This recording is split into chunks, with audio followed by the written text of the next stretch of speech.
Hello, and welcome to another episode of OMG 950, journey through my extensive Steam library. We got 5 more games on the list today. We'll try and get through some of them a little bit quicker to give room for ones that have a little bit more um, lengthy stuff. So we'll see how that goes. We're going to start this time around with not my favorite genre of game. We're going to start with a horror game called Killer Frequency. I'm going to go ahead and put this marker.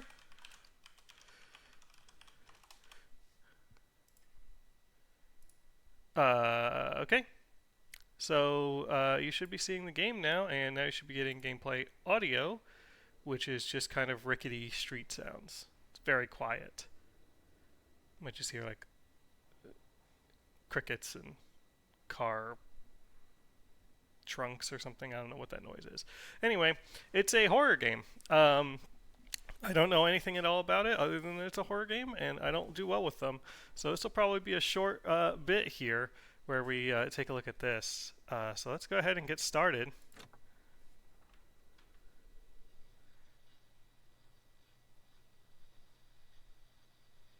That's a cool loading bar. Oh, good. Whoa. Mouse sensitivity's got to come down a bit. I'm not one who's prone to motion sickness, but this is crazy. Still too high.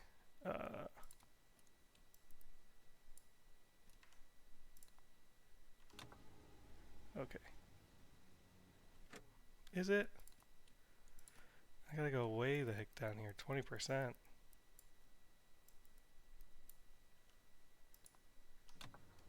Okay.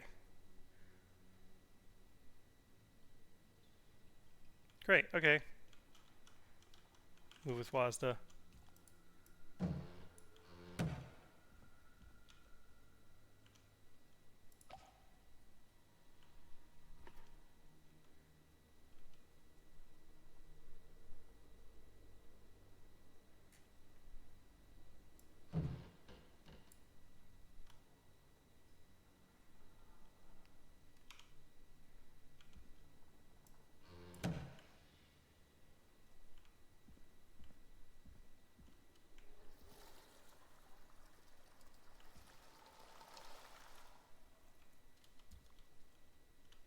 That run speed sure is something.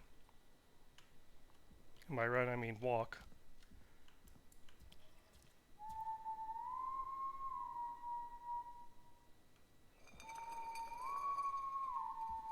Oh boy. This is not gonna last long, I'm telling you that much. Yeah. Mm-mm. Mm-mm. Don't love it.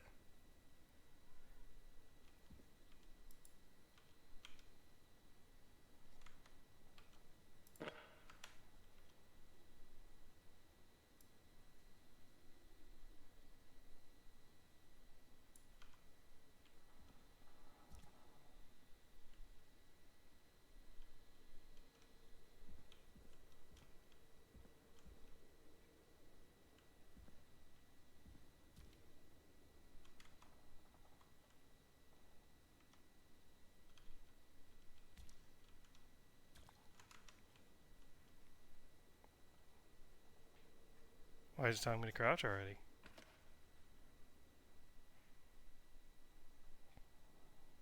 Don't like it.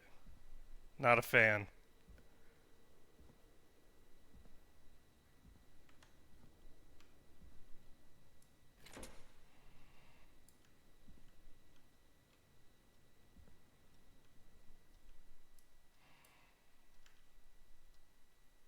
Cool clock though. Whoa, whoa. That was game doing that, okay. Good.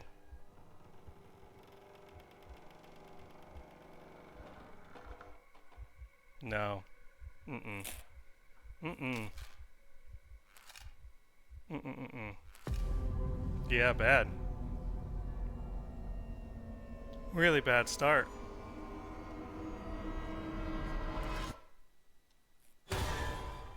Good.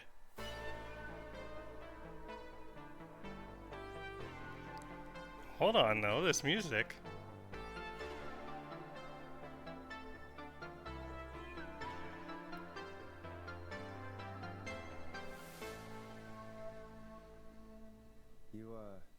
You hear something, Peggy? Huh? Hear what? I thought I heard someone yelling, or, I don't know, a howl. Forrest, is this a joke? No, I almost swore I heard something. Oh, and here I was thinking you'd finally started to ease up. You probably just heard some cats outside. Cats? You know, 4 legs, whiskers, tails, not dogs. I know what a cat is. But, I mean, does Gallows Creek have a stray cat problem or something? Not since the rats moved in. Anyway, you ready to do the pre-flight checks? Seriously? Do we have to do these checks every time? And do you have to call them that? Reggie pays us to check the equipment before each show, and he pays us to call it a pre-flight check. But if you're sure you don't want to... Whoa. Floating text box. Let's do the checks. All right, fine. Let's get through this. Alrighty, this is your captain speaking. Really? Come on, let's have a bit of fun with it for once. Buckle in, folks. We're about to hit some tubular rents. Ugh. Let's start with record playing. Okay. Grab a record, stick it on the player, and hit play. Easy.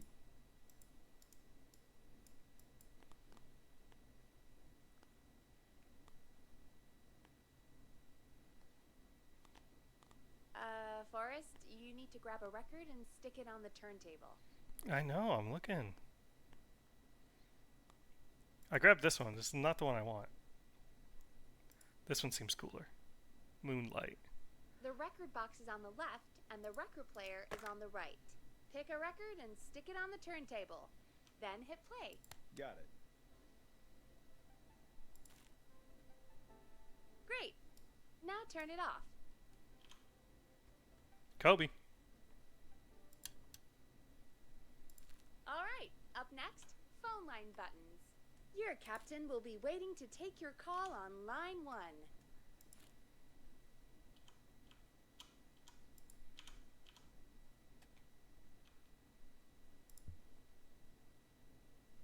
Line 1 is the leftmost button. Oh. All right, Peggy. Ready for you on line 1. Who's Peggy? This is Captain Donald Key calling. Call me Don. You get it? Yeah, it's a riot. Great, and button 2 works just the same. So, let's move to the Peggy button. You mean the producer line? Like I said, the Peggy button. Press it when you need my help during the show. Is there a Peggy mute button? They haven't invented it yet. Now come on. The Peggy button is the 3rd one on the phone line. I labeled it for you. Press for Peggy. This is your brain, Forrest. Sorry I made you such an unfun turkey. I'm a turkey now, am I?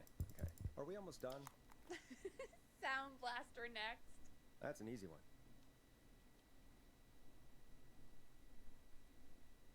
Sound Blaster. Sound Blaster. Front of the desk to the right. Oh. There we go. Always good for a cheap laugh. Alright, we're almost done. Just the volume sliders left. These should let you affect pretty much everything. But let's test it with a record. Play a record and change the volume with the music slider. Oh, that's so quiet.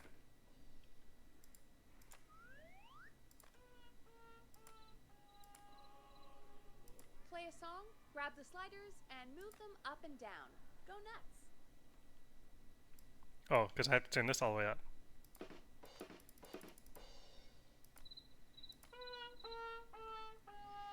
Can I wear these Sliders headphones? should be right in front of you. Like, directly in front. Yeah, got it.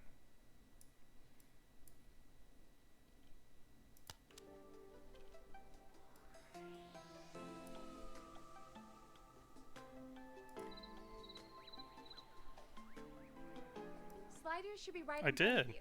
Like directly in I front. slid. All right. Seems to be all working. We done, Captain? We sure are. Coming in for landing. Local time? Should not encourage you. I knew you had a fun side. It's my fun side that gets me in trouble. Now, let's get the show started. After your introduction, our first segment is Guess That Scream. I thought that was a joke. Nope, and don't blame me for this one. It's Reggie all the way, and he demands we do it tonight. Okay, Forrest, shut the music off. I did.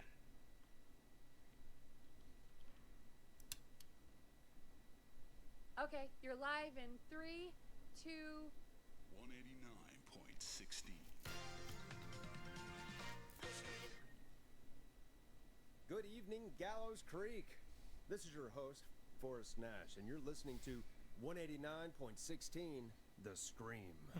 Before we start taking your calls tonight on Gallows Creek's only late-night phone-in talk show, I need to let you know about a special competition we have for you this evening. Guess That Scream. This is actually one of the station manager's better ideas. Here's how it works. I'm gonna play you a scream, then you call and guess that scream. We need you to guess why they're screaming.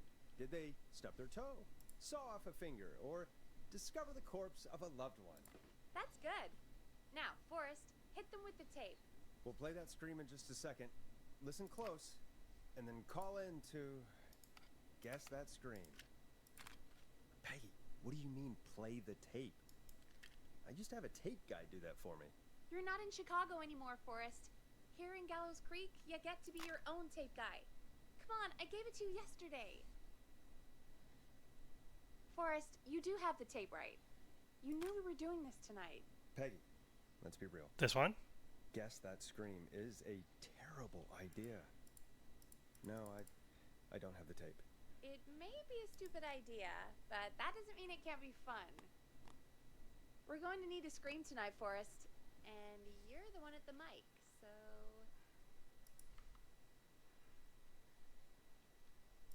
What are these? What are these? What is this? Get the reel to reel. That's fun. Look at all these tapes. Serial thriller. Got some 45s, got some records. Zombie Stomp.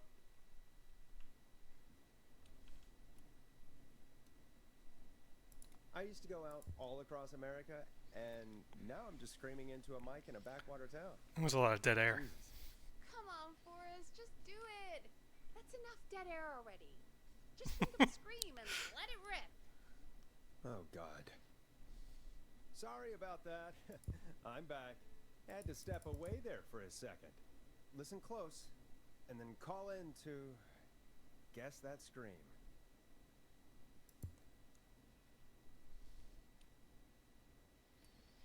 We do Falling from a Cliff. That sounds like Wilhelm scream.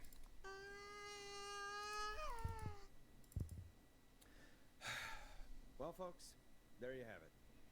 Call in with your guesses, and if you get it right, you could win 2 tickets to the amazing Maze Maze and 1 free fried dough. Fried dough? Just call in at 555-239-KFAM with your guess. Now, here's some music while you get dialing.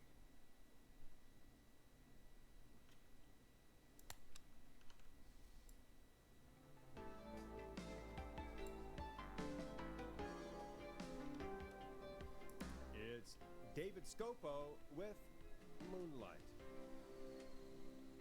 Oh, God, Forrest, that was amazing. Thanks.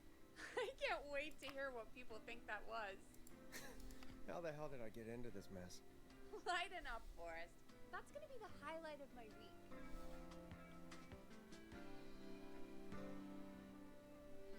Sometimes it like Oh, tells Forrest, me there's a a call coming in. thing. Time to turn the music off.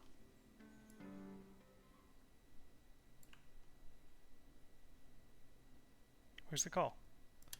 I have to stop it? No, you just bring the fader down. Welcome to 189.16, The Scream. Caller, you're talking to Forrest Nash. What's going on with you tonight? Forrest, thank God I made it through. My name is Leslie Harper. I'm the 911 operator and police dispatcher for Gallows Creek.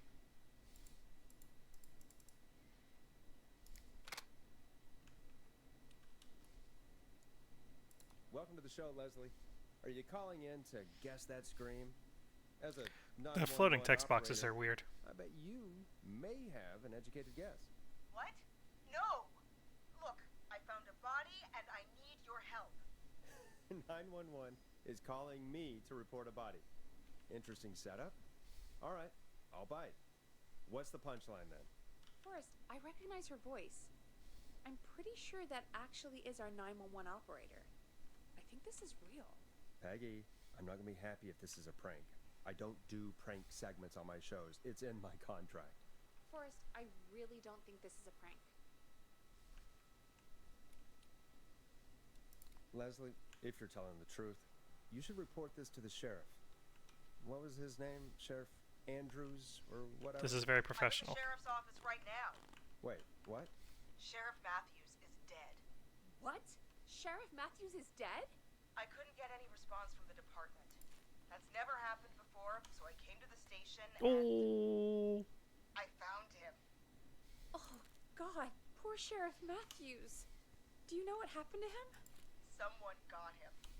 Someone got up very close and I really don't want to say what they did to him.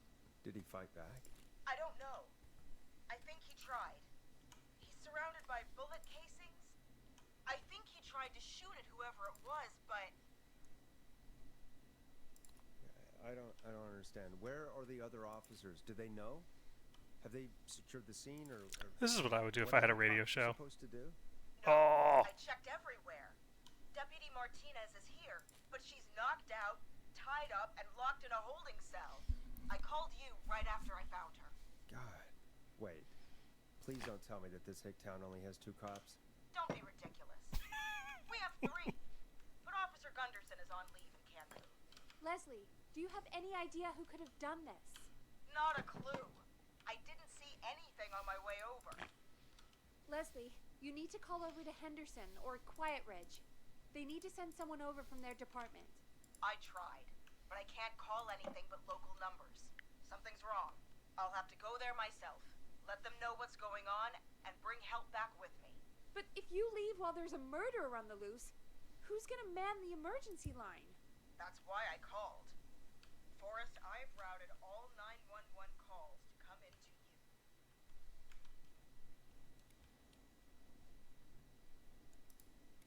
No, This is I'm a terrible sorry. idea. This is a terrible idea. What on earth made you think to do that? You're the only person with experience manning a phone line around here. You're the only person equipped for the job. Besides, there are lots of transferable skills between the two. It's like an interview. You ask questions to get information you can use. Keep people talking, you know? Guide the conversation and know when to jump in. You do know that I'm so good at interviews, they sent me from Chicago to Gallows Creek, right? So I've heard. But that doesn't matter.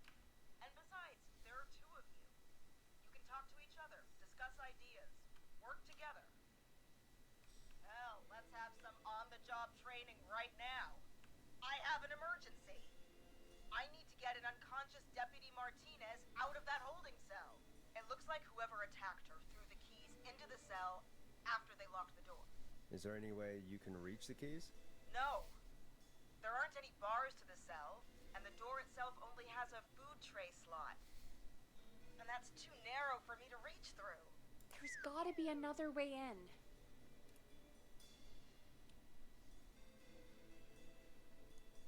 There's got to be another set of keys somewhere in that office. Those can't be the only one. Of course. Yes, there must be another set. Where might another set be? Have you looked around the officers' desks? That's the first place I'd check. That was the first place I checked, too. I couldn't find anything useful, though. Maybe Sheriff Matthews had a set of keys on him when he, you know. I couldn't see any at a glance, but I didn't really look up close. 1 second. Oh, I think I might be sick. Sorry, Sheriff. I'm just gonna turn you over and... Oh. Please don't stare at me.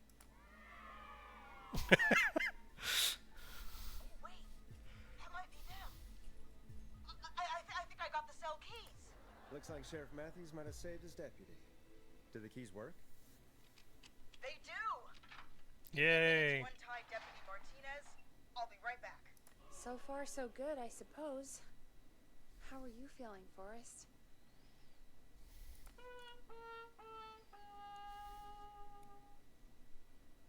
There's no way that I can do this all night. I mean, sure, we got the deputy out of the cell, but what if the person that did this decides they aren't done? What do we do then? Then we do our best. We don't have any other choice, really. I guess we don't. Come on, Martinez. There we go. Just gonna sit you in your office chair. I'll head to my car in a minute. I'm back. Deputy Martinez is still out cold. I'm taking her in the car with me to get help in Henderson. If the killer came back now, Martinez would be a sitting duck.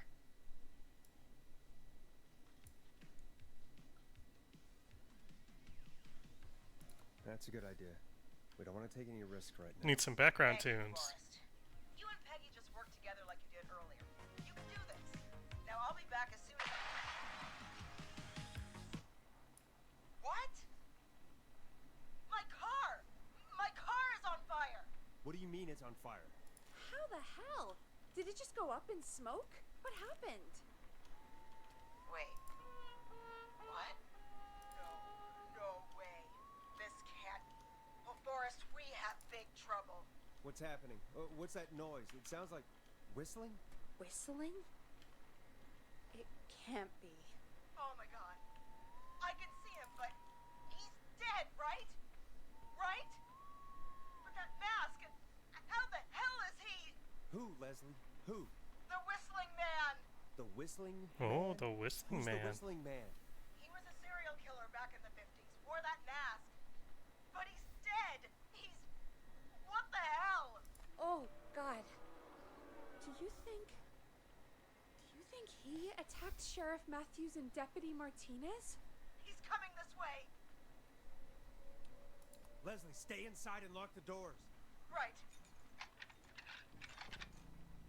Shit, we need a new plan. My car is torched. We need to think. There should be police cruisers at the sheriff's office, right? Like, you should take one of those. Yeah. Yeah, that could work. Let me check if Martinez has any... just chip your pocket there, deputy, and... Yes, got him. Keys for squad car 3. I saw that parked out front when I got here. Nice one, Forrest. Good thinking. But wait. I keep forgetting which How one's am I laugh and supposed which to get one's us to the car? cheer. The whistling man is right there. Deputy Martinez surely carries a gun, right? Could you use that? Deputy Martinez's gun is missing. I guess the whistling man must have done something with it. The sheriff must have a gun, right? Can you see it? There was a gun next to him. Let me grab it. Shit. It's empty.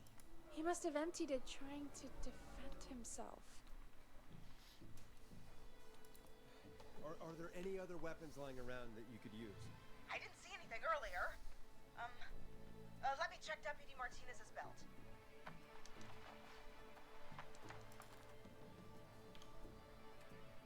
All right. It looks like the whistling man left her with a baton, pepper spray, and taser. I can only hold one if I'm carrying Deputy Martinez. Which should I take? I'm thinking a taser. I mean, it's got to be the taser, right? Got it. I'm just going to grab Deputy Martinez and then... Wait. Do you hear that?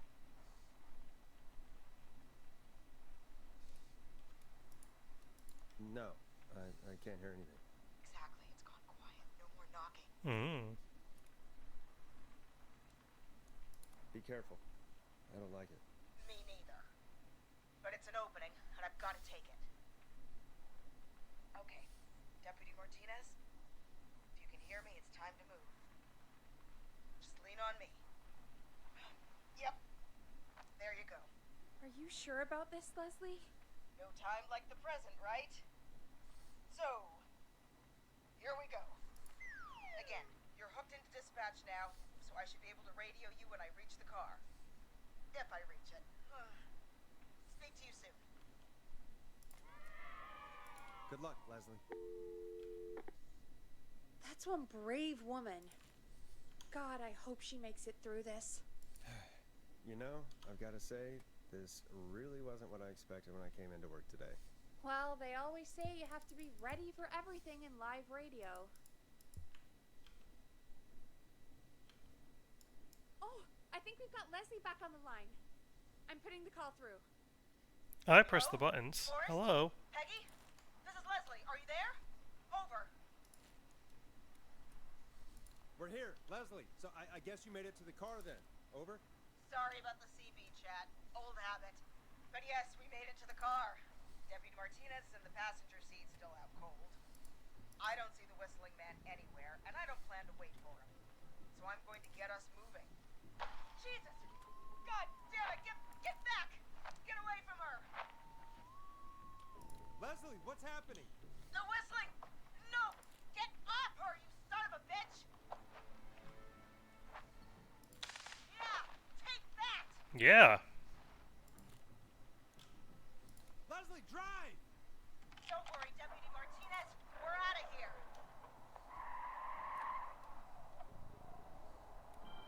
Leslie, are you two okay?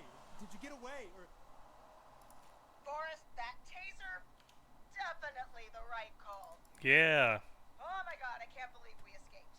Well done, Leslie. You saved a life. Just another day for you. Oh my god, yeah.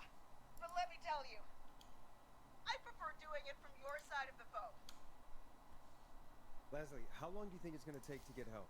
Gallows Creek isn't nowheresville, but it's pretty damn close. It's going to take a while, maybe 2-3 hours each way. Slightly less if I put my foot down. We'll do our best to keep everyone safe until then. Thank you. Just do what you did just now, and Gallows Creek is going to be okay. Anyway, once I'm in... Oh, I think Deputy Martinez is starting to stir. Forrest, Peggy, I've got to go. I'll be out of range soon, but I'll radio back as soon as I can once I got the cavalry.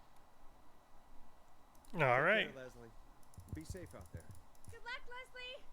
Feel better soon, Deputy Martinez. World-famous annual Gallows Creek Harvest Festival is back! Folks, you heard it here. We got it all We've out got on a Giblet killer Field. on the We got streets of Gallows Creek tonight. Please make sure to stay safe. And Leslie, I was trying to do an ad break, Forrest. we're going to get back to the show meanwhile. If you have anything on your mind or have any information about this Whistling Man character, then give us a call. We'll talk here on 189.16, The Scream. For now, here's another hit record for you all to enjoy. No, you get an ad first. pageant, Harvest Queen pageant, cotton candy, This is corn not what I dogs, signed up for, cornhole, Peggy. corn on the cob, crokinole, country actually music, can insane. jams, jellies, jamborees, take you juggling, 4 roller, hours? rickies, roller This guy's disco gonna lessons, fool half the town in 4 brain. hours. Forrest, that's not helpful. We got I know, baby I crawling, just- balloon popping, balloons for sale, beard is contest, this horseshoes, Whistling Man hayride, hay character? toss, hey you there, This is safe serial killer donkeys back in and the ponies, apple bobbing, Edward Marshall firearm, Lee. fireworks, funnel cakes, Went fried around in a dough, seed spitting, freaking sand mask, licking, cracker whistling. cramming, and cat shop. Killed about a dozen folks in Gallows Creek. No reason for it. No motive. He just did. Okay. What happened to him? Well, police chased him up to Ellis Point one night. We call it Whistling Point now. And it was, well, it was on this night actually. The police cornered him and he jumped into the river. His body was never found. So is he alive? Dead? I mean, what's the story? Story is he's Robert alive and the Dread now, Pirates. waiting to take revenge on the town. All right. Peter that's the Strangelove? Story. What's the truth? Other than we have a whistling killer on our hands tonight, I don't know. Surely serious. Okay, we'll do our best. Copycat or ghost killer. I guess we'll do our best. That's I was the trying to do a spirit. record scratch and it didn't work. At least we got the word out, I guess. What kind of listening figures do we get at this time? On a Thursday after midnight, could be around 35. 35. Isn't 3,500? Huh. I didn't realize Gallows Creek was that large. No, 35 people at best. 35 at best. 35, yeah. It's a school night. And what's the population of Gallows Creek? I don't know exactly. A little over 1,000? Oh. How many did you get before? You know. Before my career exploded and I ended up on a midnight hour talk show in the town of 1,000 people? Yeah, before that. Around 5 for most shows on the low end. Big gas could pump that up to 10, 15, easy. 5,000 on the low end? We could only dream of that. 5 million. 5 million? Yeah, sometimes that's just the way it goes. No way. At least the Whistling Man hasn't killed me yet, I guess.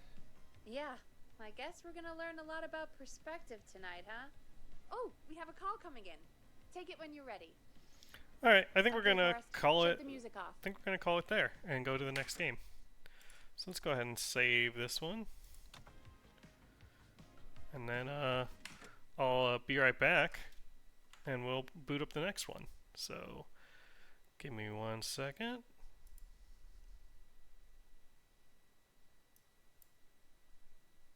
And I'll be right back.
Okay.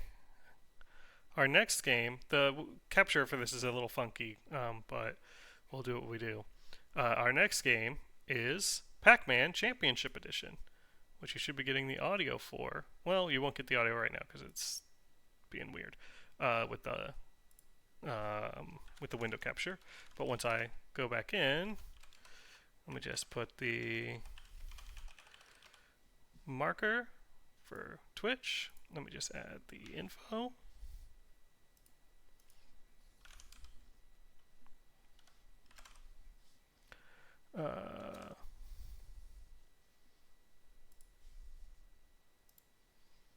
Okay. You should be getting audio now. Alright. Similar vibe to our previous game. It's Pac-Man. I've never played it before, but I think I played it on the Xbox 360 maybe, forever ago. But we, you know, never launched it, so gotta start from the start. Do a tutorial on how to play Pac-Man. Fruit will appear when the gauge is full. Even if you don't eat all the Pac dots, you'll move to the next maze once you eat the fruit. Okay.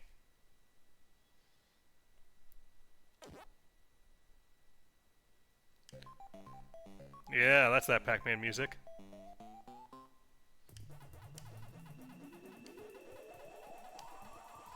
This is like the robot roller derby disco dodgeball of Pac-Man.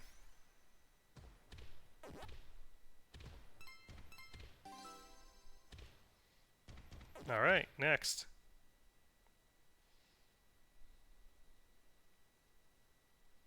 A ghost will get angry if you continue to touch it. If you touch angry ghost, you lose a life. Touch repeatedly to make it angry. Touch repeatedly.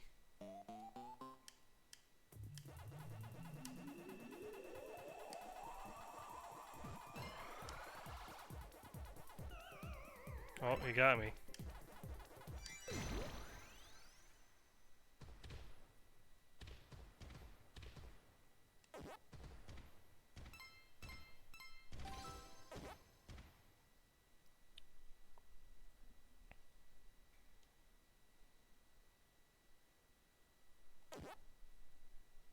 Touch 3 times without making it angry.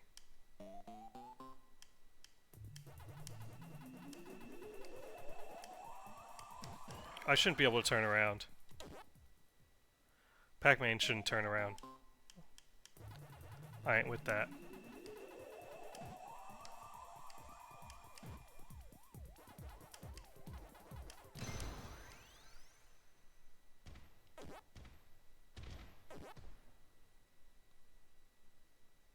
That's not what Pac-Man does. If you find yourself in a fix, use a bomb to bomb jump back to the starting point.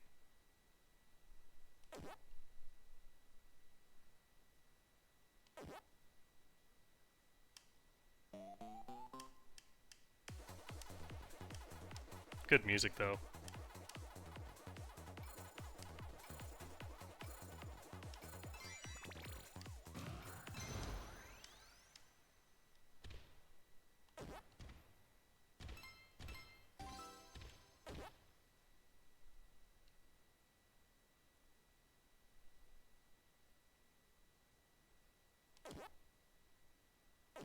Okay.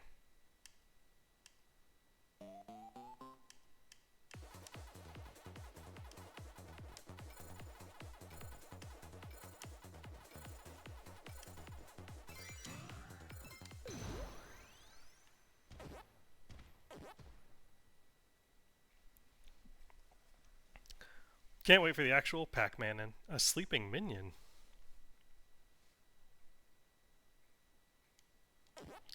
Right, I remember this. I think I definitely have played this game then. Because yeah, the ghost forms like a big train.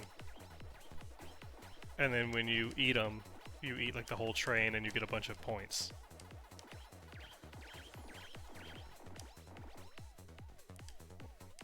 How?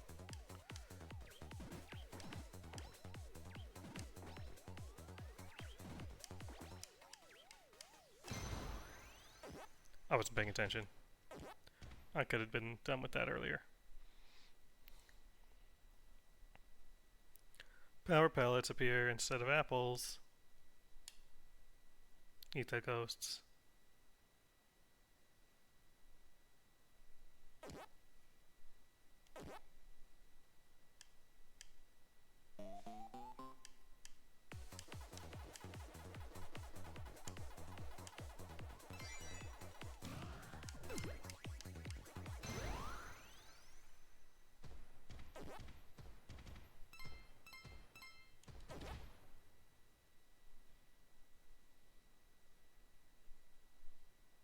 Yeah, this I remember.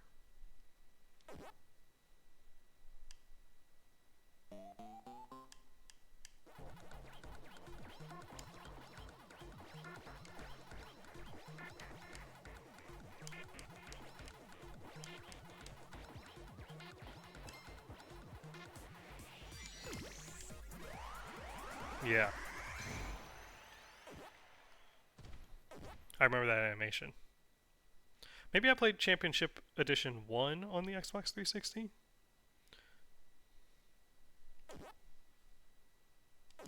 Eat all 4 ghosts.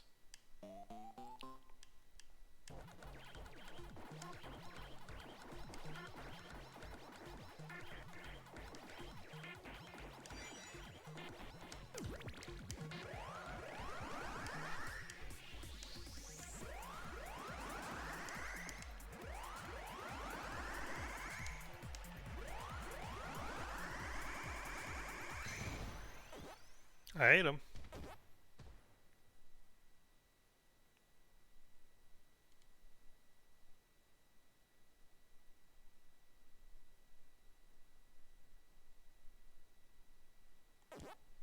Runaway fruit. Runaway fruit never coming back.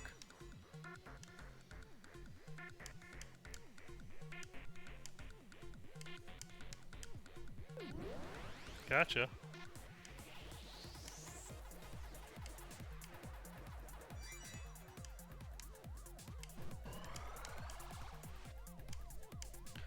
Oh, I made him mad.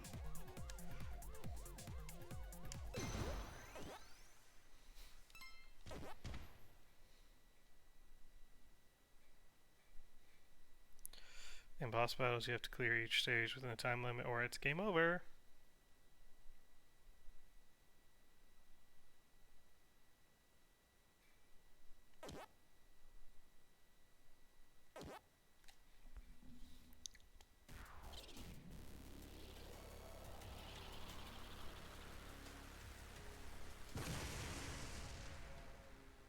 Cool.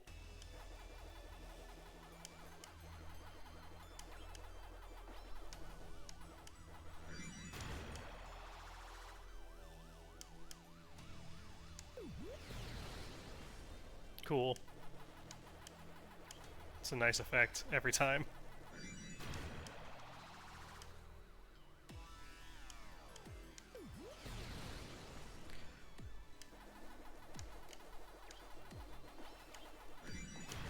Uh-oh.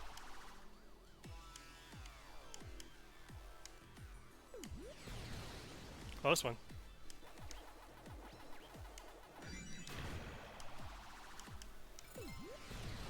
Easy one.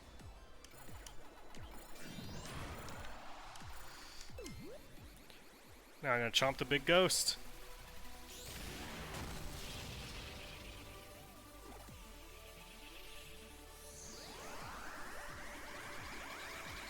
I mean, like, come on, man. It's Pac-Man. You don't gotta do all this. It's just Pac-Man.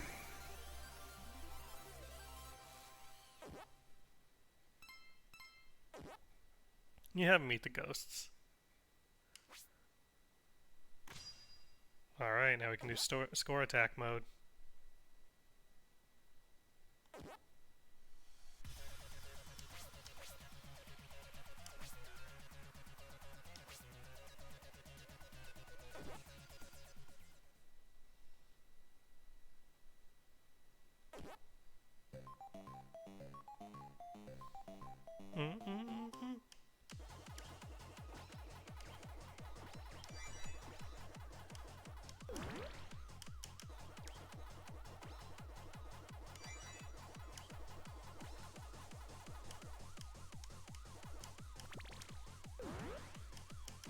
Uh-oh.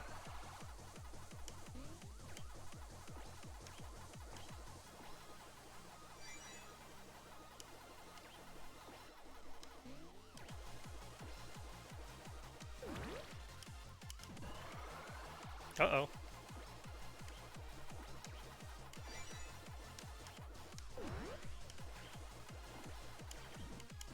I like how the little ghosts dance to the song. That's a big train of ghosts. Whoa!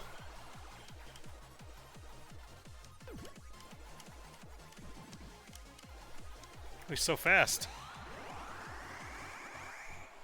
Yeah, that's pretty cool.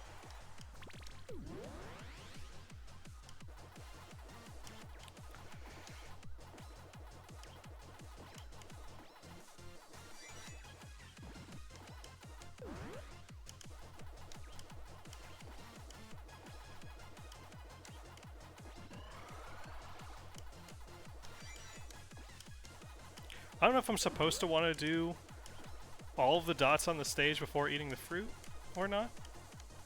For like optimal high score getting. I mean, probably. I always thought that last one that I just grabbed looked sort of like the thing from Galaga. Uh-oh.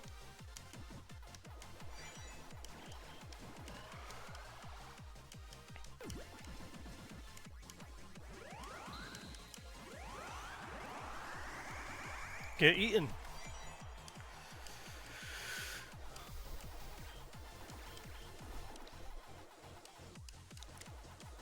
Oh, there's a bell there. This game's visual style is so good.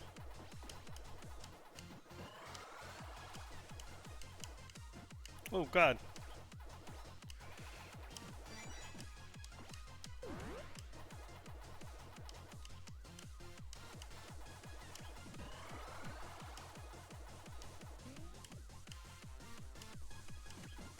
The big angry... Who's that? Blinky? Inky? No, he's Inky. Inky is the red one? No. Inky, Blinky, Pinky, and either Sue or Clyde, depending on... I think Clyde is Miss Pac-Man. So, yeah, he is Inky. Blinky's the blue one.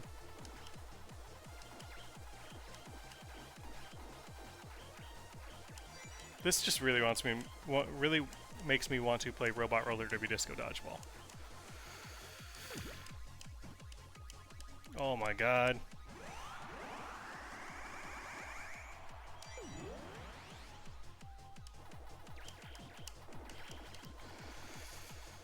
Down this way, down this way, down this way, go up this way, go around this way, jump here.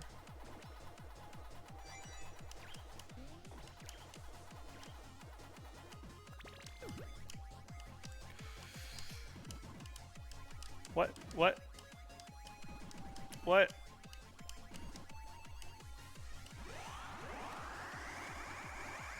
Almost didn't catch him.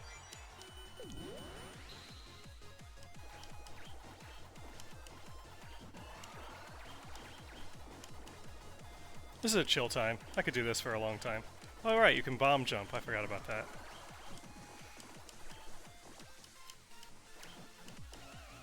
Oh, I died.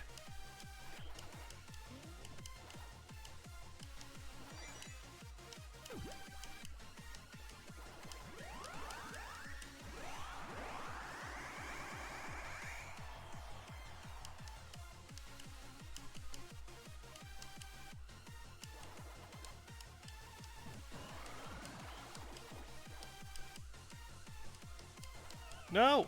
Oh, he got me again.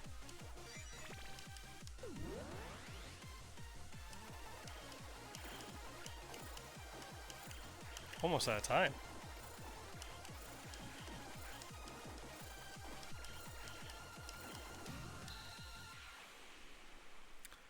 There you go. There's my high score. 2,746,000.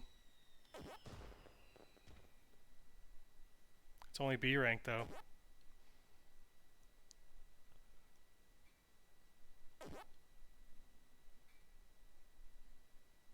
Pretty fun.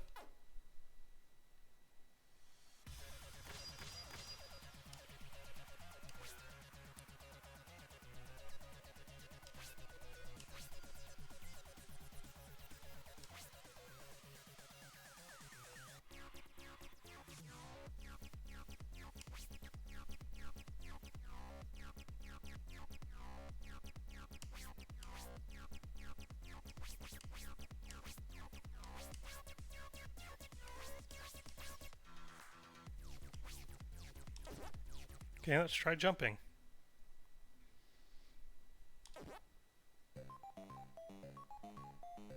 Oh, I see. Okay. Go.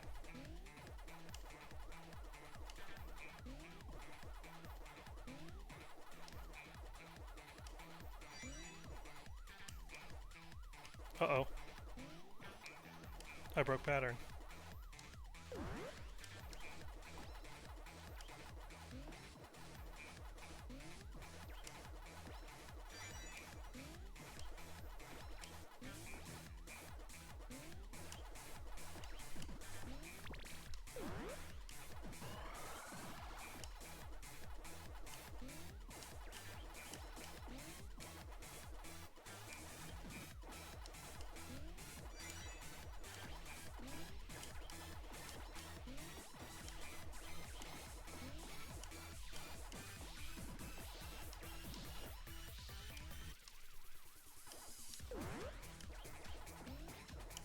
Whoa. Weird angle.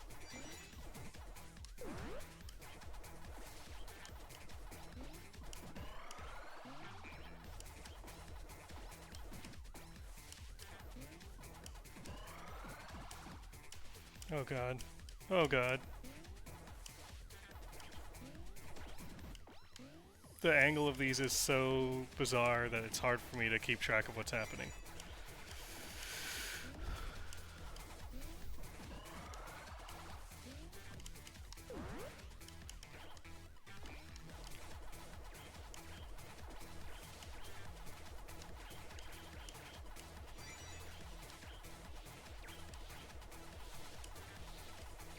Do this whole thing, come back around, finish the maze here, eat this guy,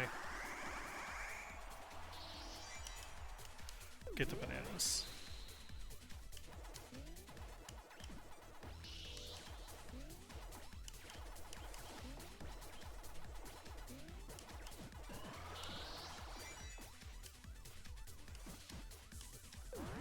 These other ghosts that run around like Pinky and whatnot are just like there to add visual noise to the stage.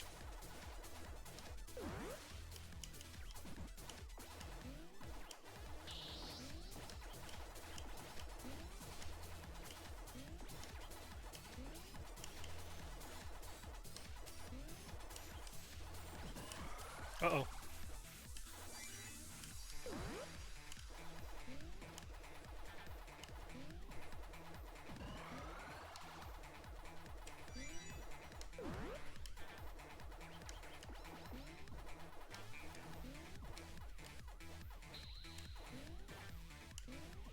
What? What?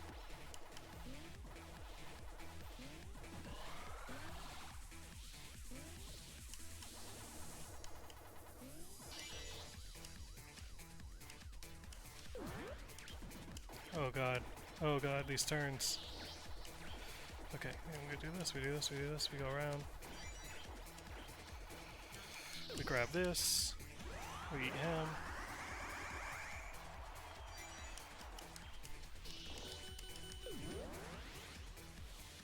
We gotta speed up our dot collection.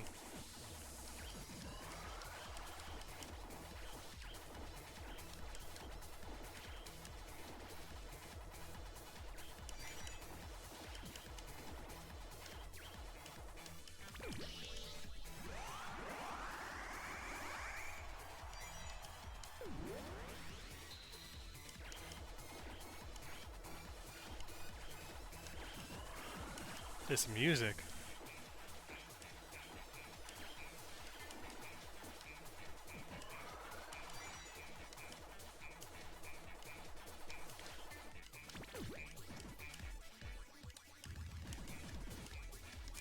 Oh!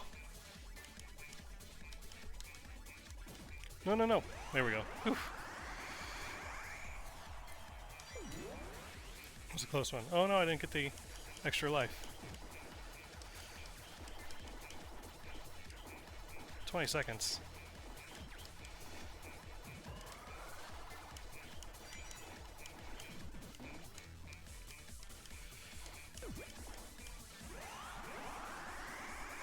I think I got that just in time.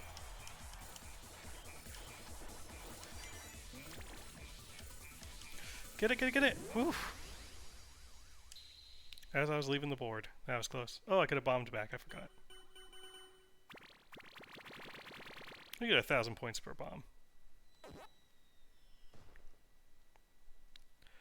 B rank again. I was too slow in that initial level, I gotta go faster. Oh, no, back. I wanna do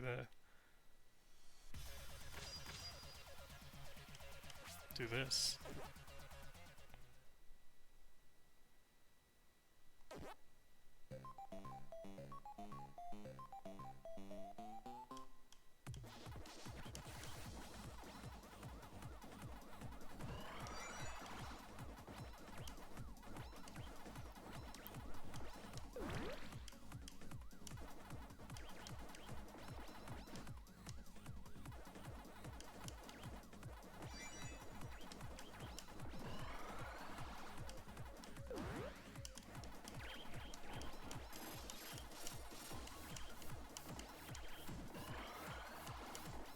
I ain't got time for you, Inky. I got dots to eat.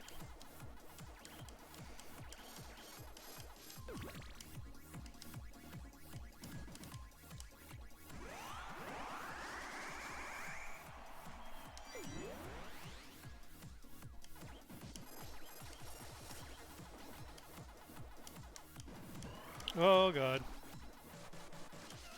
Yeah. He was right on top of me there.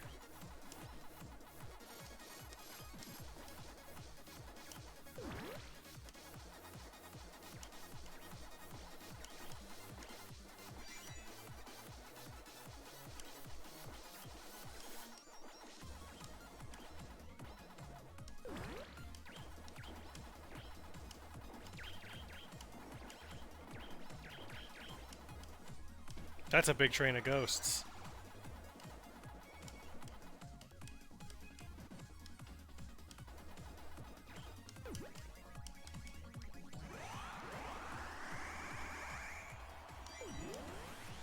That was a lot of ghosts. And now he has no ghosts. He's so alone.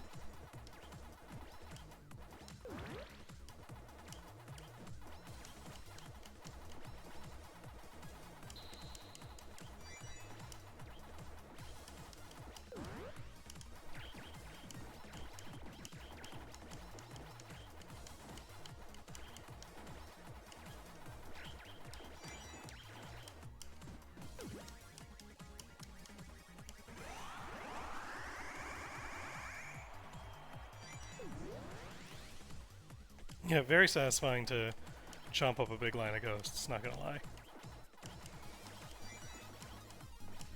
Ah! Lost control. And I started panicking.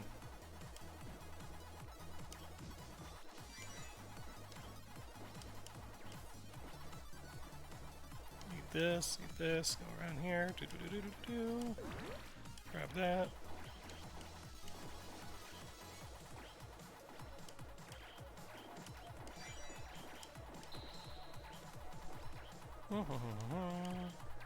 Look at all these ghosts. That train's gonna be so big.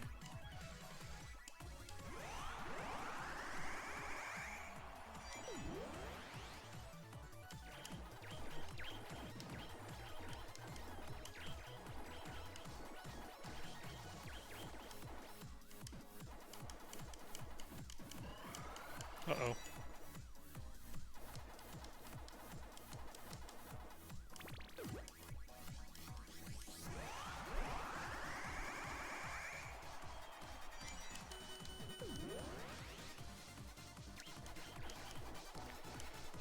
Oh, so a full minute left. Doing some good Pac-Man in here. Oh, sure about that.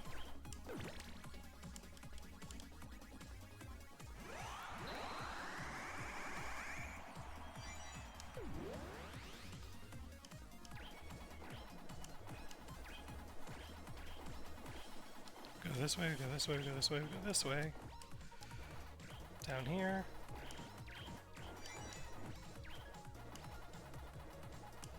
That's another big old line of ghosts.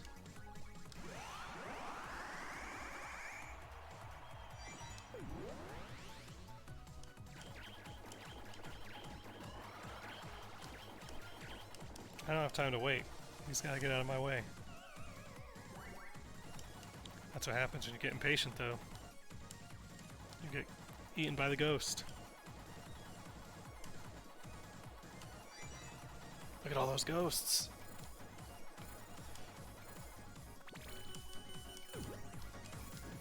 Oh. Oh! Come on. I didn't get to eat the last ghost train. Heartbreaker.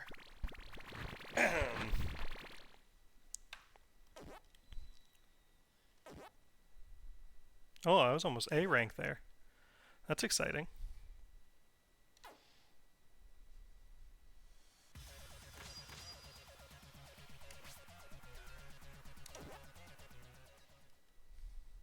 We'll do all these bottom ones, and we'll do like maybe one of the next stages And then we'll call it. Moving on to the next thing. I could play this for a long time though. Pac-Man rocks.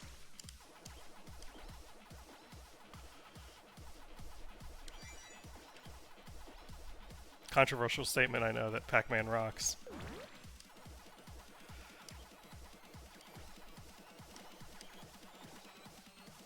So far these routes have been so easy to follow. Just stay on top of it with the pellets.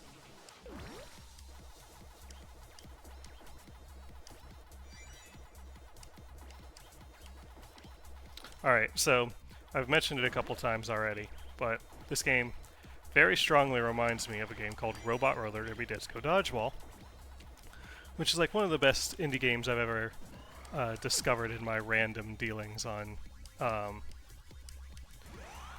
just hunting for random deals. And aesthetically, it's got this like similar glowing neon chaos. But it's like in a smoky room at like a roller rink, and you are a robot, and you have dodgeballs, and you throw them at the other robots. That's it. It's a nice, simple, good time. I'm always thinking about it. It's by far the game I've purchased the most on Steam, because I've bought it for so many of my friends, because it's just a thing that I feel like people really need to see.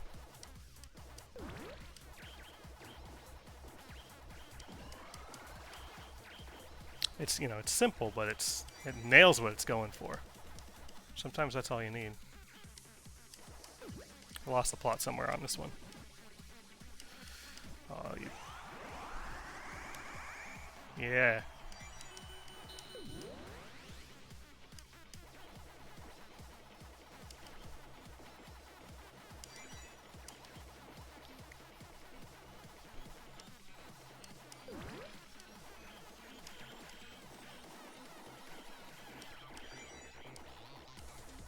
Imagine this kind of like neon clubby, smoky arcade at night vibe, but you are a robot on roller skates. There, that's the game.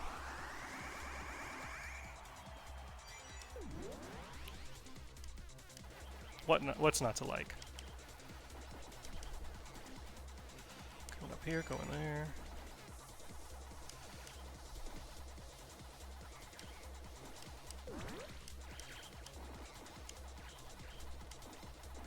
I like this one, but it seems like it's punishing if you miss a turn at some point.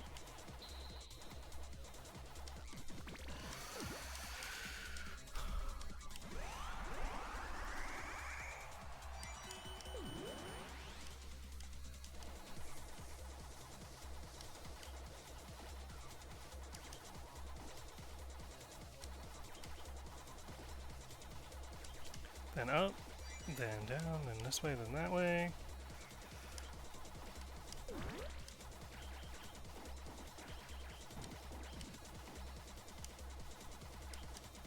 Oh, across. Oh!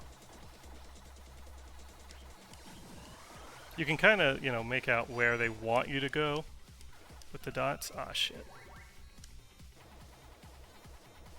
Missed a couple dots. That I'll have to do, though. Because now I need to eat this ghost. And I'm running low on time, I think. Oh, I have a full minute.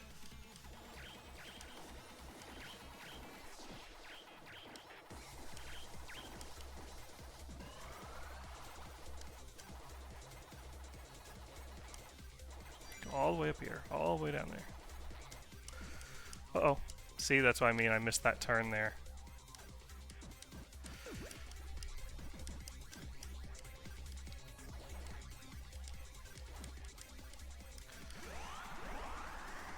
Rude. Terribly rude ghost.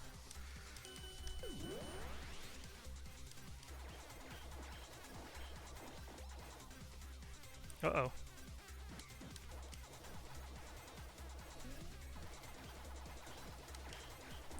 11 seconds. That's a fast minute.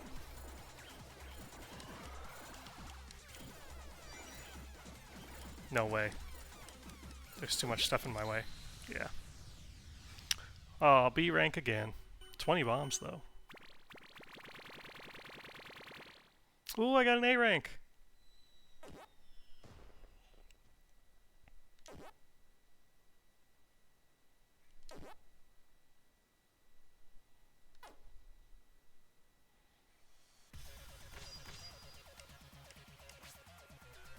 Dungeon.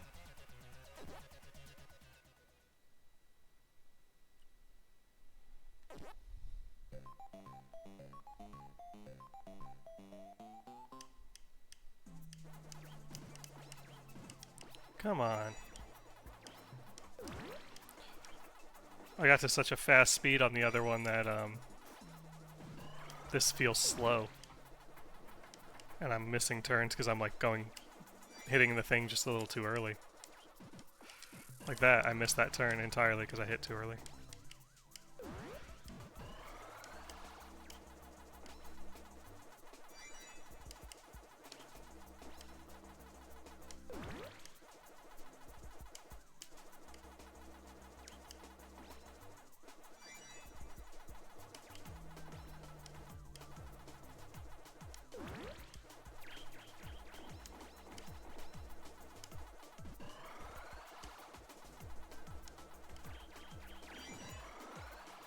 When he's in my way, he's just simply got to get out of my way.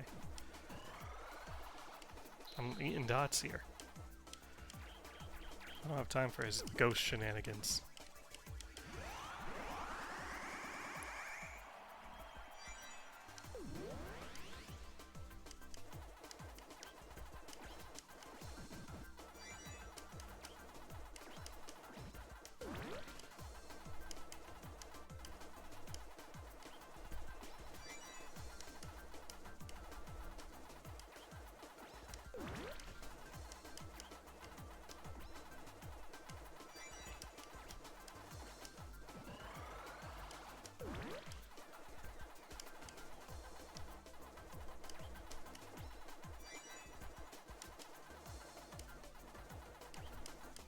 It's a good jam, this song.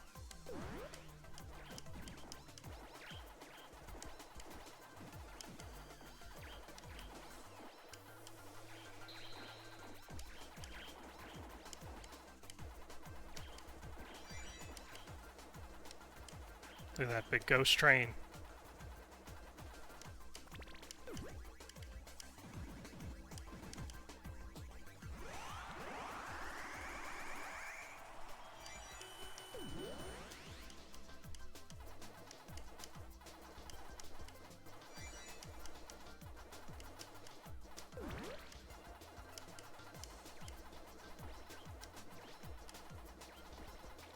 Music in this stage sort of reminds me of Meteos for the Nintendo DS.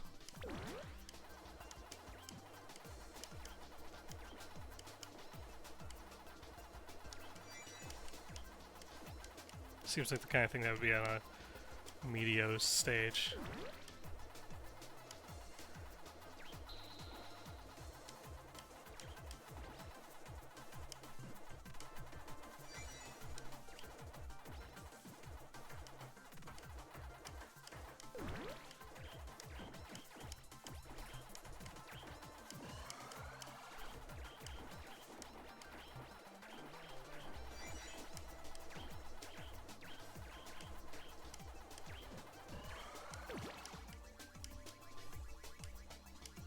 Oh.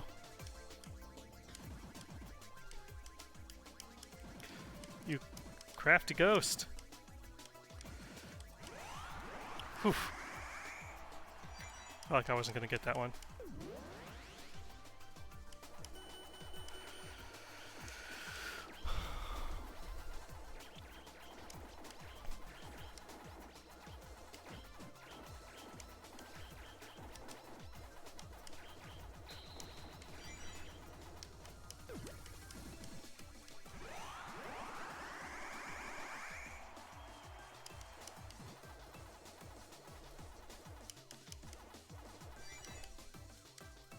Didn't do a very good job with dots on that stage, but that's okay.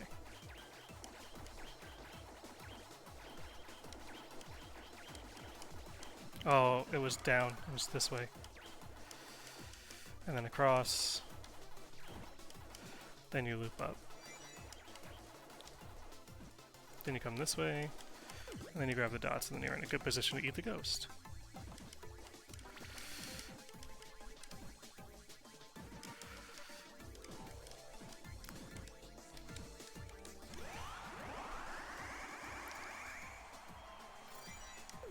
I don't like when he dodges me for that long, because then I have less time to get him. You know, see, I'm not a good stage there.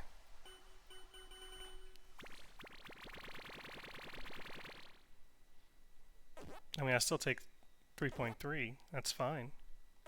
Under an A.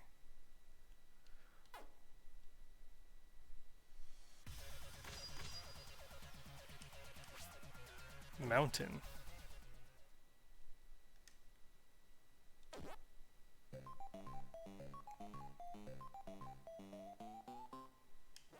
That's a lot of tunnels.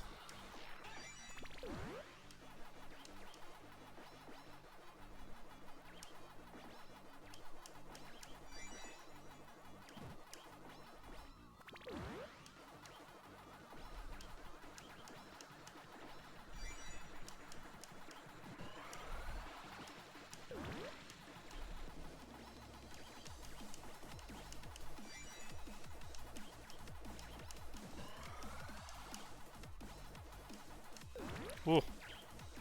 Close one.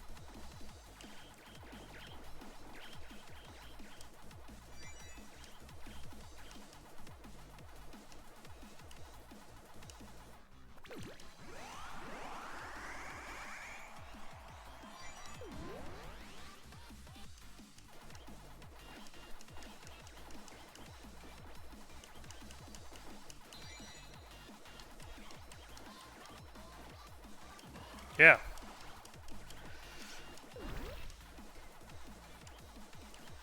I like how this one, I mean, I think the other ones do it too, but it's a little less obvious than some of the other ones. How it always routes you back to where the last thing you do is go straight to the food.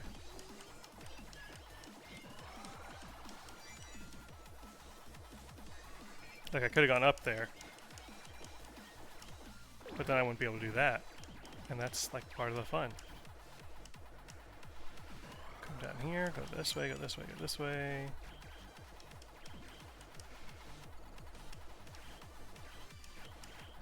Like, I'm sure this game's like a speedrunner's paradise in that there's probably an optimal route to do each of these, and I imagine it doesn't change very much.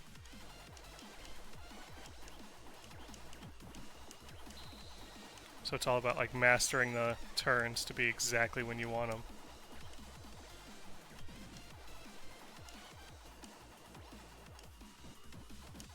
Like, there's no way that's the intended end of that sequence.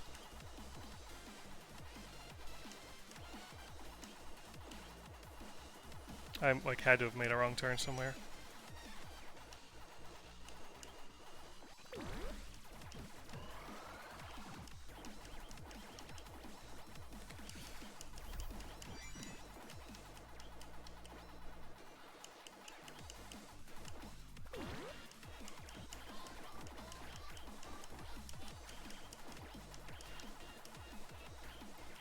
Then I'll go down here. Uh-oh.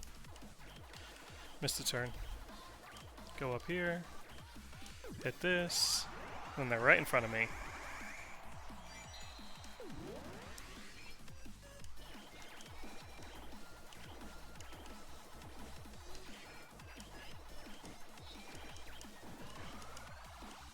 Jeez.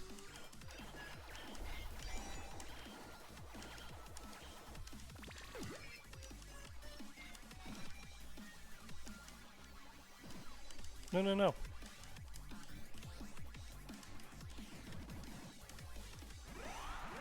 Phew.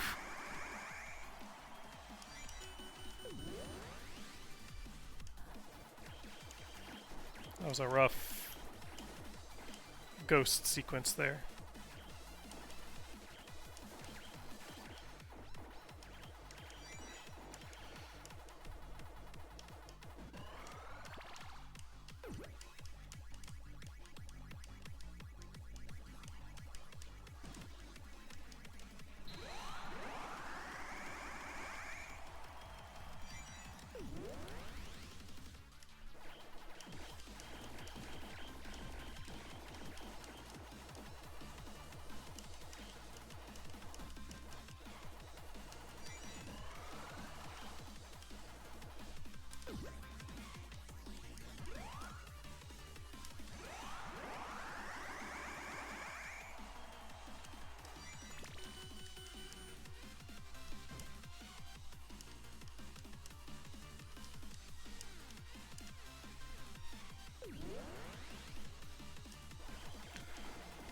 think I'm doing good if I got to the part where you have to chase the fruits around.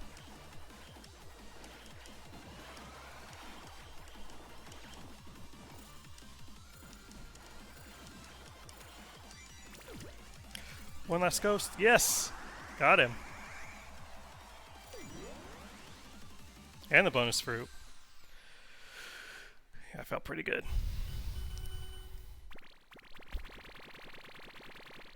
Ooh, just shy of 4 million.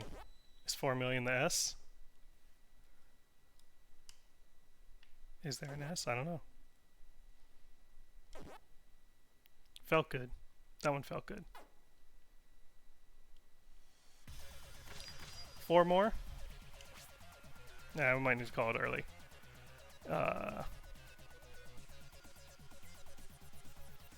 Yeah, I think we're gonna have to call it a little early on Pac-Man here. Move on to the next game, because otherwise we'll be here all night. Give me just a minute, and we'll bounce to the next game. Be right back.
Okay, our next game is called the Ranch of Rivershine. I'm going to go ahead and put in this info here. See if it's got a category on the old Twitch there. There we go. And then we should be getting game audio when I click this.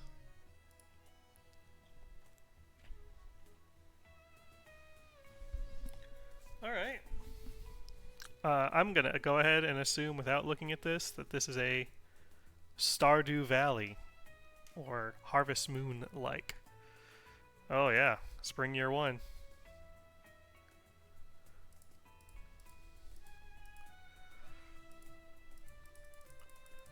I've got the lightest one.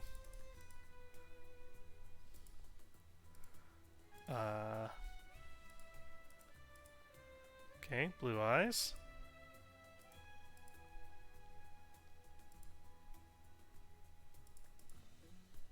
I've got more of this kind of thing going.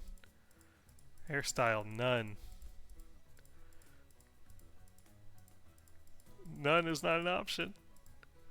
No baldies allowed. I might be this wiener.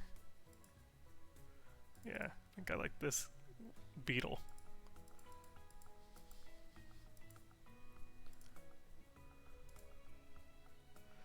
Cowboy vest. Classic jacket. Yeah, classic jacket. It's not a classic jacket. Tank top.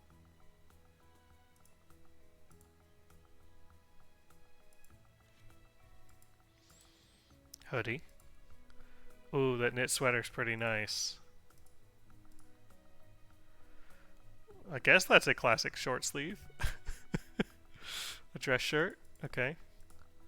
I like the knit sweater. My pants. More of a Jeans guy. No. Cowboy pants. What is that? Skinny jeans. Why are the socks so high?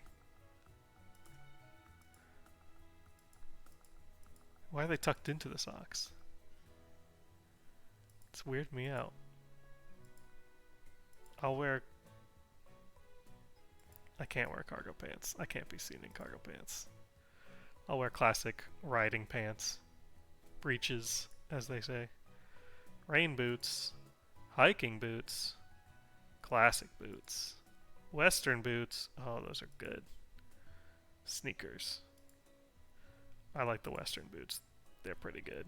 Look at this nerd. I do wear a baseball cap all the time. This seems like me.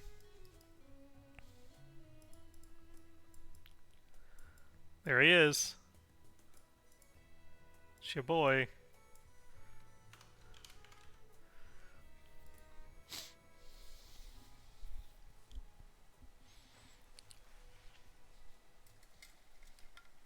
Oh, okay. Explore the town and find Madeline Beauchamp, who invited you to Rivershine. We've got an interact button. We have a whistle button. No horse answered your whistle. And we have a player information. Oh.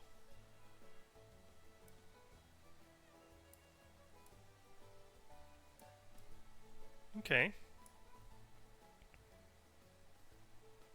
Chests found. Chests found.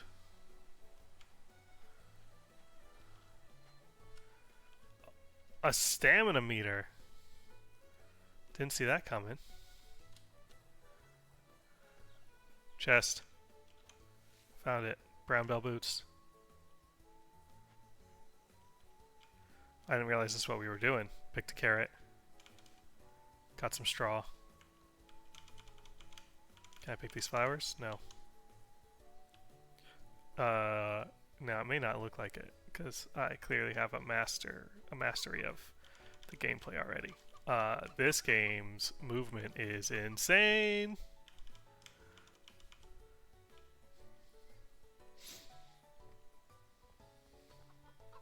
The way the camera moves in relation to you is so bizarre.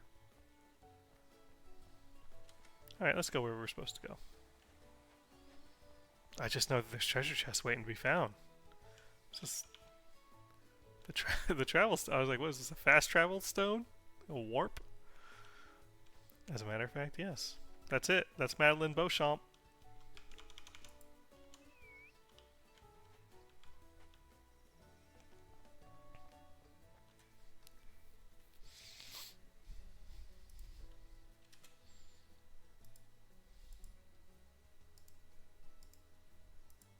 Gotta click this arrow. That's not great.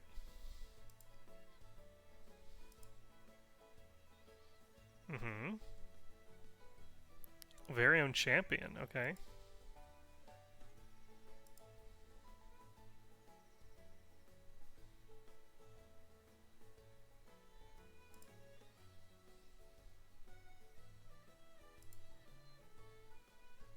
Okay.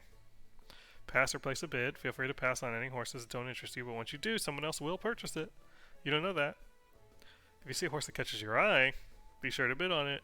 It may take a few rounds to win it, but don't worry. If you truly want a horse and have the funds for it, you'll be able to obtain it. Okay? If I may offer some advice on choosing your first horse, of course you should choose a horse with a coat that you like, but also consider skill levels, jump, speed, endurance, and flexibility. All of these skills can be improved on a horse's potential. If you plan to train your horse, it might be best to purchase one with a high potential, even if the other skills are lacking. Got it. Yeah. Go to the auction house. Unless there's a treasure chest over here. Seems like it'd be a good time to tell this story. For a brief period, I volunteered at a horse ranch nearby that did horse riding lessons for people with disabilities.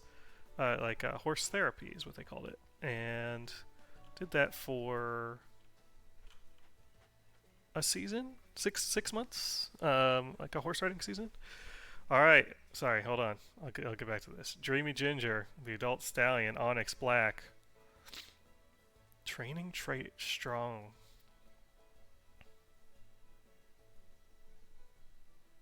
Mysterious, never poops. Earning trait, rival competitor. Okay, I see. These are the names. Training trait is strong. What strong means is trains endurance skill twice as fast. Mysterious means it never poops. And its earning trait is rival. Competitor horses' record times are slower. Okay. So it's got 19% speed. These meters are really strange. It's got 19% speed, only 5% endurance, but it trains endurance twice as fast. 14% jump, 11% flexibility, 46% potential, 100% tameness. I'm going to have to pass on Dreamy Ginger, even though it never poops. I have $5,000. It'll be half my money to get Dreamy Ginger if I place an opening bid. Gonna pass. Then we have Mighty Rosemary. She's a red bay. I don't know what 14.1H means. Horse people might know what that means. Hands, that's like how they measure horses, right? In hands. Training trait, homebody. Lose less energy while training at home. Fertile, breeding is always successful. Oh god. Radiant, gain bonus statue points from competitions. 5% speed, 5% endurance, 8% jump, 12% flexibility, 58% potential. Sorry, Mighty Rosemary, I'm going to have to pass. Secret Hawk. Now this seems like my kind of guy. Secret Hawk. Cool name. He's agile, which trains flexibility twice as fast. He's fertile. And he's vigorous. He loses less energy per competition. His stats are pretty low except for jump. He's got good jump. And he's 53% potential. He's $3,000. Alright. I'll bid 3,000.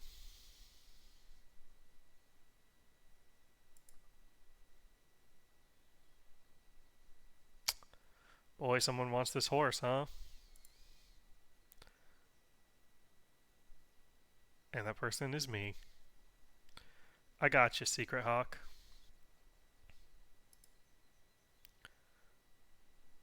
Okay. Go visit River. Should prepare a lesson. You'll find River in the outdoor arena just down the hill. Lead your horse to the arena. Where is he? Oh! Come on. We got treasure to find.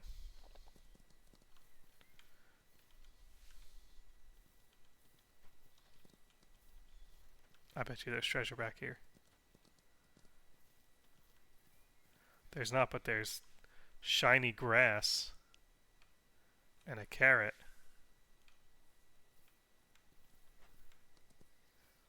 This dude's gonna love carrots. I know it.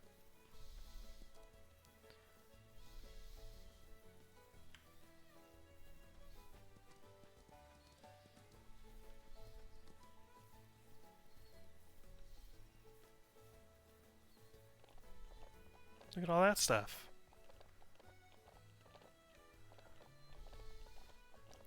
Who knows where there could be a treasure chest?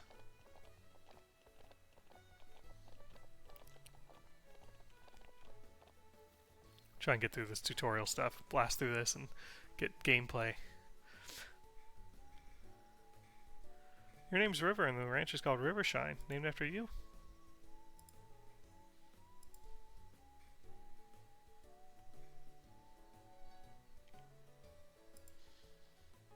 Yeah.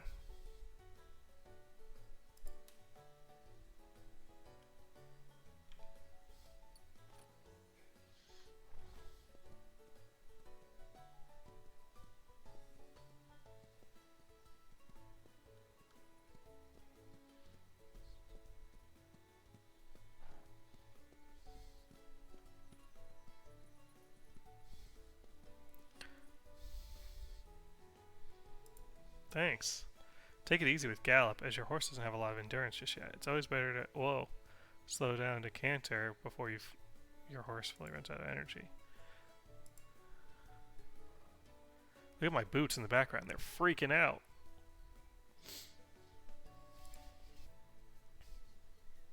Left alt.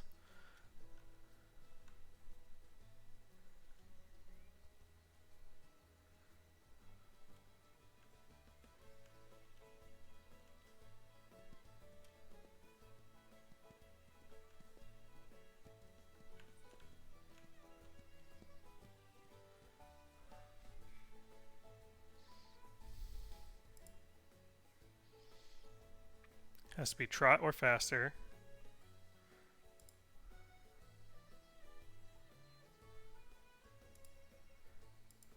Alright. Let's go, bud. Oh, space. Oh, I almost didn't see it.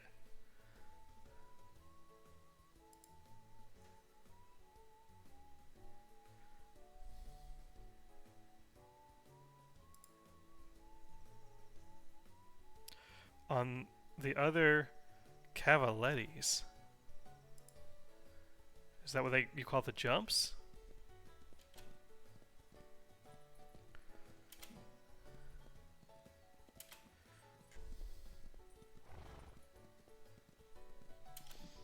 Look at Secret Hawk go. He knows what's up.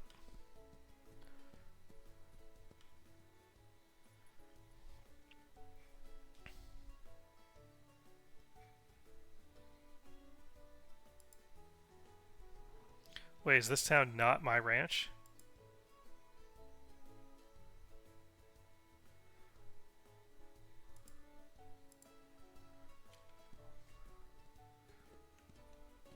This is the town stable. I don't need to be riding him when it's not riding time. You know what I mean? I knew there would be a treasure chest in here. Green competition ribbon. He's gonna look so fly.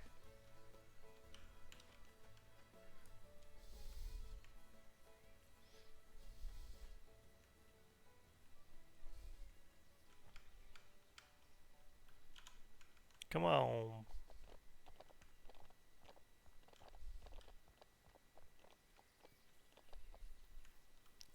Now the question is this the kind of game where I will eventually romance one of these characters? Because if I'm saving the carrots for the horses, I could be giving those carrots to the horse trainer, you know? If that's the kind of game this is. Excuse me? So odd, I want to tie him to this. Oh, look at that! It just snaps right to it. These chicken noises are something.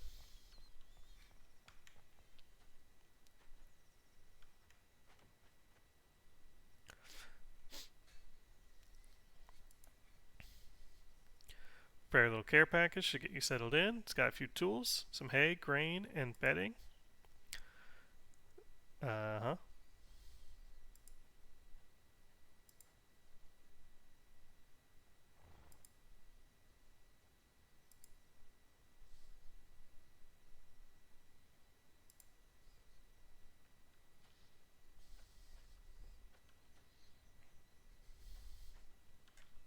Be real with me, George.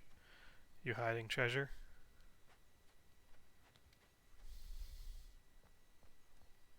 Oh, is the saddlery closed? No, there's someone working here. It's Shinday. Oh, can't talk to Shinday. Not supposed to be here yet, I think.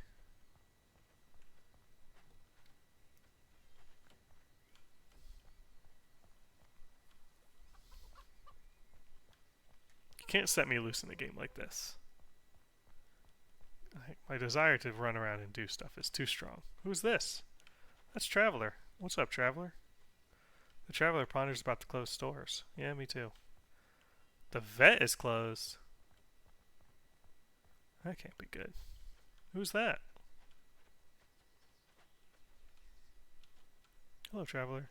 Traveler wishes there were more horses at the auction. There were at least 3. Who's this? Jai Mali. Nope, can't talk to Jai Mali. Oh, just phased through that.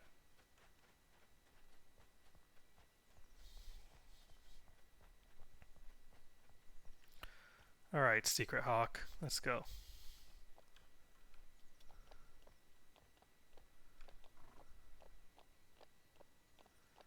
Trot our way out of here. To our ranch.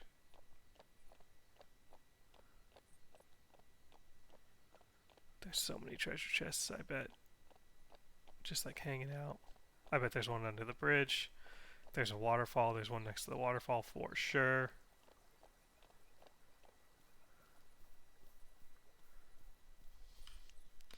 Hang on. Secret Hawk.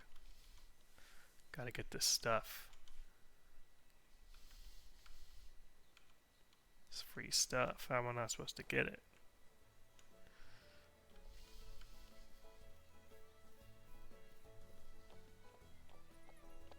Oh, his flexibility goes up when I turn with him. Oh, there's a travel stone. See, this is the kind of stuff we'd be missing out on.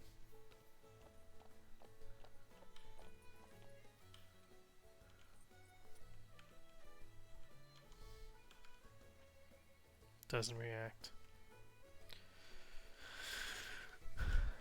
They're not ready to give me the power.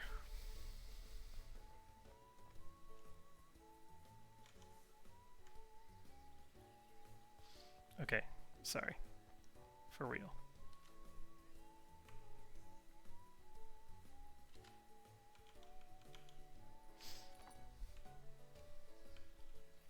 When you're on the horse, unless you're in free look mode, the button to, or the way that you move the camera is not through A and D to rotate.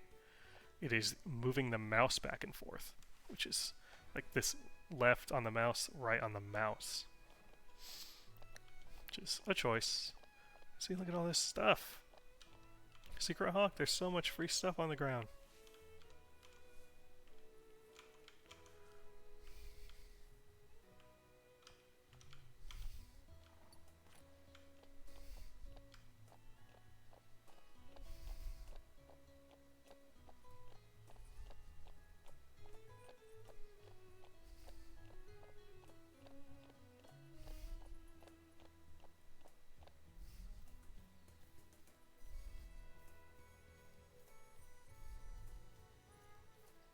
Is this your home? Press F to learn more about your horse and take care of it. Okay. Oh boy. Okay. Health, energy, satiety, care, trust. He doesn't trust me. Okay. Hey. What about carrots and brushes? Okay.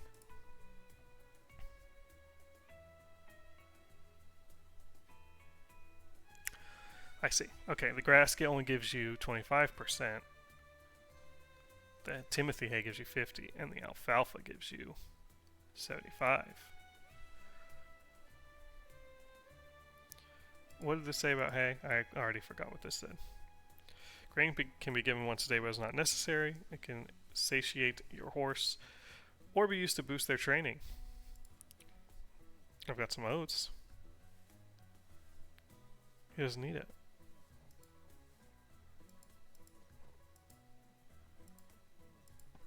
Okay. I have to give it to him.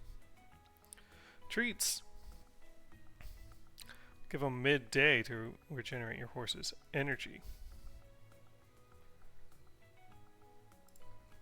Oh! He liked the carrot. Brush. Brush your horse as needed in the morning and during the day to keep them clean and increase their trust. If your horse is left dirty for too long, they risk becoming unhealthy.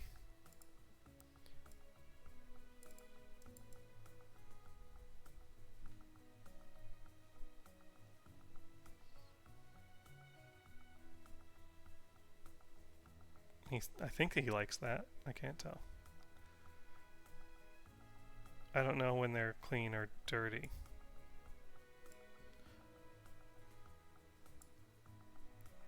Okay. Muck.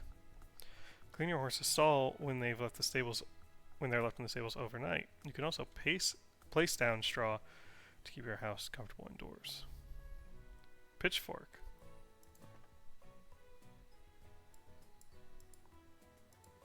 Okay. Yeah, so when I volunteered at that horse ranch, the cleaning of the stalls and stuff is mainly what I did, and did a little bit of brushing the horses, and I guided them around a little nature trail. Horse haircut. Natural. Oh no, I trimmed it too much. I liked it longer.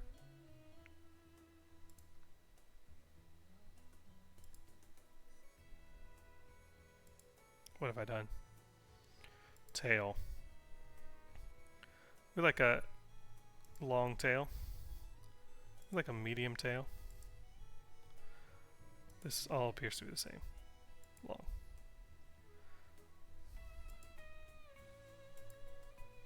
There we go.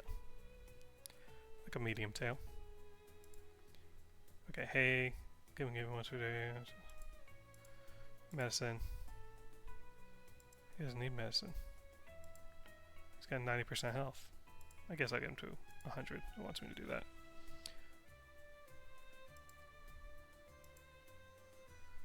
Oh gosh. Change your horse's halter and lead.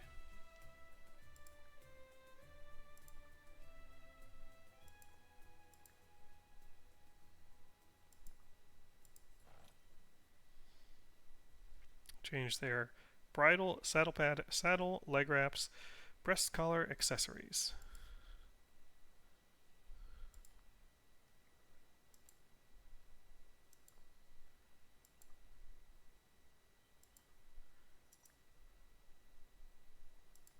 Classic bridle.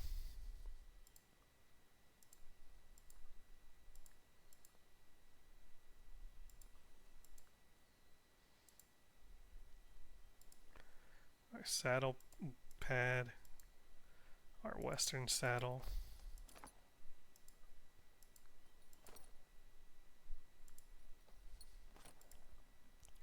Leg wraps.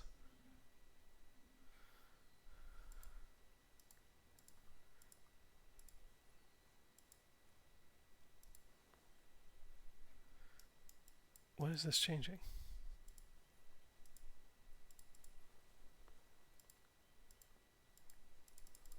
No leg wraps. Breast collar. We don't have one of those. Accessories. We have a competition ribbon. Oh, look at that. What a stylish dude.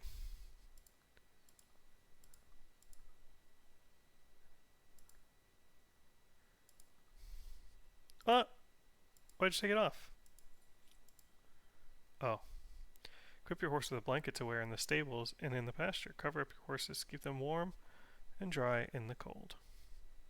Is it cold? I don't have a blanket.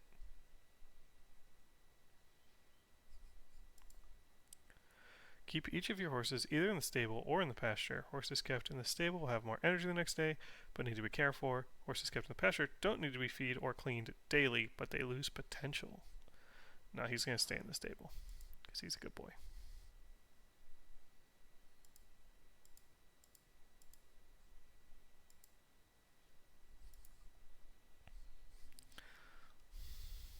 How is there not a pet horse button? What is with this game?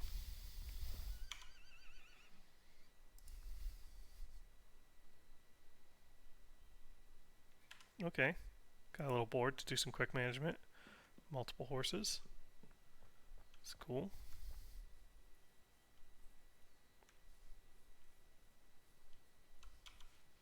Get some straw.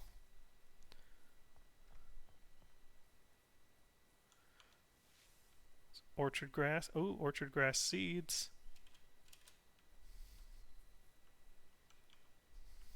Charleston doesn't react.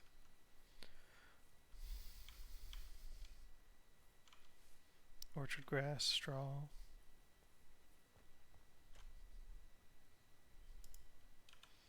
What did that dude give me? Inventory.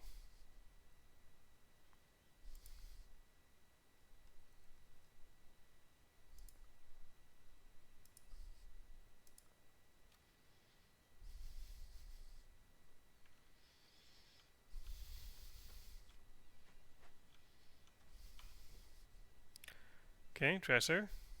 Change your outfit. Oh, you can get a competition outfit versus a non-competition outfit. Love it.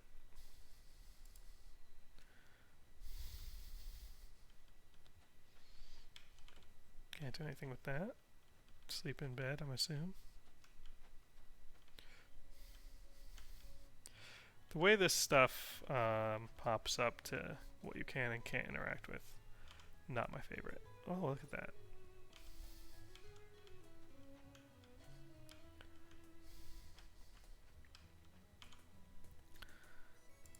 Alright, going to sleep.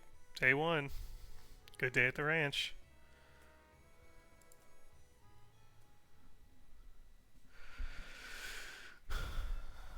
Alright.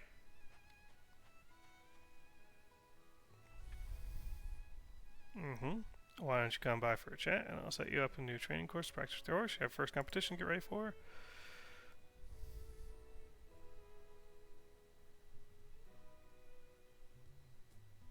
Yep, okay.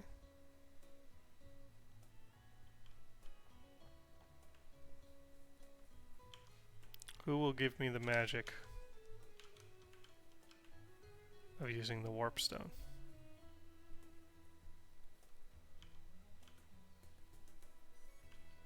Nobody. This is a huge ranch. Like for my own personal little area to have. There's another warp stone right here. Look at them all.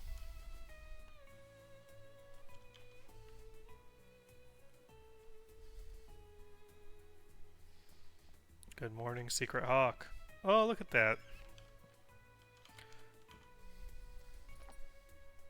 Wait.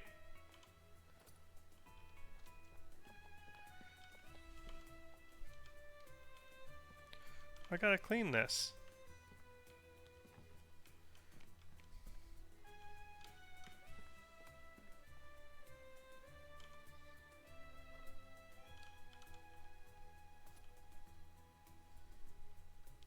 Do you see that? Your horse doesn't trust you enough for you to jump on from the back. How do I do stable management?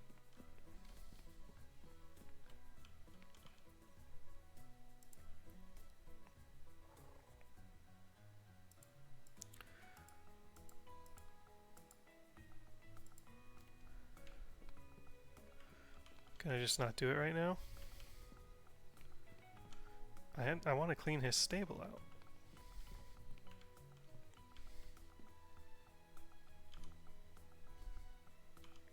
There we go. If you go to the front, it gives you a pet horse button.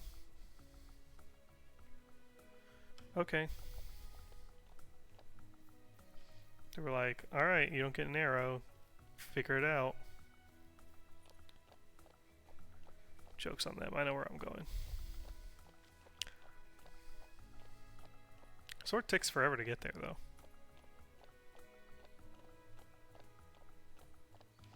Apple.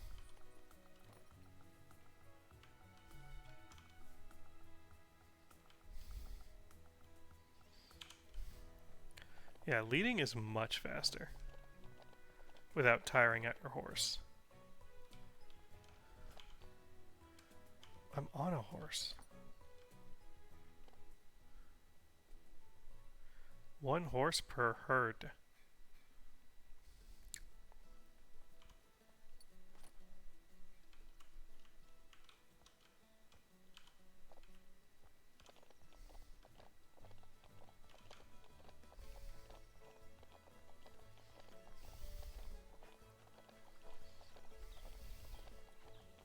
I bet there's a treasure chest over there by that little waterfall.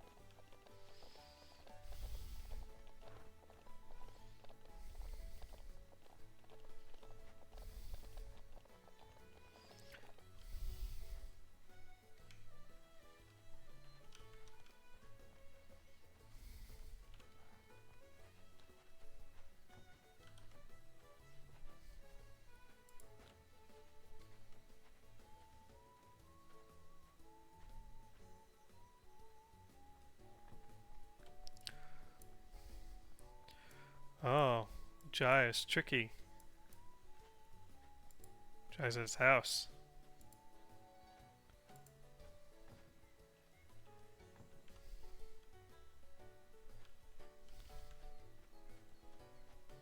Can I buy a new saddle for my horse now? Shin. Chat.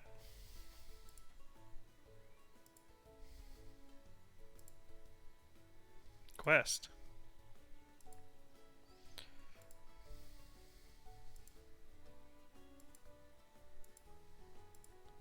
$4,000 for a blanket? Are you sure?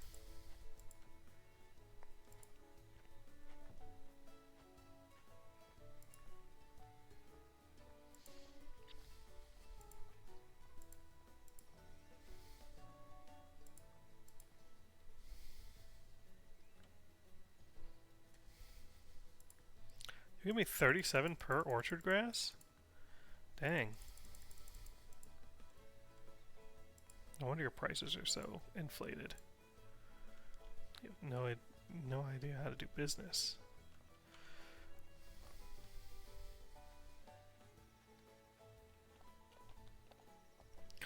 Let's go. We have to go that way. Oh, right. I actually don't like doing that. I like to instead lead you where I like to go. Let's go.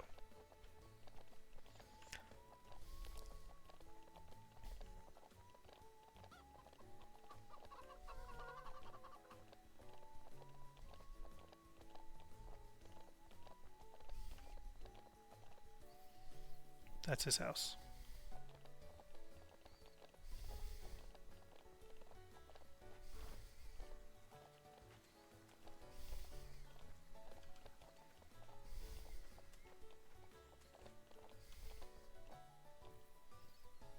Lupine Meadow.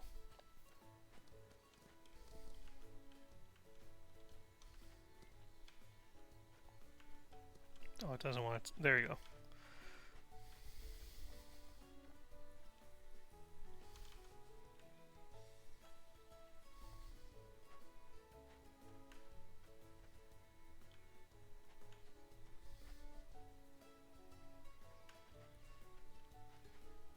I found you.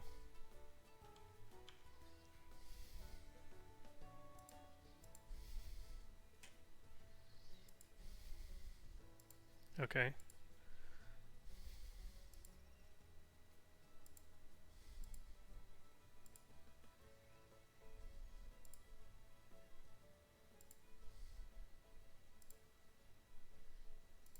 Aha.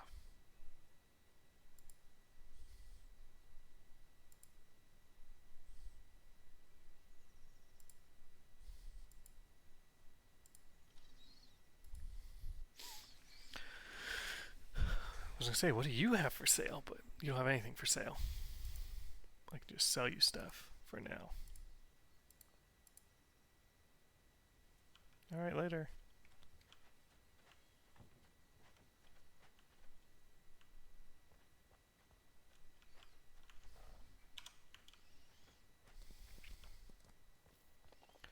Come, Secret Hawk. We must now talk with River. River was the horse trainer, right?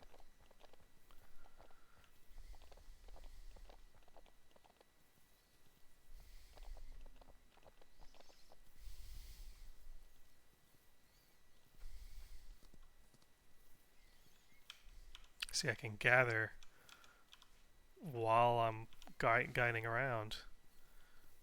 Make money while I'm moving. If I'm on the horse, I can't gather.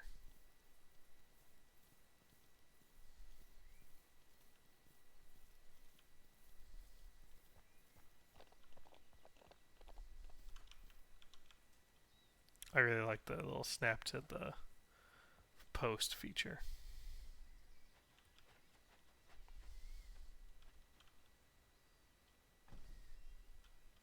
Do you have treasure in your house?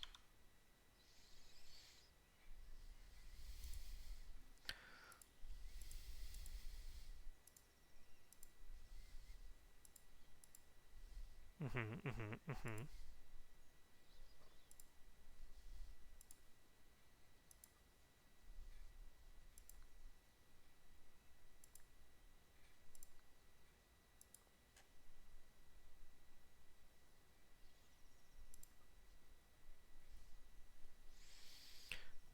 gonna buy these other courses. That one's expensive.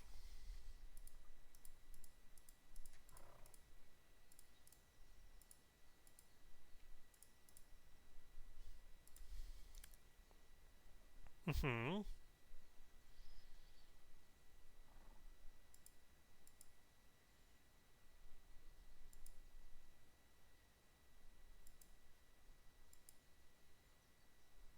Mm-hmm.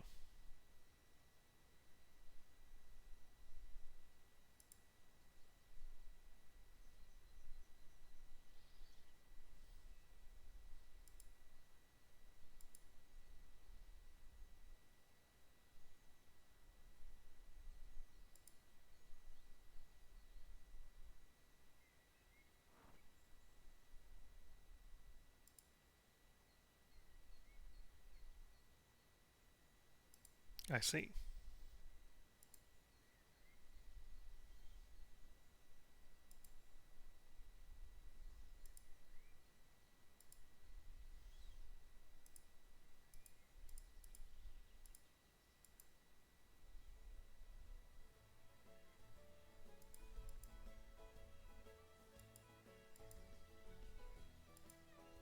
Okay. Bye.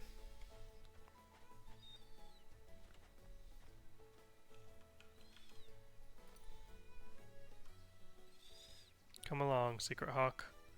Let's do a little training in the training yard.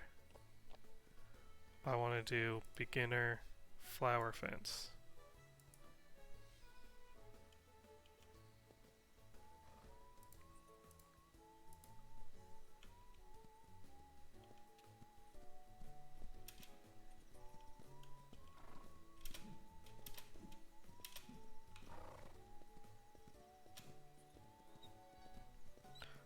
At a canter, he gets speed, so I want to do speed and jump.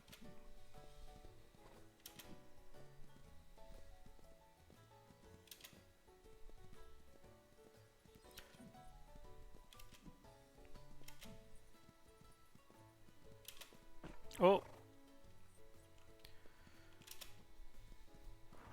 Well, I think that took out a bunch of his energy when I hit the wall there.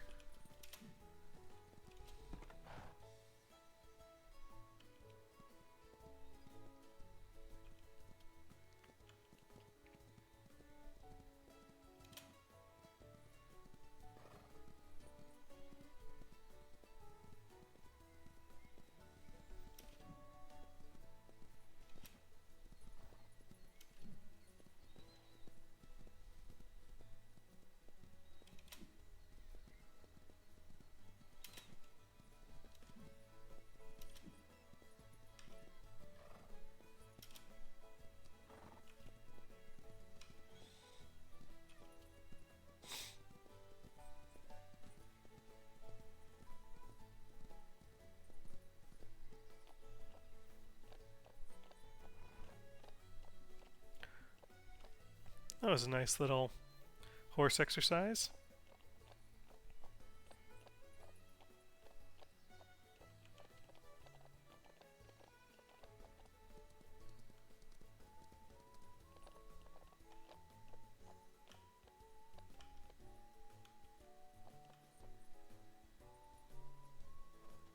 Can't talk to people while on horseback, I guess.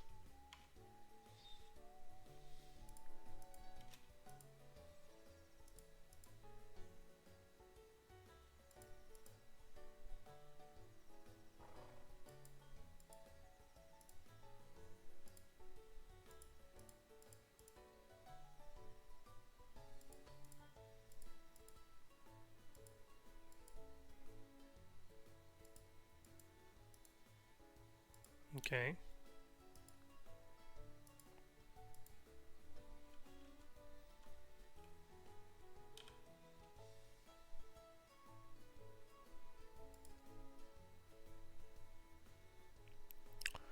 Repair gives 80% energy? Dang.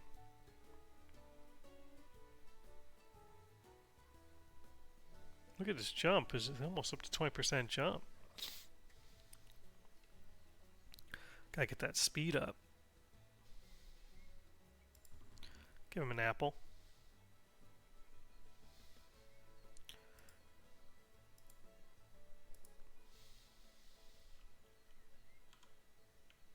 Come on.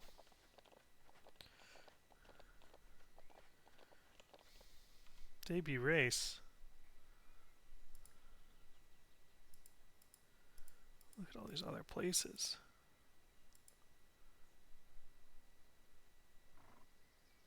First place, $1,000. Dang.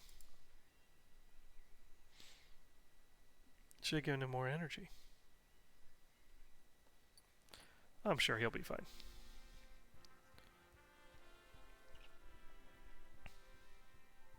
Oh, if it's across the whole town, maybe not.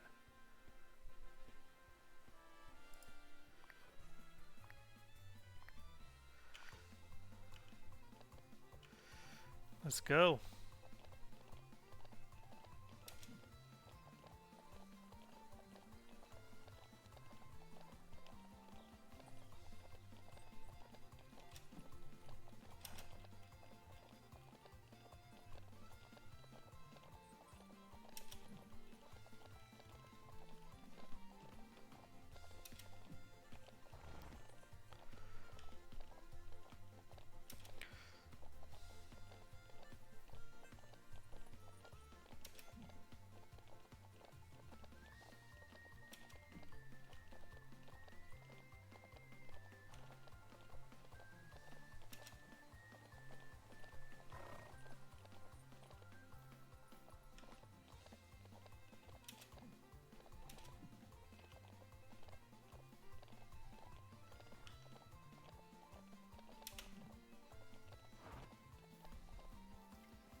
Whoa.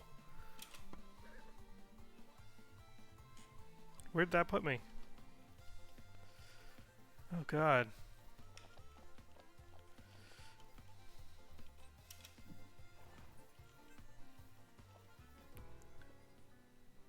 Fifth place.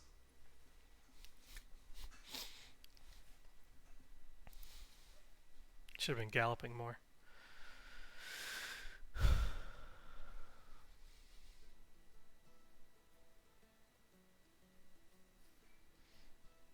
All right, I think that's gonna do it. Let's talk to Madeline here.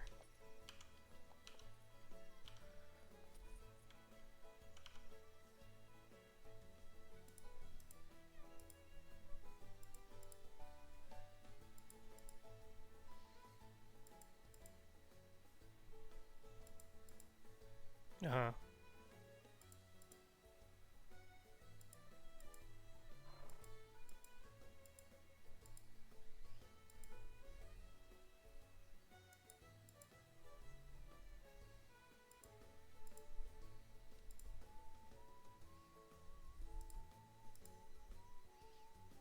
What, does the statue actually glow?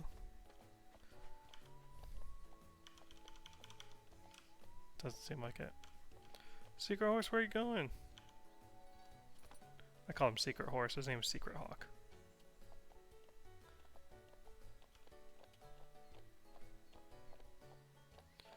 He's had a long day.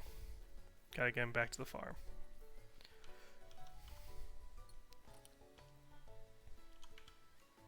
This is just so much faster. I don't know why they made walking your horse around town faster than riding it.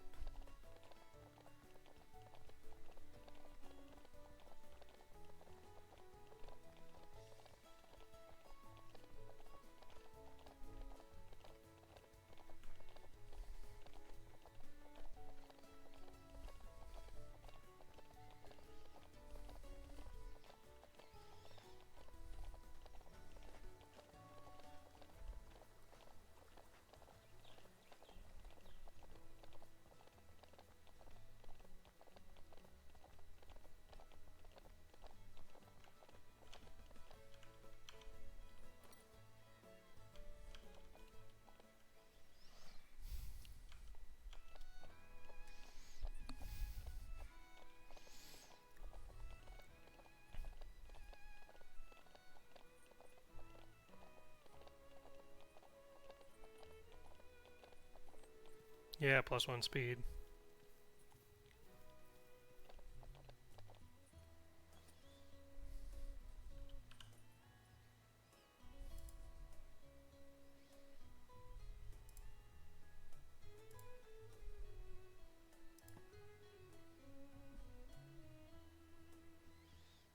Gotta scoop the poop.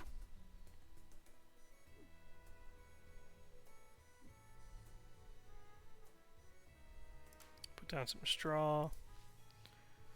Feed you some orchard grass. Don't think you need oats. You already had a treat.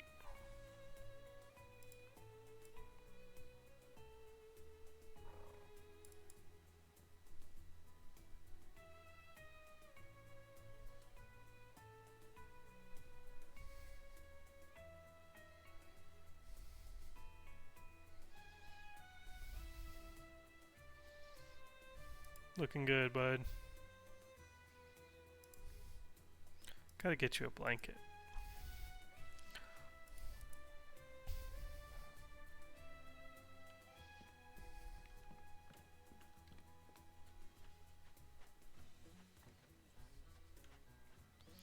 Okay, I want to look at the map for my... Okay, this is the pasture. That's the fertile pasture. That's my farm fields, retirement pasture. My house. My training area. Pine forest, whatever this giant building is. Rivershine town. Okay, let's go over here real quick. Because I thought I saw a building back there. And I bet there's treasure. Can't jump.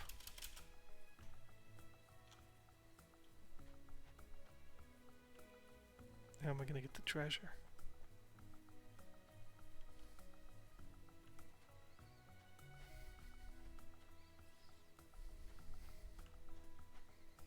Plant.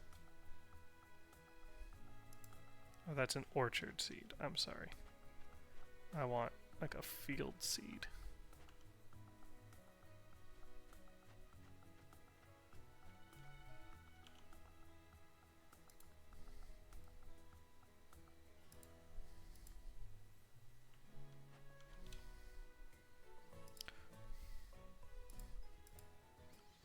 Yeah, there you go.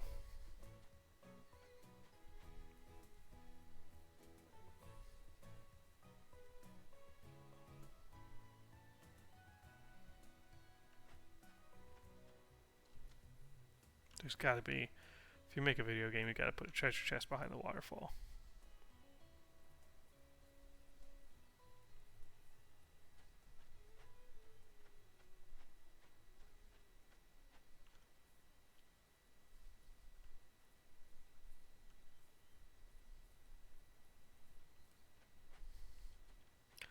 Okay, this is my house.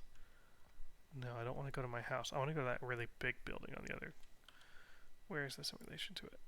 On the other side of the training pasture. That way.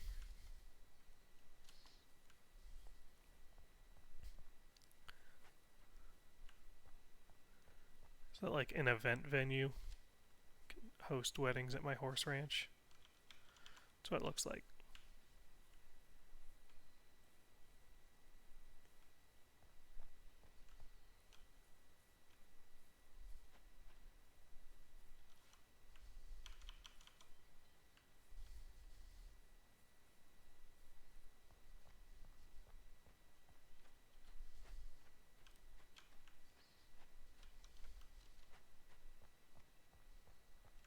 We're going to check that out, and then we're going to go to the bed, and then we're going to be done.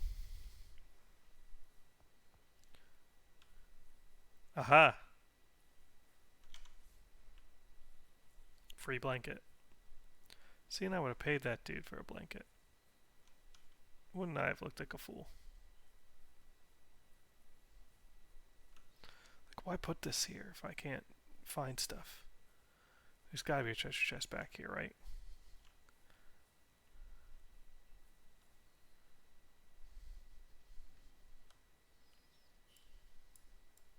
Okay, this is that where that big building is supposed to be, but there's not a building here. There's instead a bunch of bushes.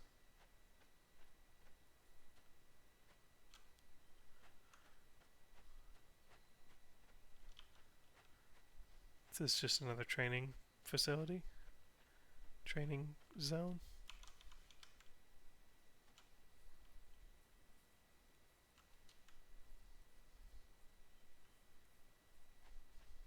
Same with this.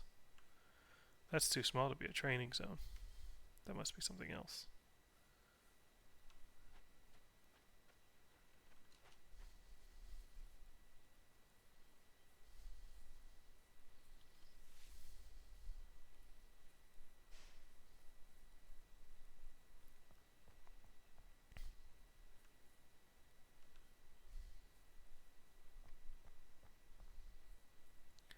Turning in at 5 p.m. like any self-respecting horse rider.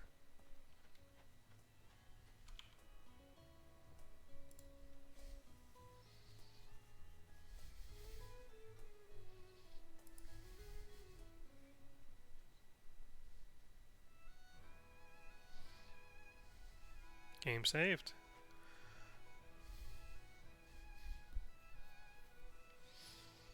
I already talked to you.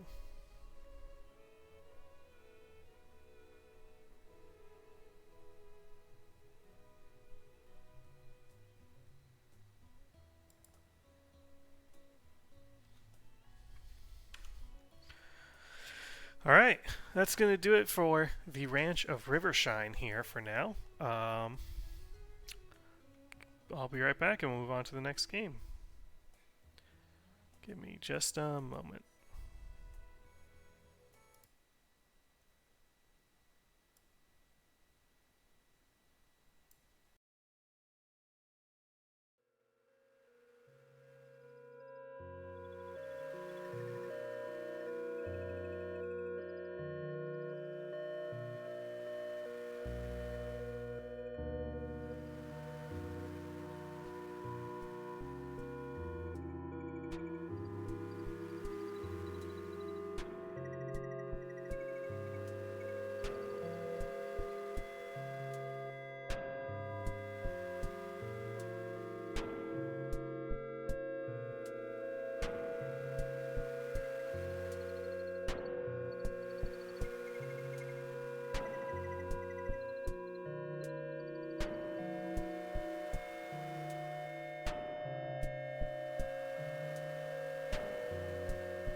Okay.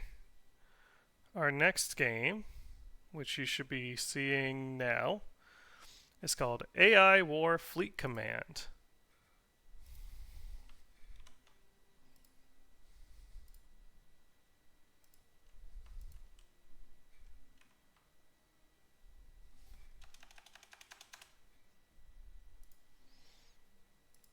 Another game that I know absolutely nothing about.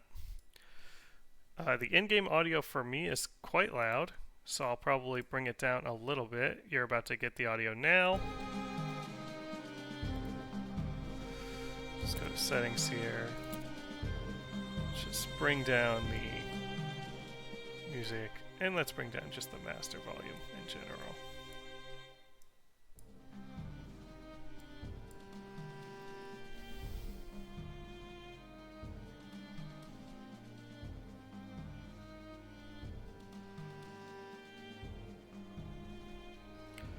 Alright. Save those settings there. No idea what this is. I think it's intended to be mostly multiplayer. Don't know. Let's find out. Oh. Okay.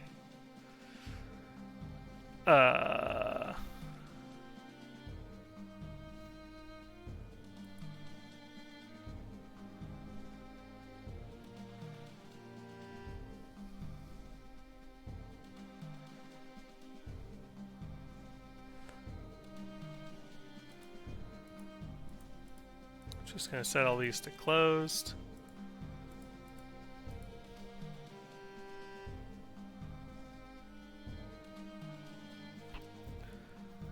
Yeah, sure.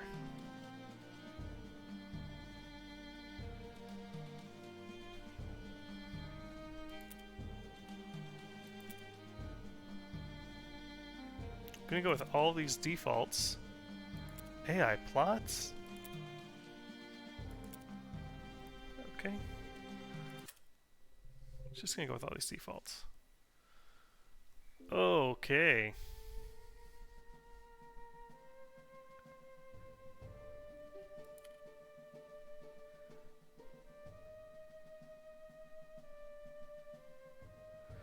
What am I looking at?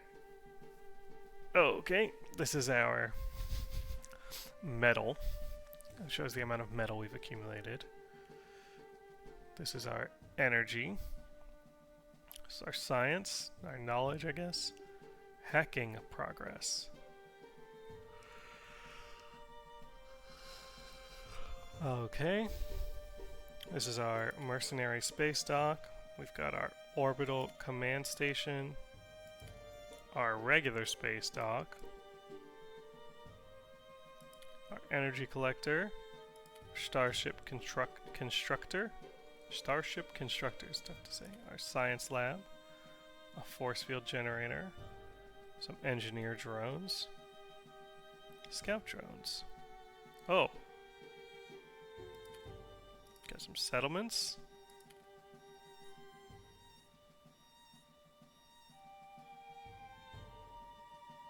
Mm-hmm. Sure. Whatever any of this stuff means. What's this?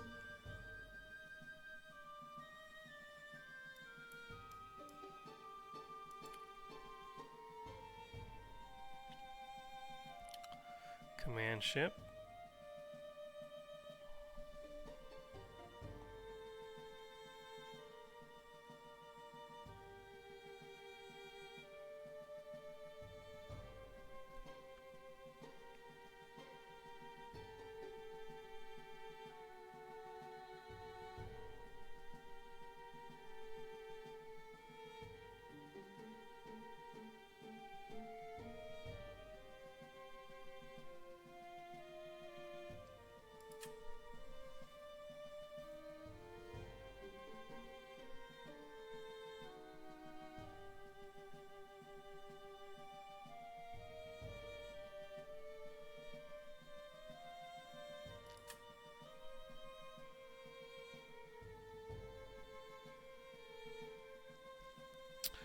Boise.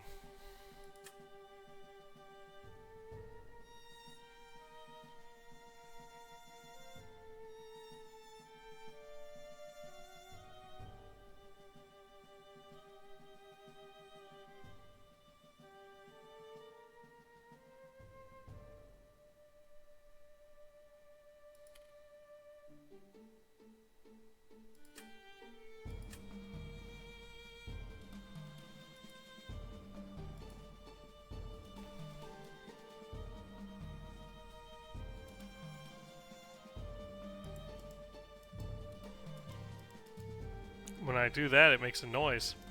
Boom.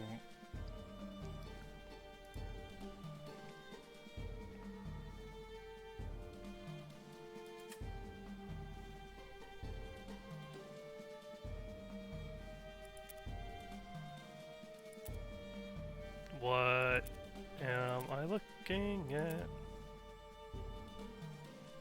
Brave Scout starships?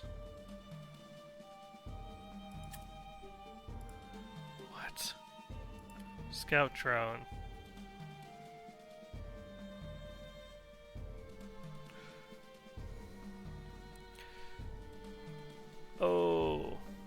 Okay. I have a metal harvester out there. What is...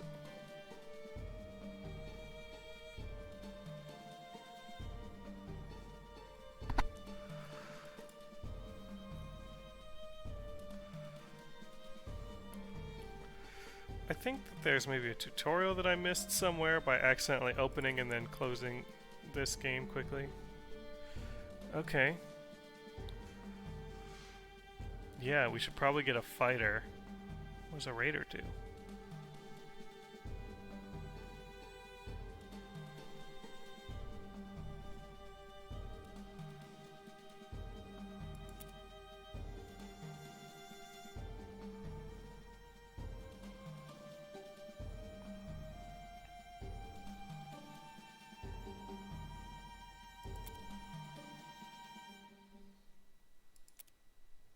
Okay, we're spending our knowledge. We have enough to get all of this stuff. Wonder if there's a reason we shouldn't. Oh, there's all this other stuff.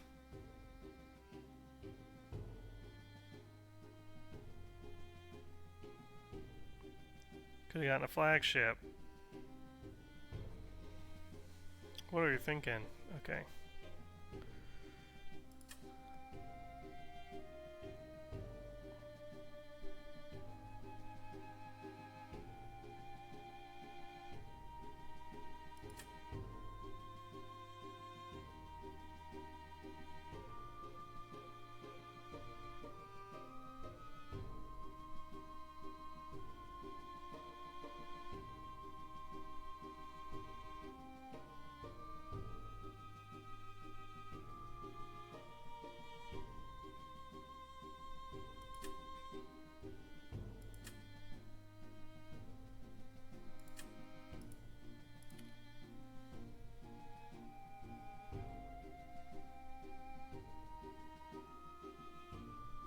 I feel like we should have a colony ship. Unless we already have one somewhere. I don't think we do.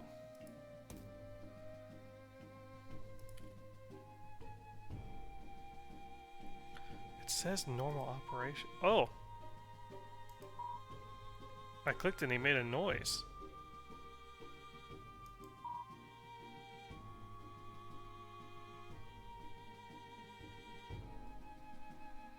He's going to this thing. This wormhole.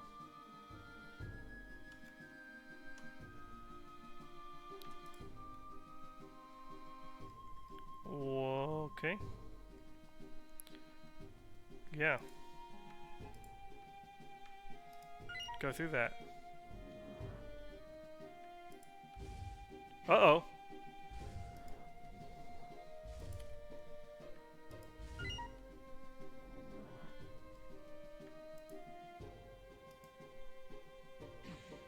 They entered our space. I brought destruction. Well, now I've gone and done it.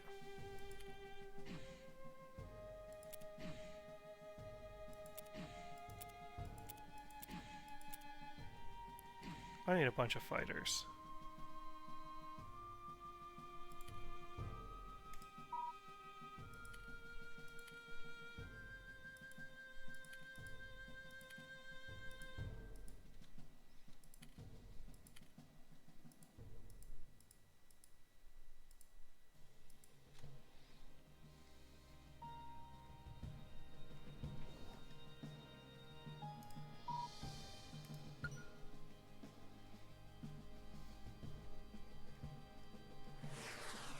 Whoa!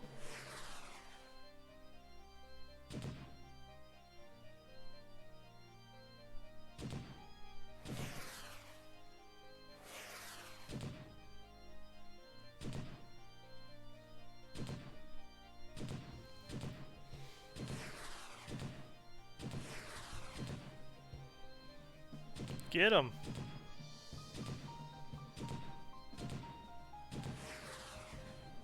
Oh, they didn't blow him before he went through the wormhole. Okay, that felt like a successful defense.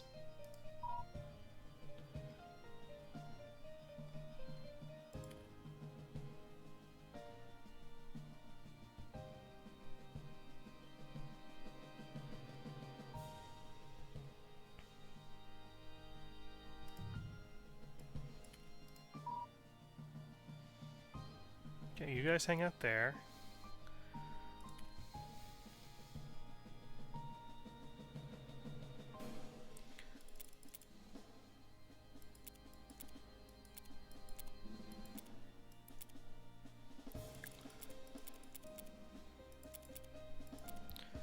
Build some more of these, build some more of those, build a couple of these.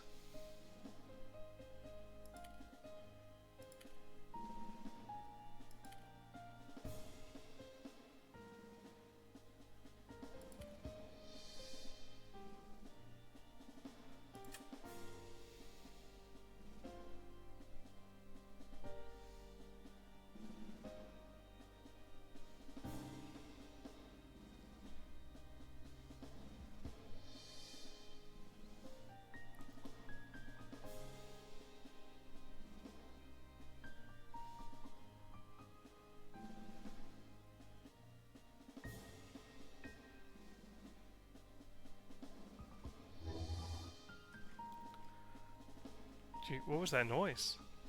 Something went wow wow.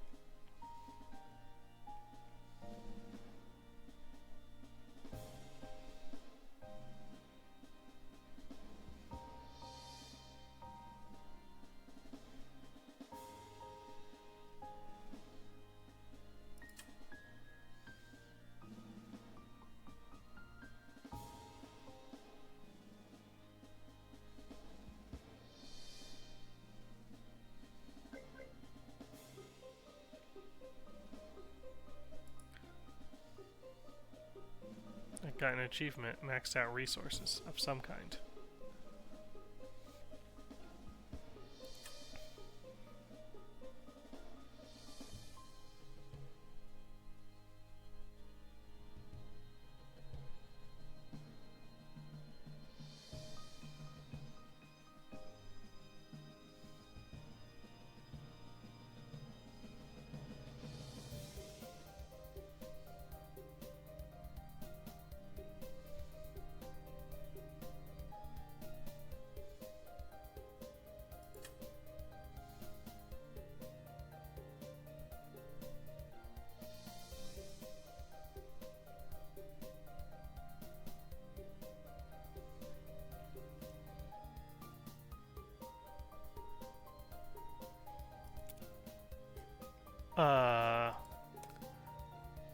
Couple turrets.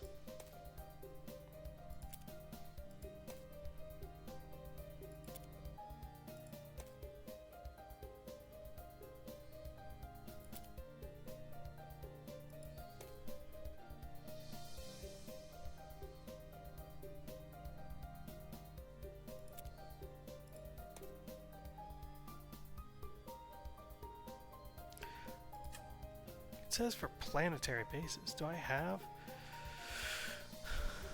Like, do I send this guy?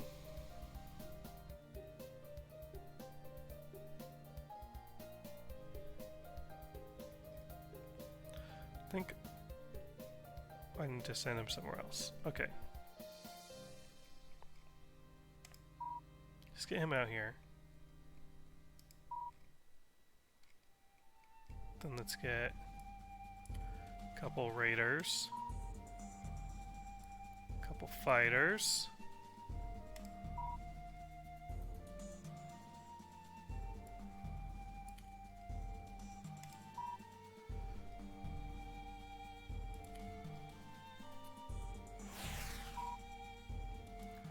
See? Now we got invaders. Get you back behind the lines here. Whatever. Oh my god, that's a lot of ships. What have I been doing? Not that.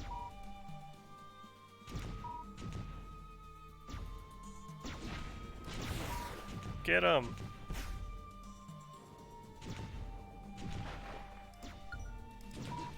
Get him!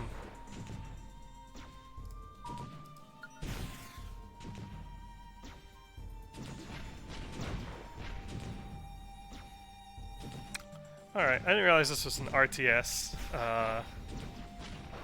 I'm terrible at RTSs. Build a bunch of stuff. as fast as you can. A couple of scouts, a couple bombers, some missile frigates, a bunch of raiders. Just get this stuff out there. They're blowing up our force field.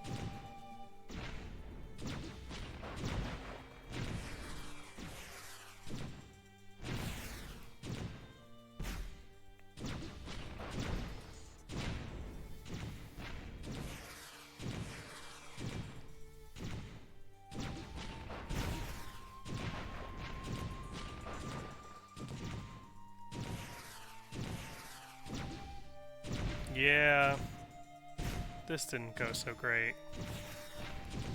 All units, go do something.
Oh, they got guys over there, they got guys over there.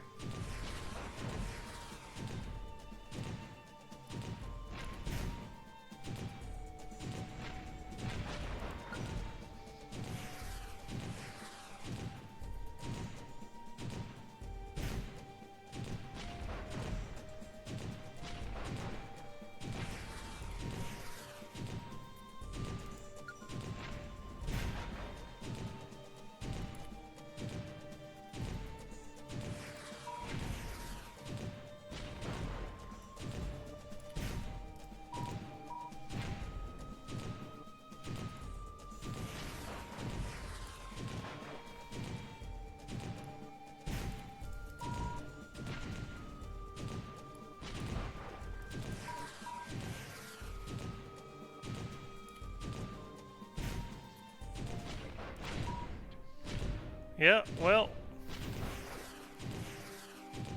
I lost.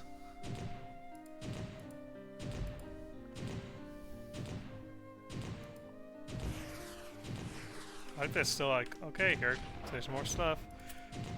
Okay. Not for me, this one. A little outside my wheelhouse. I think we're just gonna call it at that on this one and just move to the next game. So, give me a minute. We'll be right back.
Okay, our last game that we will look at this evening is called the Gnorp Apologue.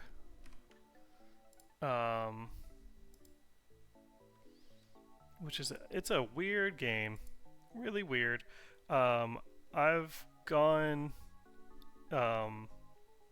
pretty far in it, beaten it once before. So what I'm gonna do is I'm gonna go ahead and delete my save and start over to show kind of what the whole thing is. So it starts.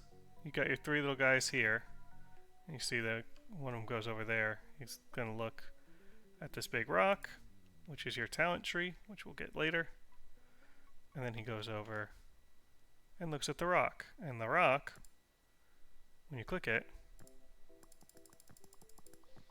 it spits out little bits. And they collect these little bits.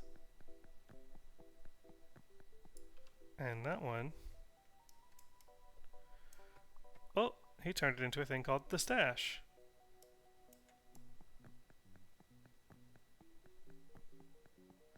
So as we get these bits here,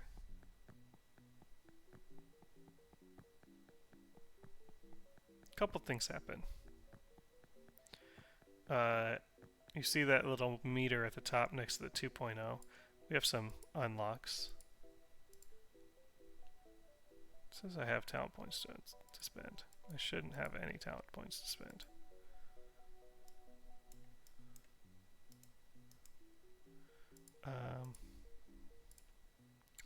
But as you see, there's some other things happening here. When I eventually get enough bits, then I will be able to build new stuff. But you can't collect the bits unless you get them off the ground here, and then you put them into the stash.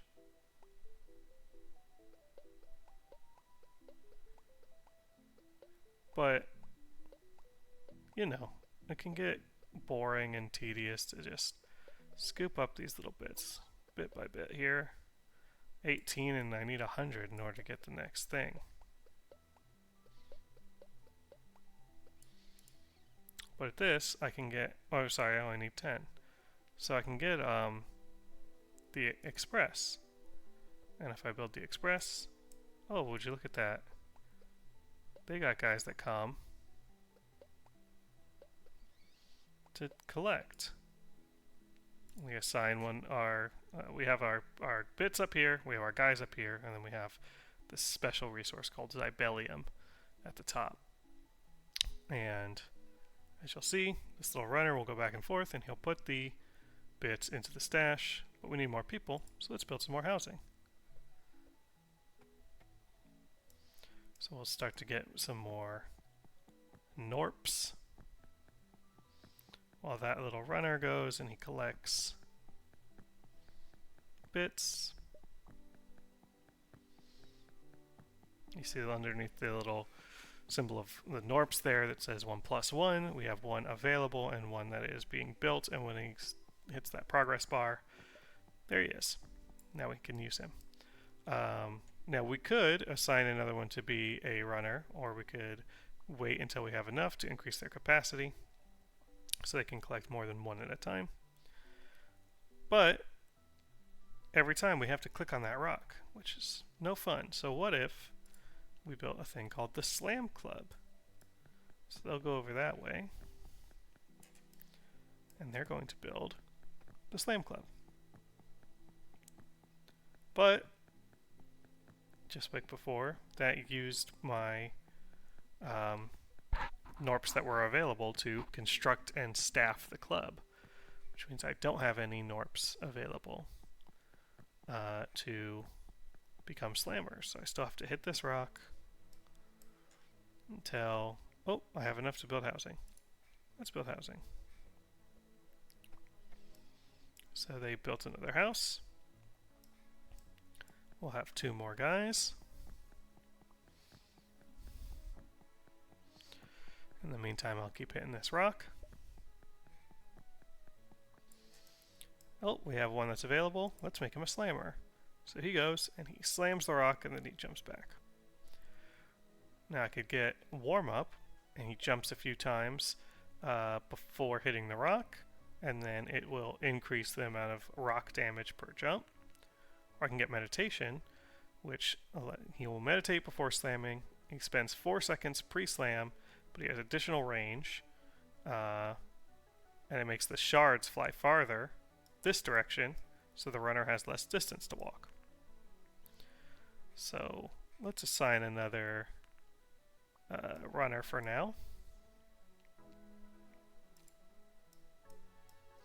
And then let's give this guy, well, let's get 30. And then let's give him the ability to do the jump.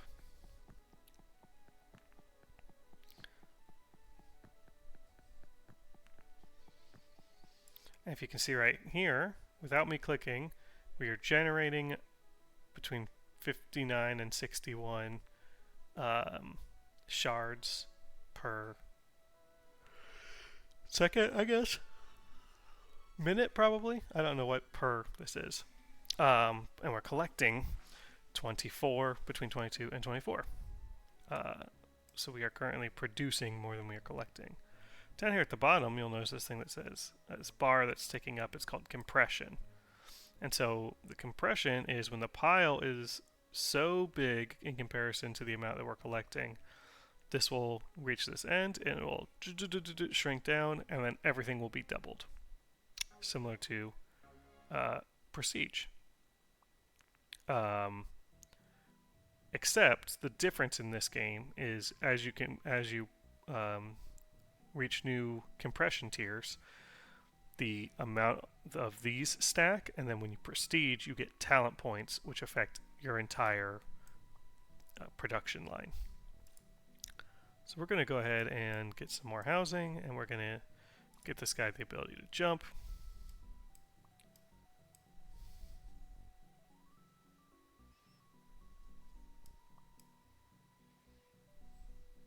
We can make their job a little easier by popping this towards them. Then we have less distance to run.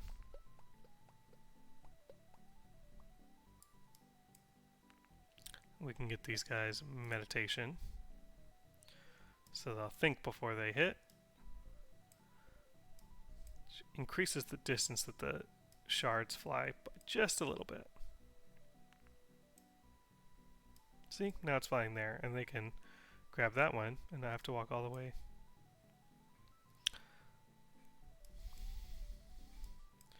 So let's get another slammer in there,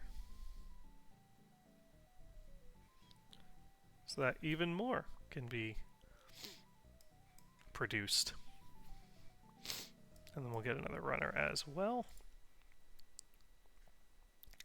We have enough to increase their capacity a little bit. Now look at this. If I have 3.33k shards, I can increase their pixel speed. At 100 shards, I can get the House of Shards, which unlocks more advanced building and gives me 4 Gnorps.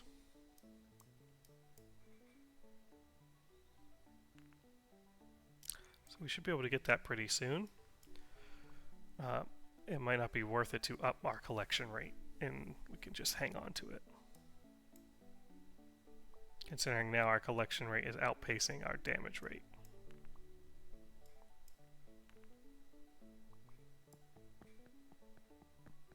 Which means they'll eat through the whole pile.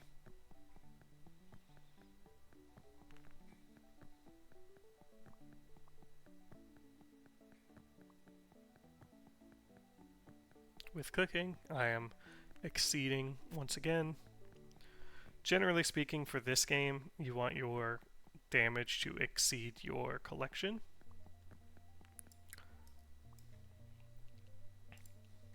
So we'll build the House of Shards now.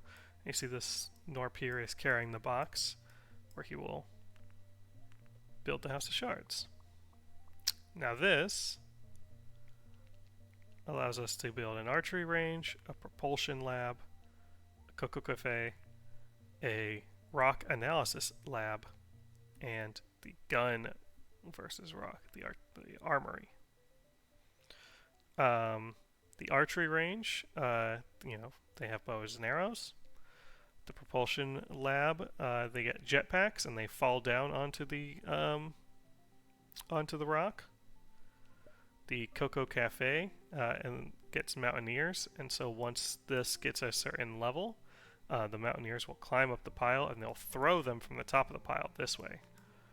And then we have the Rock Analysis Lab, which gets them to study the rock, which allows you to get things like weak points, and then eventually you get a turret, a hot air balloon that flies around and shoots it. But we're going to save up for the archery range first.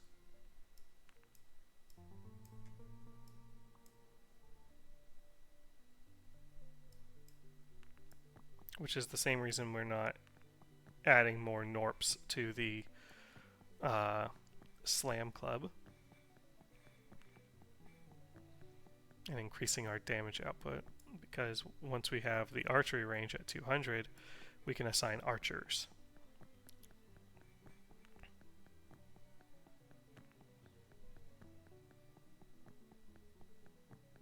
And archers have an upgrade that will really help.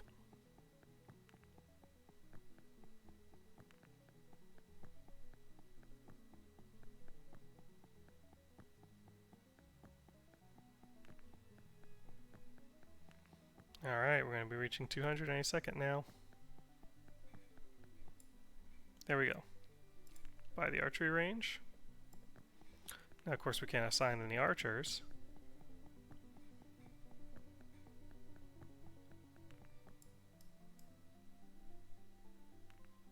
But we don't need to because there's archers that are there.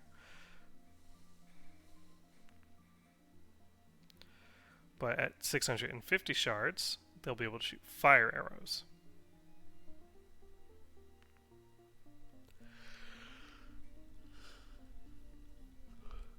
So now he's loaded up, they'll all load their arrows and they will shoot it. And as you can see, it just immediately starts spiking our damage.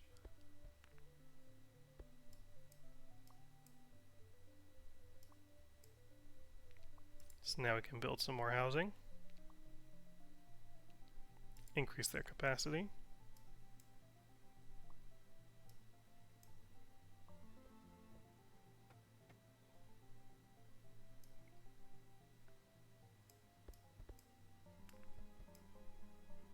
They built the house over here this time.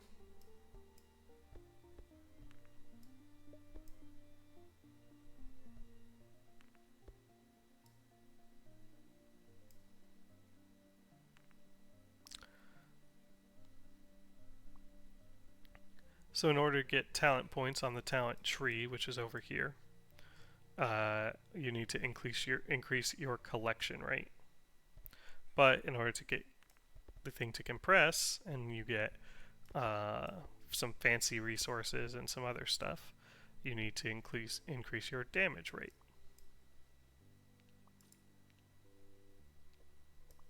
So there's a constant push-pull happening.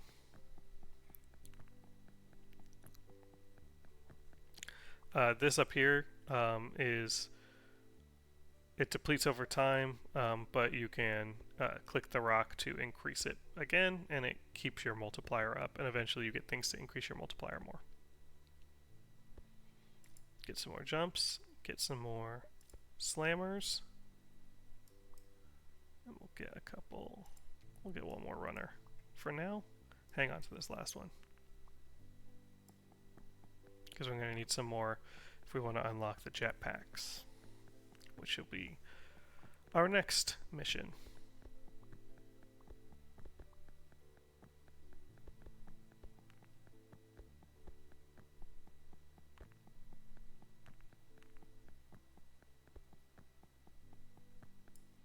I believe the jetpacks require 3. The Rock Analysis Lab is another really good one.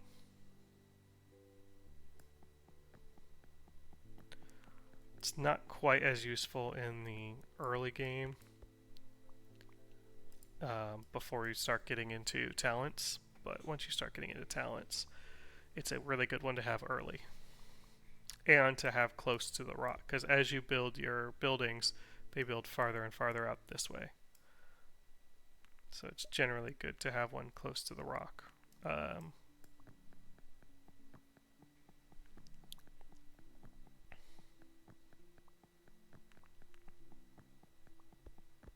But yeah, it's a clicker. It goes and you click stuff, and then you get stuff to make it click less, and it'll run. It runs in the background when you close it. You'll gather resources, and it gives you a report that says how much that they hit versus how much they collected.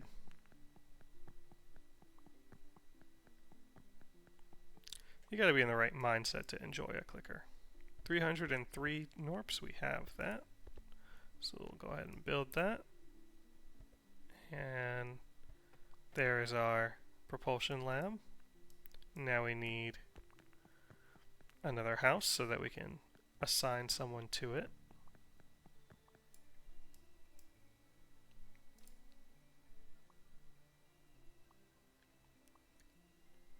And now we can do something, and when we have 120k shards and 2 Gnorps, called the Geet protocol, which they use the jetpacks to throw from where they're standing all the way here, and it unlocks a new building. One of the best buildings. So now I've got 2. We'll assign both of those to be bombers. If we want the Ultra Boost, we need 150k and 5 available Gnorps. Our next target is going to be the fire arrows at 650.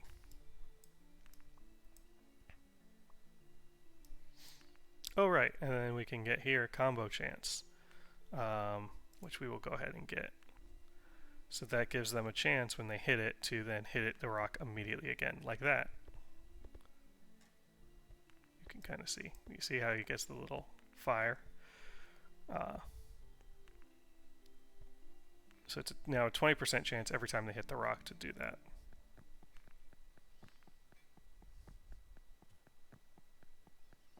And then these bomber ones, they go up in the air, and then they fall and smash the rock from the top.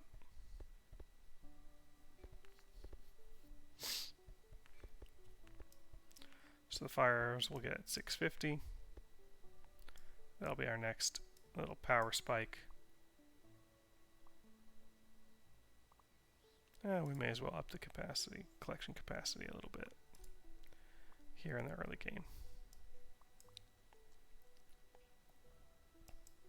Speed things up.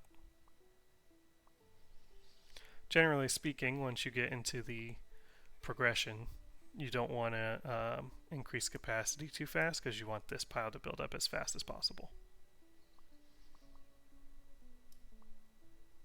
Because later tiers, much easier to do things like get 3,000 shards.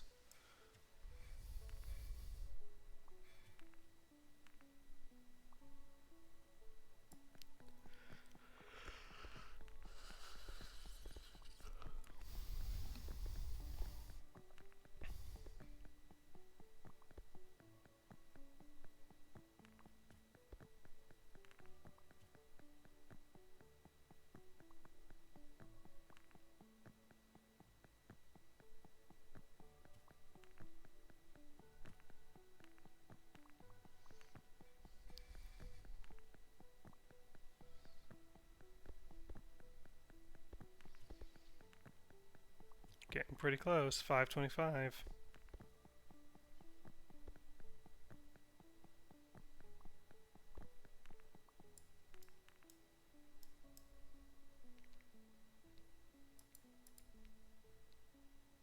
I don't know why this keeps saying I have town points to apply when I don't. I was trying to resolve that while we were waiting for this next little bit here, where we will be able to get our fire arrows. So now the rock will catch on fire and it will constantly be spilling out. Constantly spilling out rocks, like shards, anytime that it's hit with a fire arrow.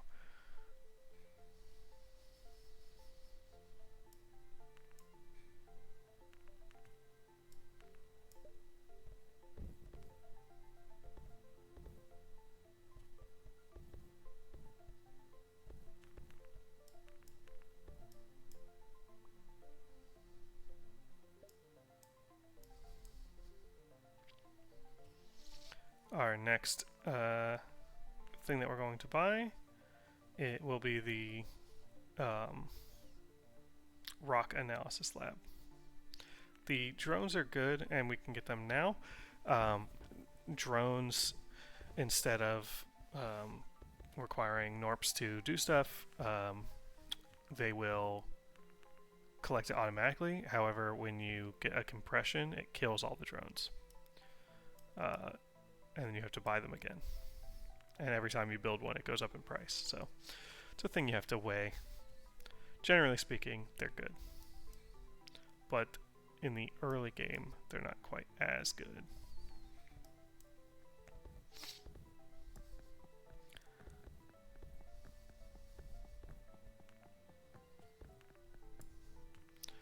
Okay, 480 is our next purchase. And then, I don't remember how much the hard air balloon is.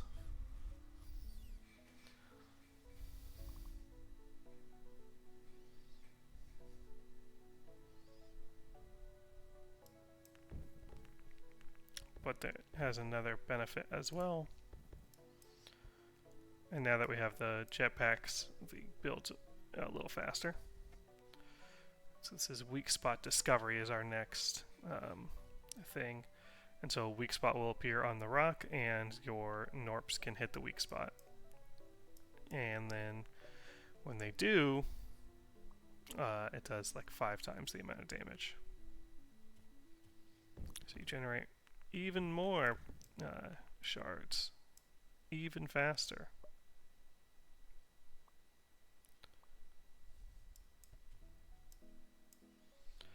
500 for that, okay.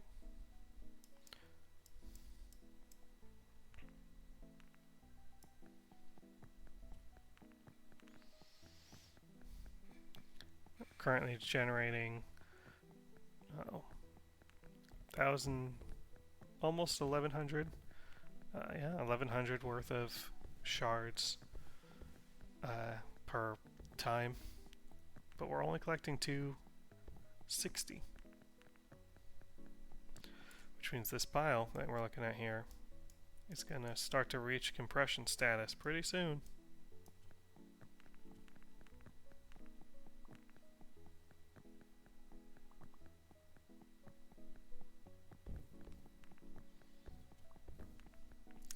Compression builds up slightly faster if all of the bits, all the shards are in one area, like this. It's built up like a big mountain. When they're spread out wider, your compression takes a little bit longer, which you may or may not want, depending on what you're going for. But now you see you get these weak spots, and when things trigger them, get all those shards spitting out. The weak spot did 2,000 by itself.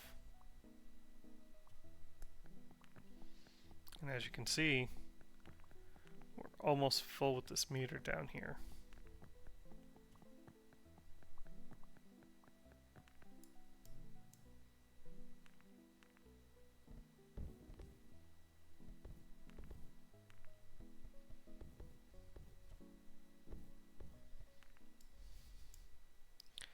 At 1.3 we can get ice. Oh, the compression is happening. So all the shards go zoop, and they suck back into the rock. That's what this is here. It's absorbing almost 7,000 a minute. But now you see the shards have this pink hue. And a little thing was created. Now, to catch that thing, we need a Zybellium collection, which is the hot air balloon. And it's going to go out and it's going to get that thing. And you can kind of help it along by having your mouse at the right spot at the right time. You can bounce this a little closer to the hot air balloon. Oh, I've bounced it away. Oh, I bounced it away again. Oh, but it's slingshotting back. The hot air balloon will come and it'll catch it.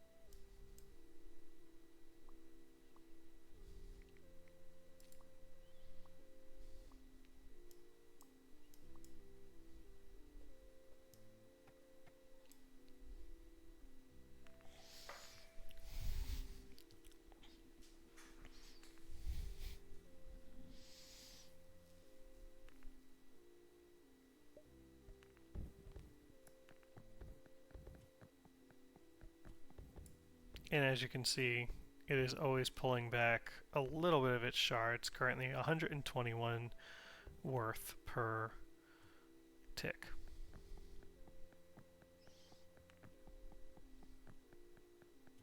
The hot air balloon has captured that twinkling thing, which is called Zybellium, and it is bringing it back to be researched.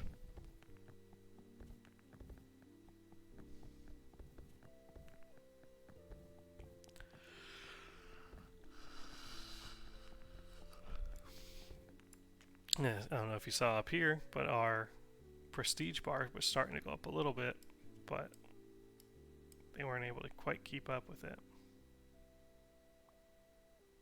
We could add some runners probably, and it would increase that.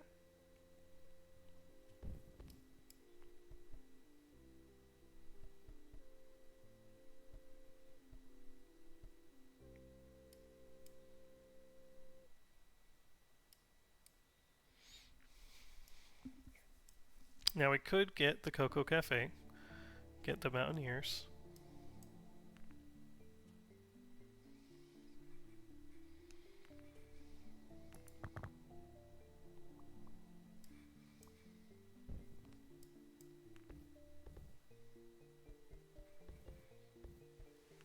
But we're going to save it for ice arrows.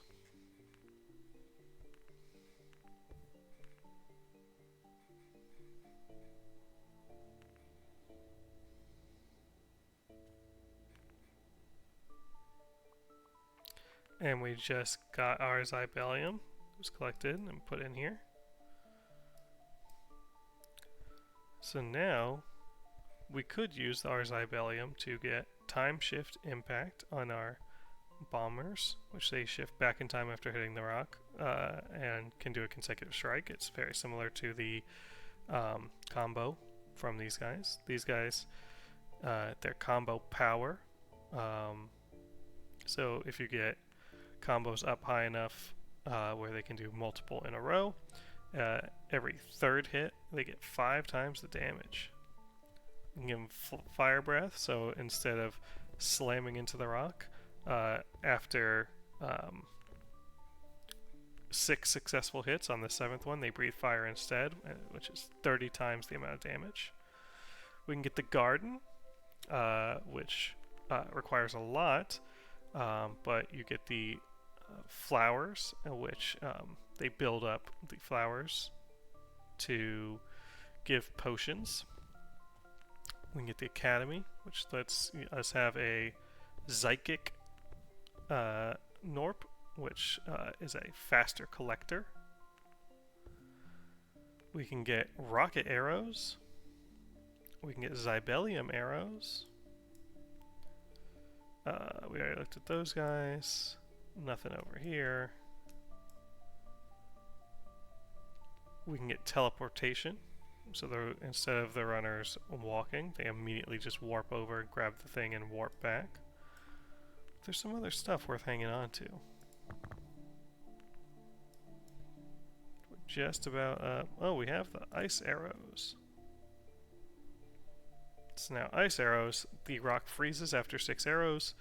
After 4 seconds, the ice will shatter and will give out double the amount of damage dealt while the rock was frozen. And then if it's already frozen, any other ice arrows count as a double damage arrow. And then it has a 4-second cooldown before it can be frozen.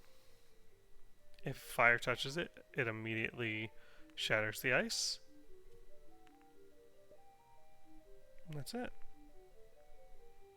So as you can see, now we're starting to really starting to build up here. Things are starting to get a little silly, which is good. We have 6 Gnorps available, so we're going to get a couple more runners. We'll increase their capacity. And we'll get a couple more jetpack Gnorps.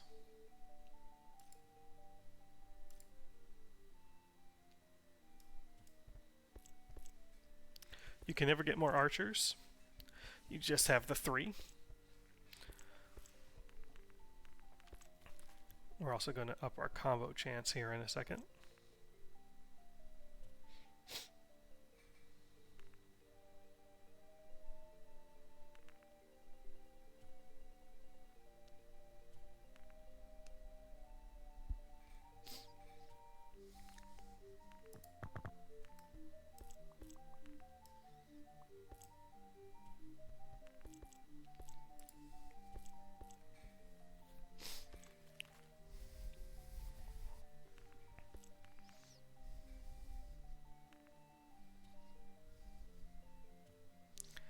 Almost up to a first prestige point.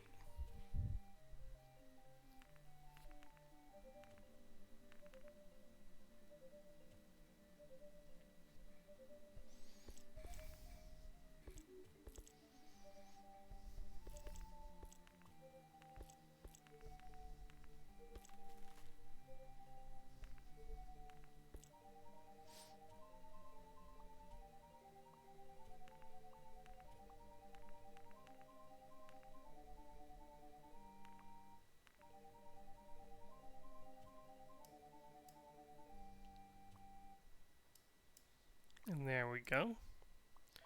Just got 1 prestige point.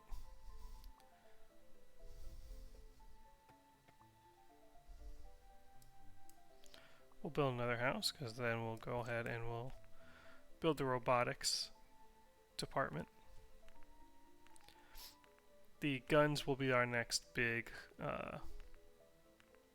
spike.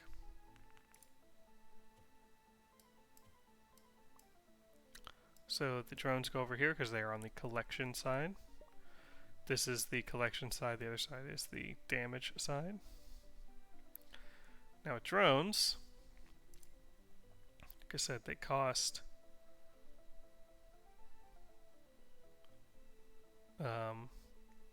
money, not Gnorps.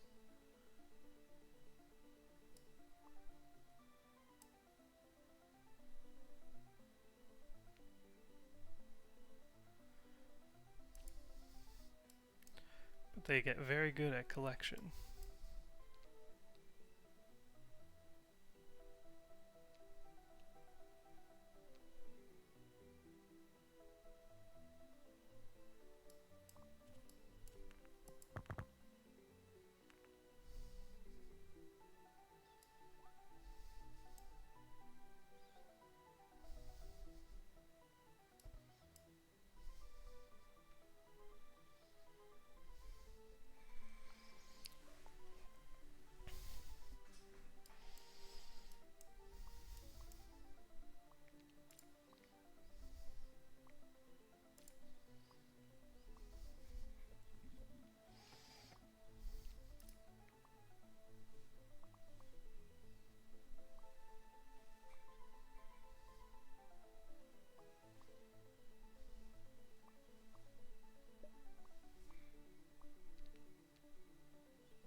And then we will grab the Cocoa Cafe once we get a new guy.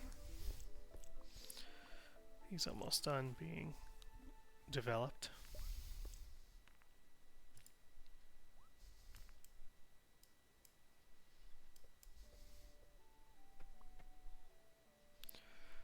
So the Cocoa Cafe gets their mountaineers. They climb to the top of the thing, and then they throw the shards from the top down to the field in front of them. And if you want to encourage compression, you can have them rest. I think I just missed that weak spot. If I had hit that right before the ice broke, it would have done 5 times the amount that the weak spot normally does.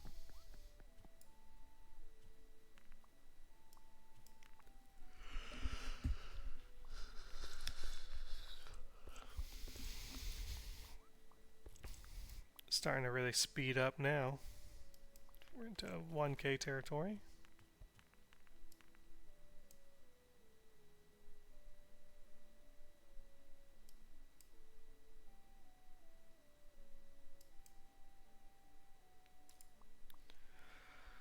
Go ahead and assign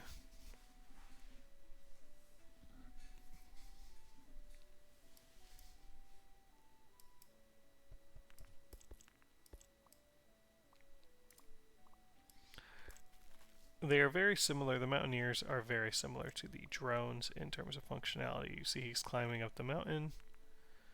Then he will stand at the top of the tallest and start throwing down shards.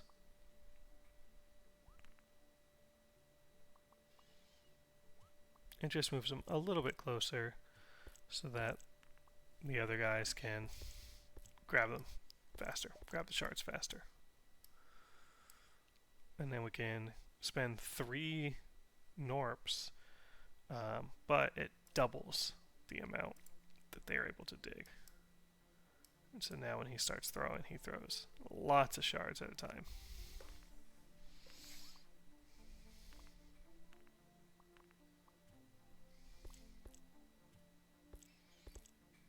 Like I said, this will make our compression event happen a little bit slower.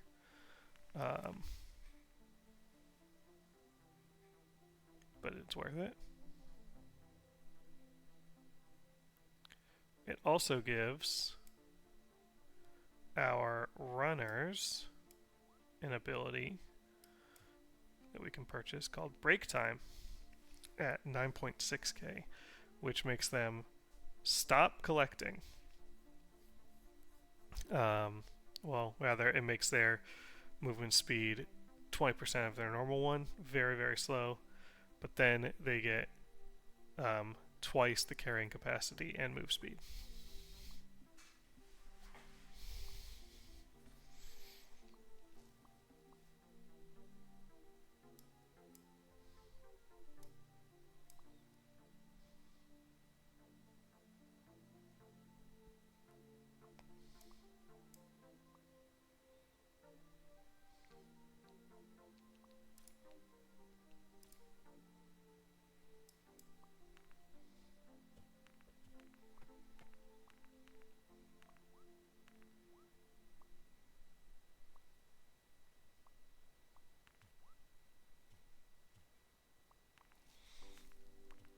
We're going to wait for the rock to turn to ice here.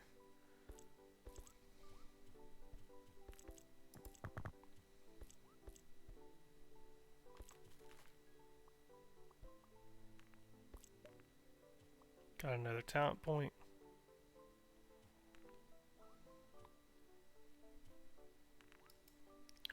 And if we look at our tree, once you get 2 talent points, you unlock this milestone. So that's a 2, 8, 14. Sorry, 2, 5, 8, 11, 14, and 17 are the major milestones of talent points. But then each one of these will cost 1. So there's motivation, which makes the slammers do more damage. We've got hiking buddy, which makes the mountaineers bring a friend. We've got the runner backstop, which is if the collection is less than 50% of damage, they get increased carrying capacity. We get extra housing. Every 7th house you build, you get a free one, which is very good. And then you got Bathe in Fire, which bombers gain a significant increase to ascent speed after bombing the rock if it's on fire. And then over here, we have some other ones, which are fire damage now generates shards that fly much, much farther. If you can put fire inside the mouth of a Gnorp, what about bullets? Instead of having fire breath, the slammers will get bullets. Super hot. Fire deals 2.5 extra, 2.5 times the normal damage, and it occurs faster. Very good one early in the game. The time shift delivery, the runners and the arrow maker want in on timey-wimey thing that the bombers do. So the bombers with time shift impact will propel runners and the arrow maker forward in time whenever they go backward in time. And then there's explosive exposition, hits by grenades to reduce the time until weak spots happen. Now the real one, the best one, in my opinion, is where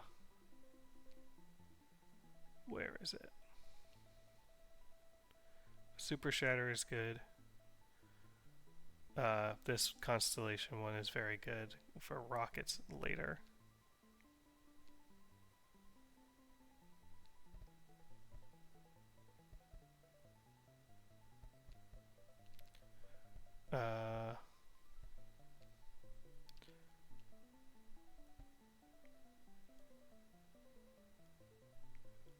I don't think it was this late.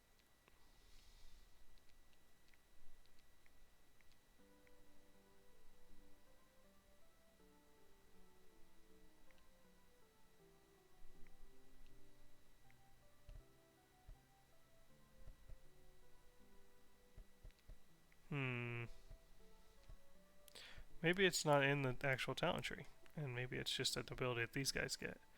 They get an ability to trigger the weak spots.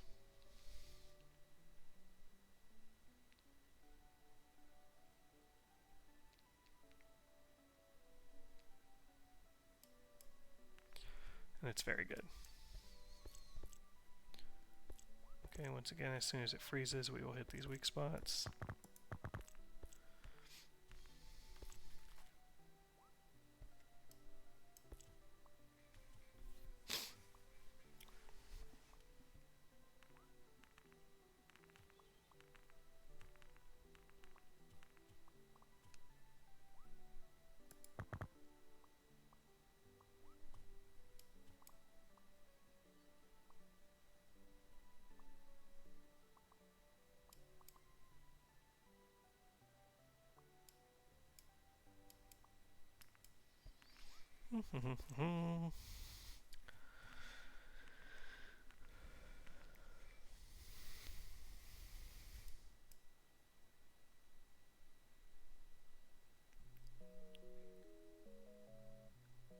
We're just saving up to get the gun lab.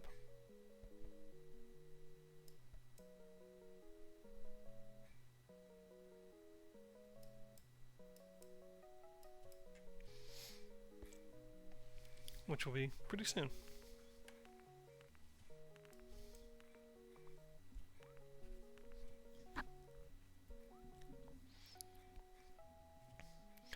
Just about 8K now. Once we hit 10K, we'll be moving on to the guns.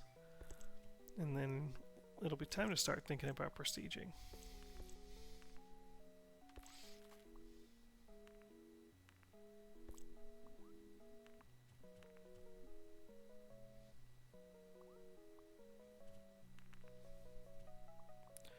Our damage is outpacing our collection, but only by a little bit.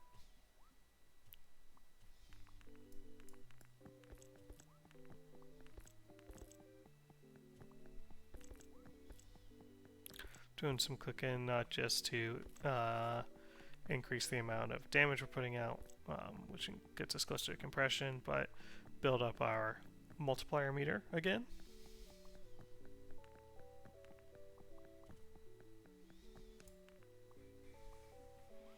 Getting pretty close here.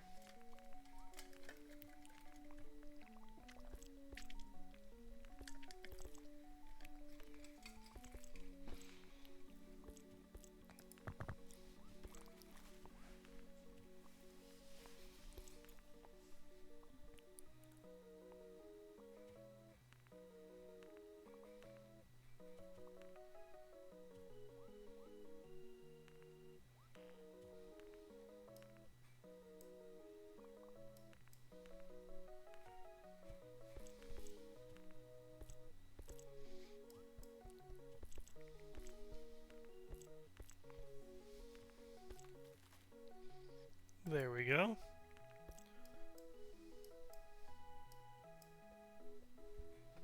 Now we have our gun, and that requires 2.5k and our last remaining Gnorp to use, but he gets a gun.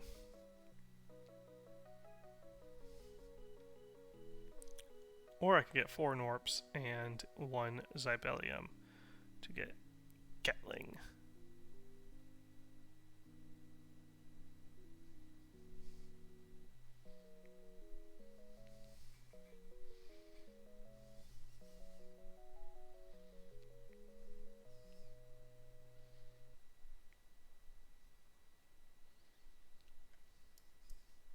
Which might not be a bad choice. Get 1 rifle, and then get a Gatling. But really, here's the thing that we really like, is whenever the balloon is not chasing around a shard, it will be constantly shooting the rock with a gun.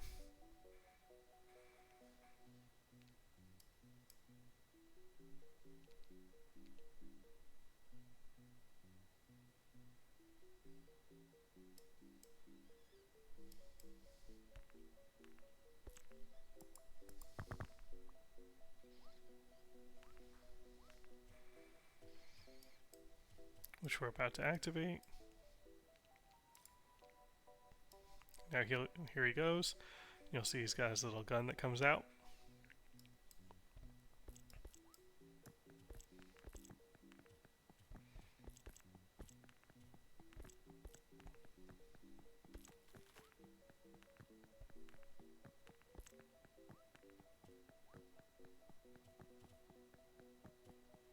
And we'll start really putting some damage on this rock, which will increase our compression events.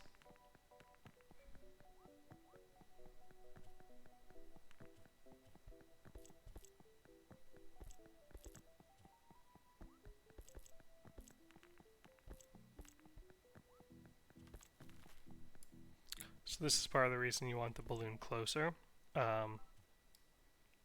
like making it your first building. Because it takes them this long to get all the way over there.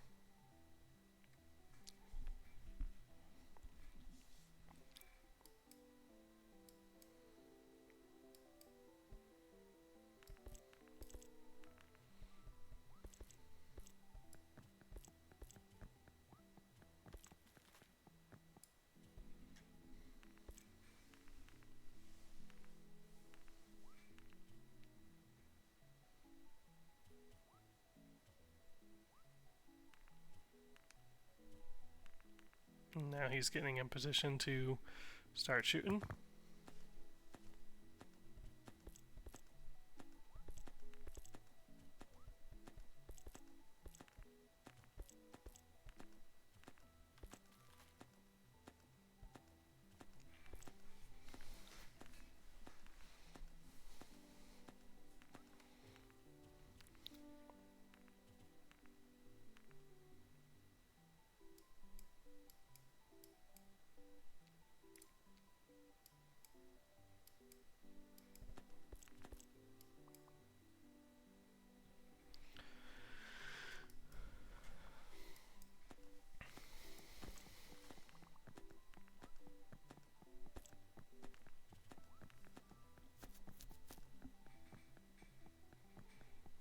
Here comes our gunner.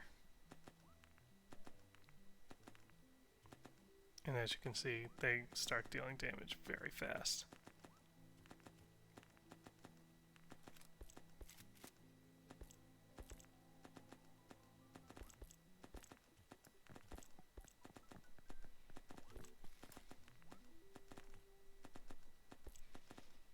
It's starting to really outpace every other source of damage between just the one gunner and the balloon.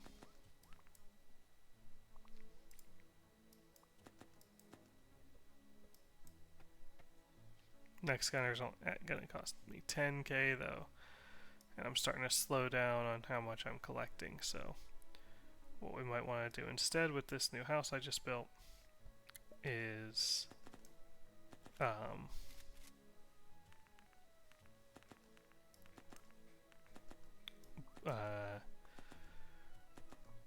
try to maybe get one more prestige point. We can increase our runners' speeds and carrying capacity.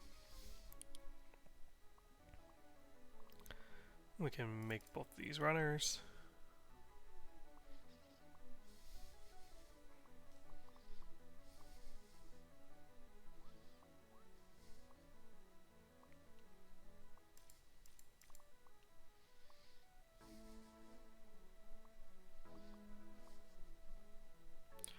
We'll just go ahead and use the Zybellium for now on teleportation.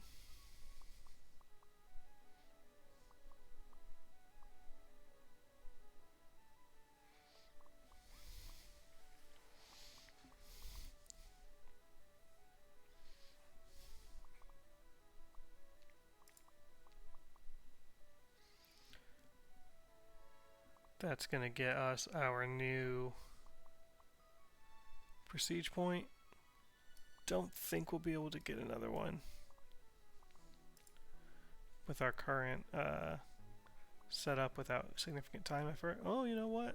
It's going faster than I thought. We might be able to get it. Because we'll be able to build a house soon and then put a couple more into runner. Yeah, we'll be able to get it.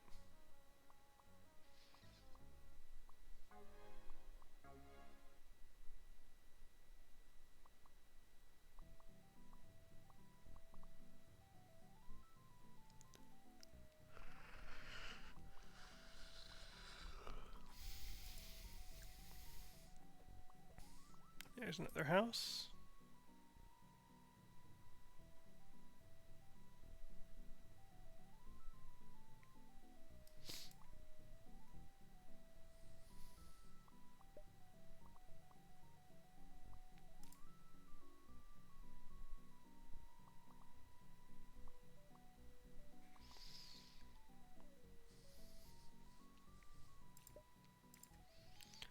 Both of them are now assigned to collection.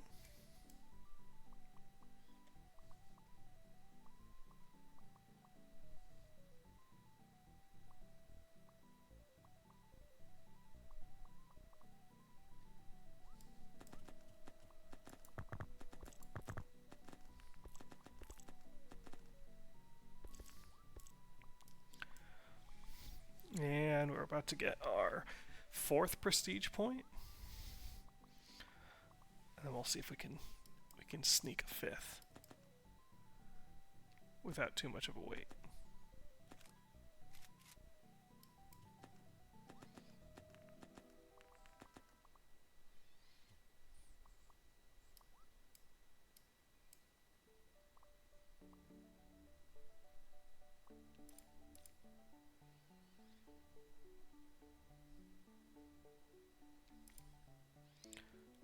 Let's see if these drones help.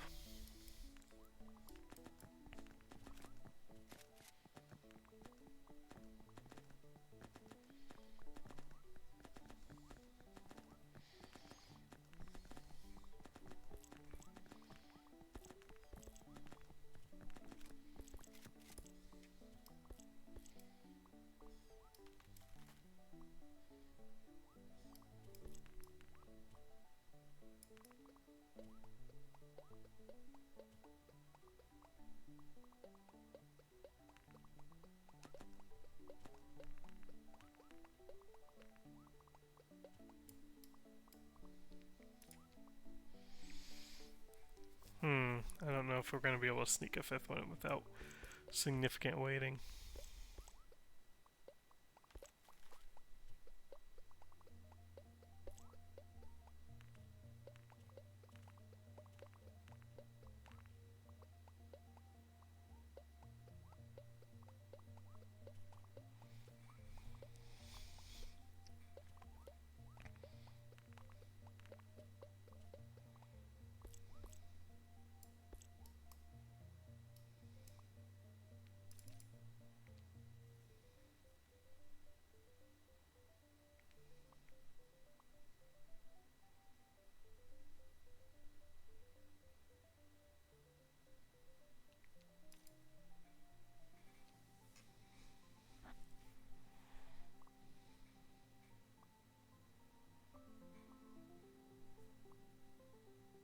Our collection has gotten kind of crazy. It's double our damage output.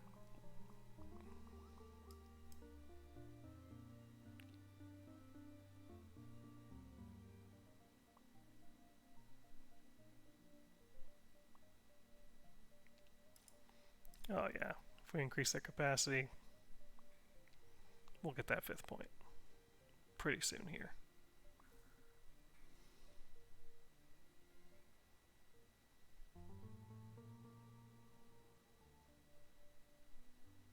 Boom. Easy.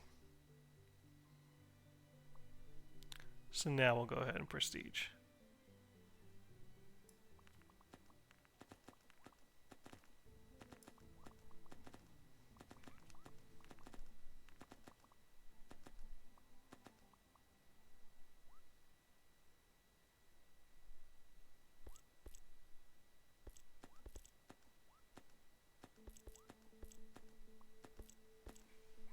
So now we start over.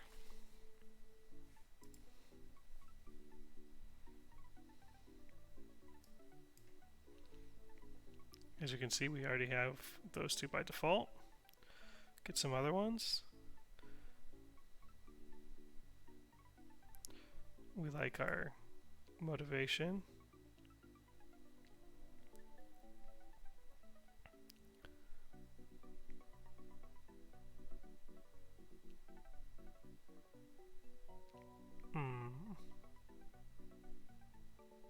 Gatling balloon.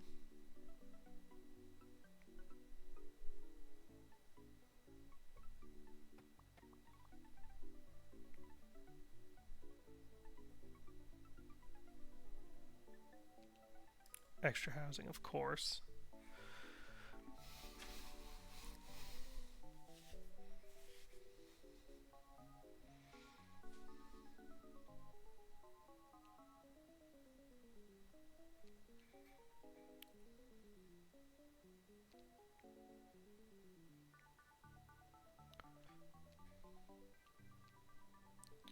Then we'll just do some fire-based.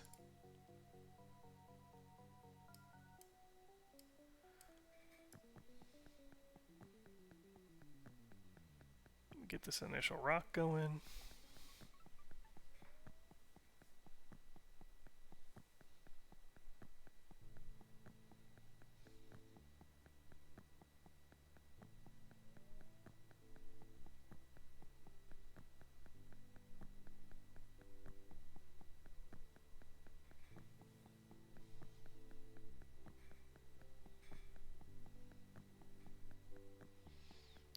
We have our 2x multiplier all filled up now.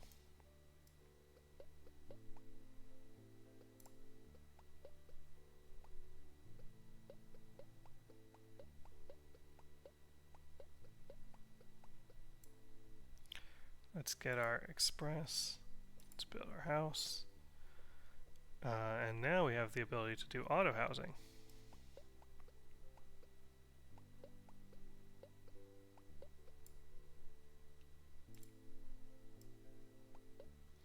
And as you see, there's some options above the runners there. I'll show you that in a minute.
Get our extra slammers.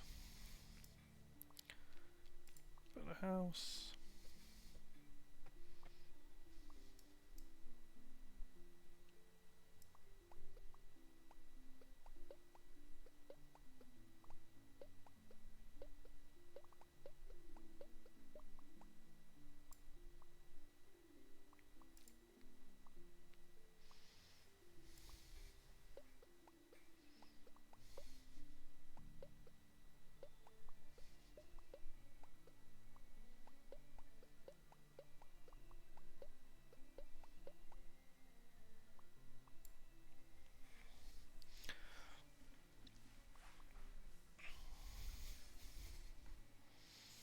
We'll build our house of shards.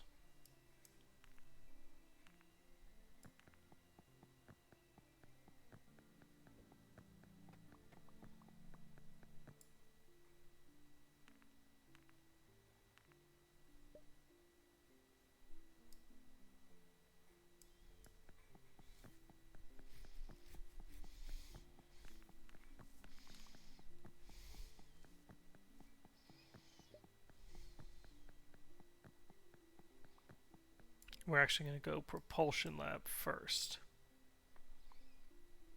Skip the archery range.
Getting there slowly but surely.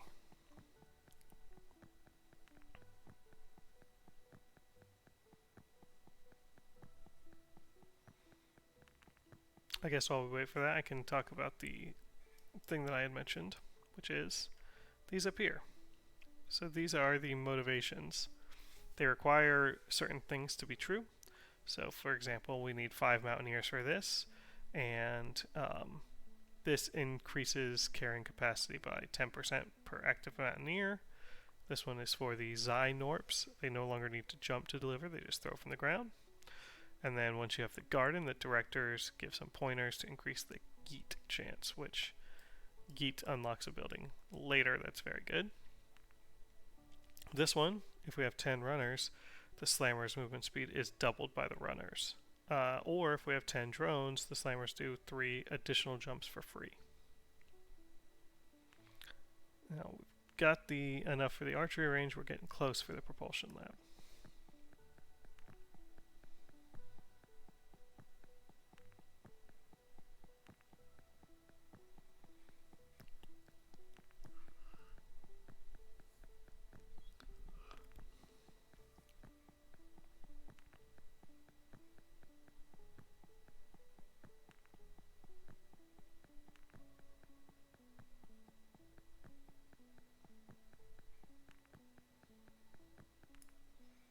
Okay, we should have enough for that very soon here.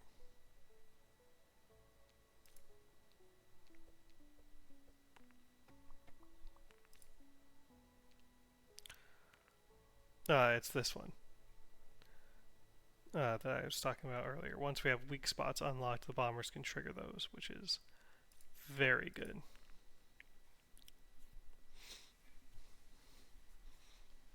Get 3 bombers here early. Trigger a compression event very fast.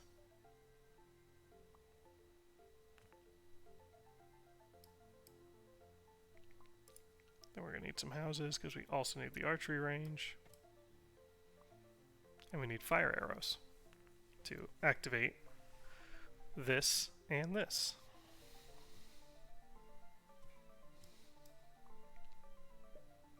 So Auto House builds a house automatically if you have fewer than 5 Gnorps. And every as soon as you have the money, it'll attempt to build a new house, and every 3 seconds thereafterwards, assuming you have the money.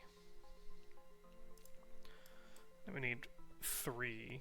I'm sorry, we need 4 for the archery range.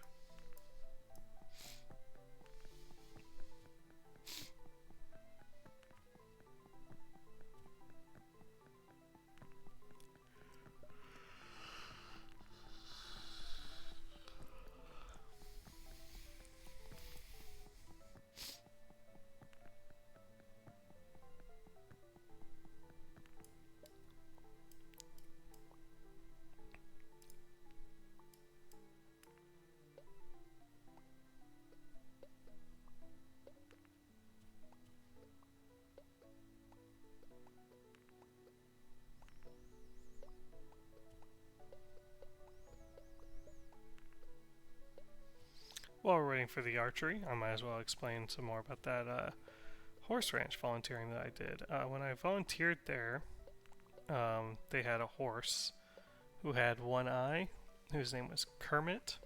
He was my favorite horse there.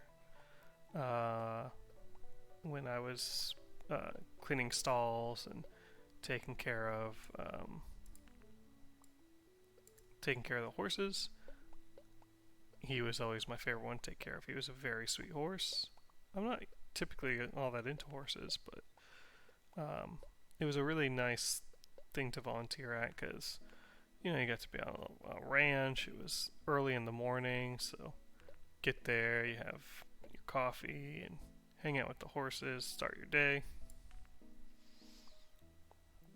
So pretty good college experience to hang out and help with the horses. I've almost got enough for the archery range. We just got it. So let's go ahead and grab that.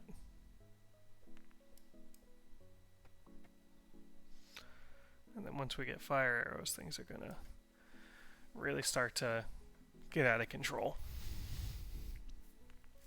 And after that, we're going to build the balloon.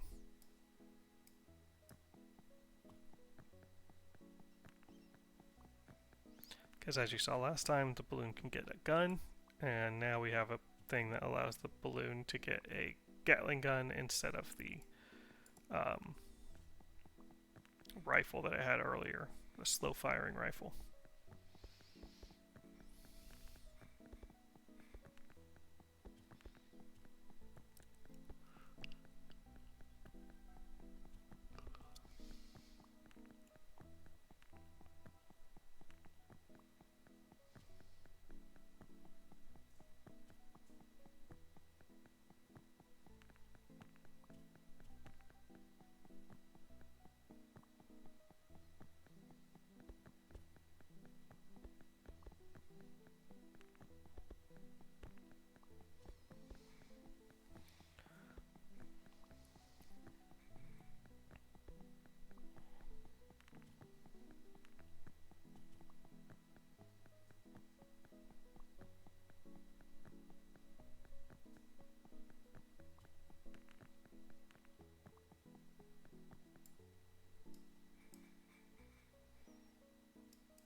Fires are at 650.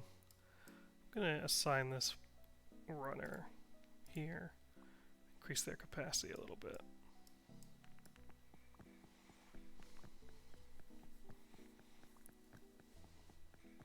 Just because our time for collection's a little slow. Intentionally, I should add. I want the compression event to happen so the shards are worth more faster.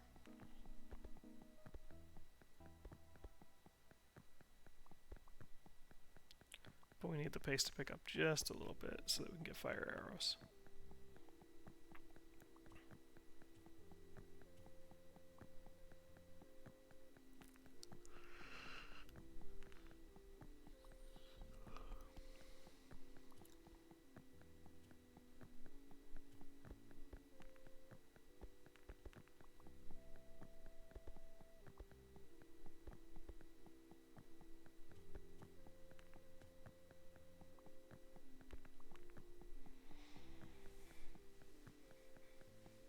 we'll be ending the stream here pretty soon, in the next 10 minutes or so.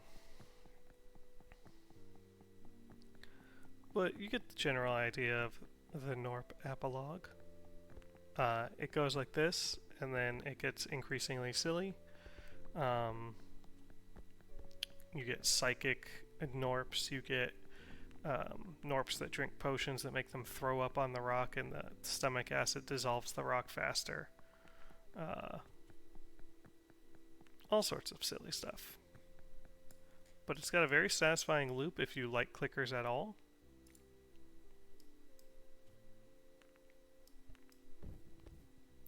And now we have the fire arrows. Fire has 2.5 damage. It occurs 6 times faster. If it's on fire, then the jetpacks will cause them to fly up faster. Now we get our compression event.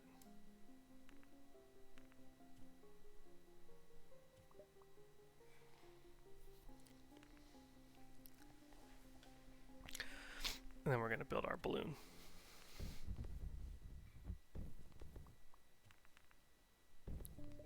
Now that we have our first compression event, the combo will happen more frequently because the runners have a harder time keeping up.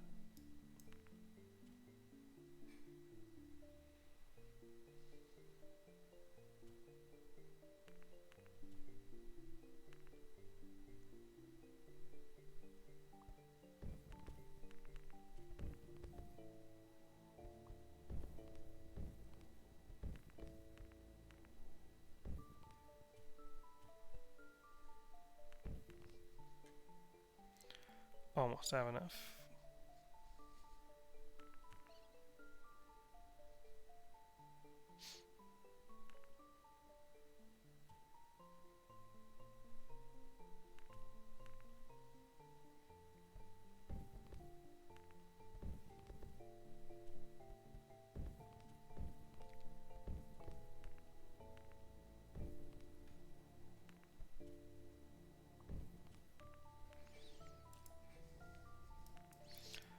So now we have our balloon.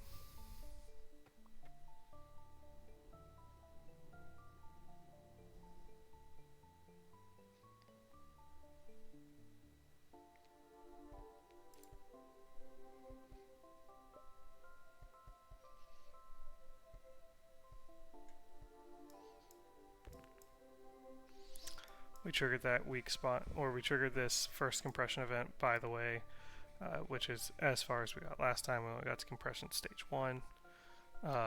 We triggered that without ice arrows. We triggered that without weak spots.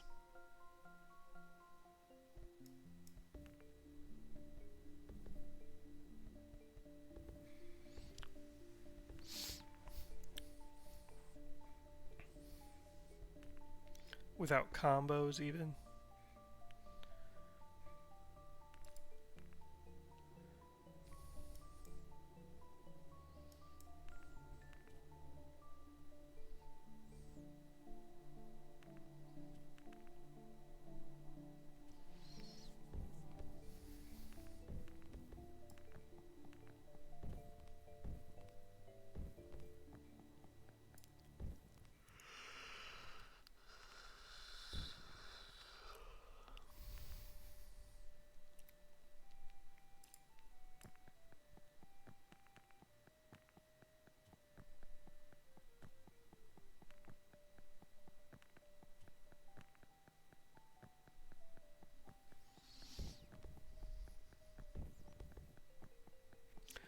Balloon captured the Zybellium.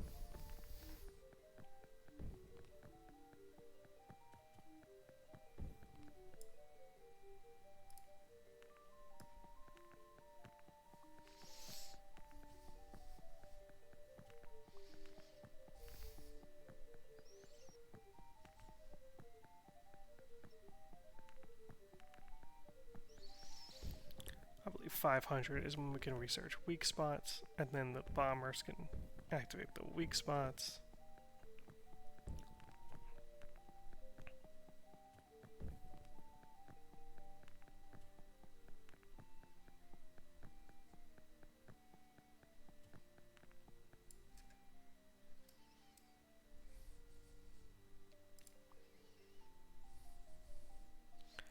Now we go here, we turn on this.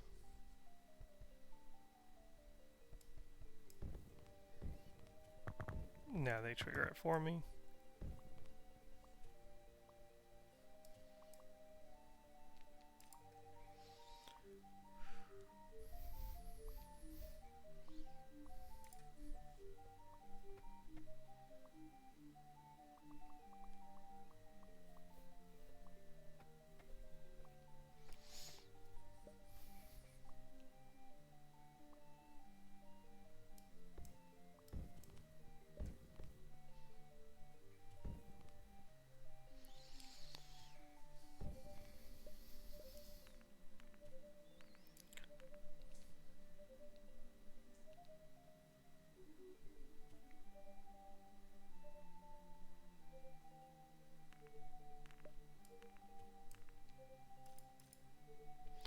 We're going to go ahead and do the time shift impact.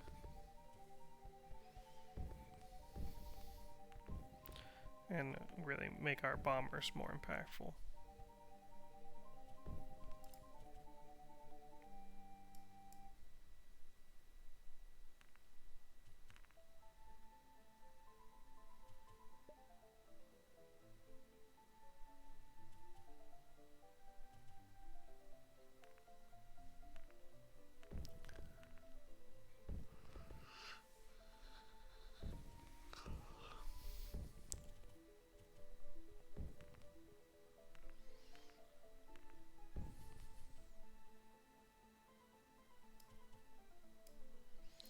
Ooh, the rock is really fighting me.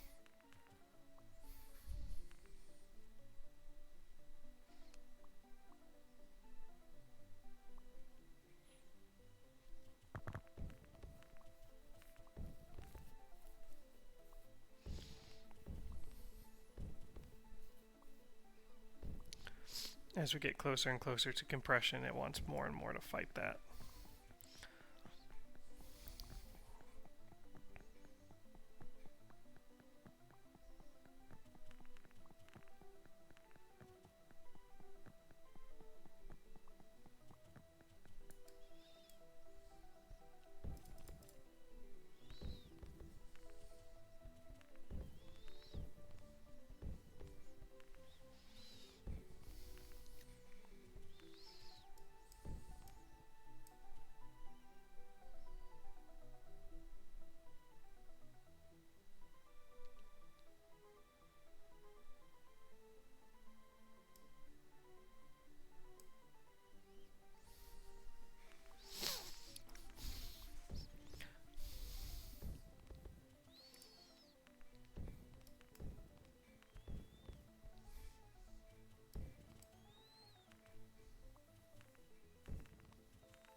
It's okay that the rock is fighting me as long as this bar is going up, and it's steadily going up still.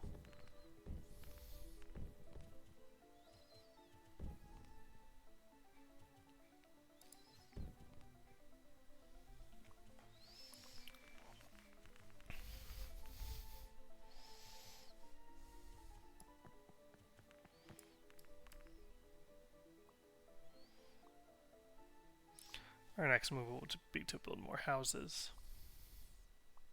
In fact, we'll just turn auto house on.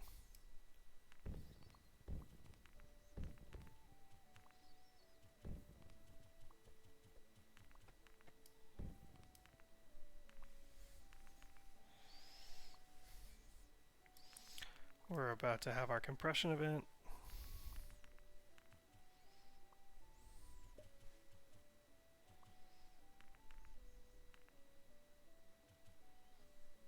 It's really fighting us. It really doesn't want to be compressed.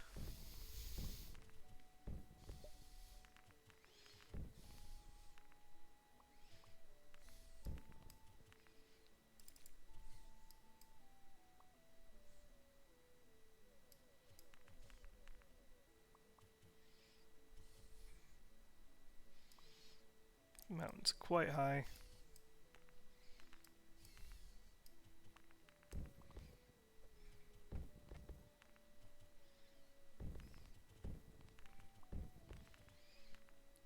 Oh, it's almost there.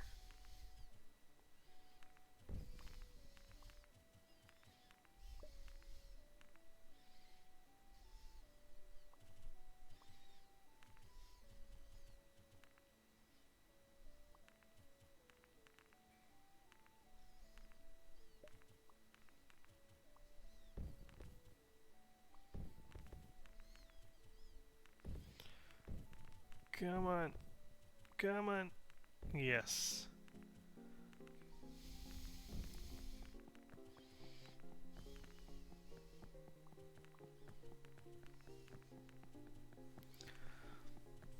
Now we're at compression tier 3.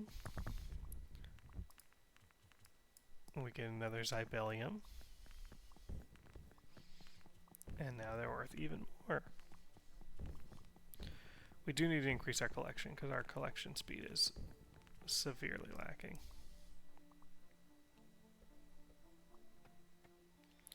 Turn auto house back off. Put a couple guys into the runner service.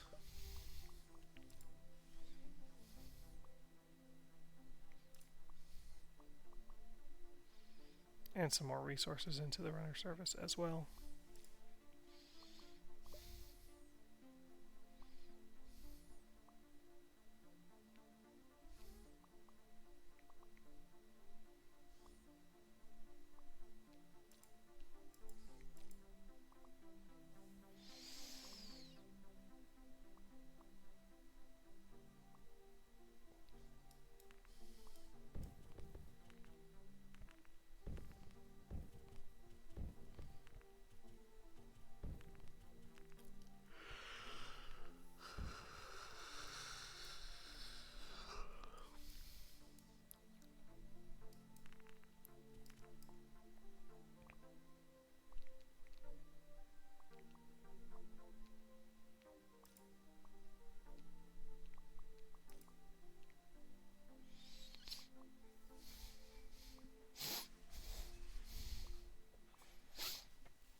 But as you can see after that compression, the bombers are doing 5.96 sometimes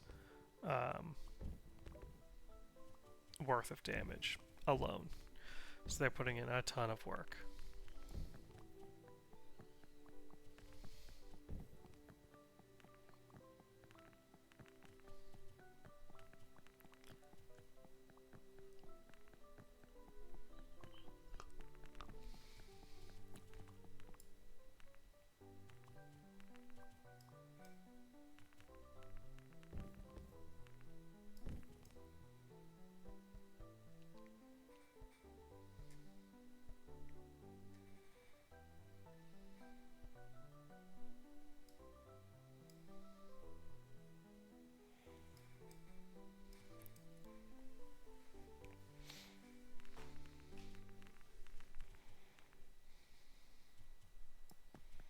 Again, our goal now is to get the gun.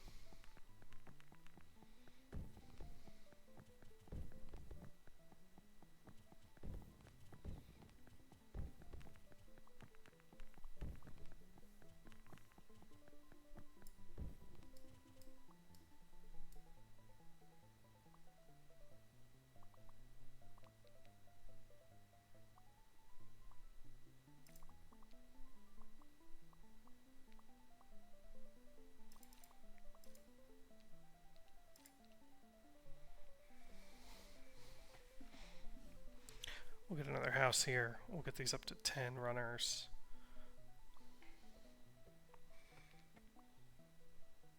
So we can trigger the slammer.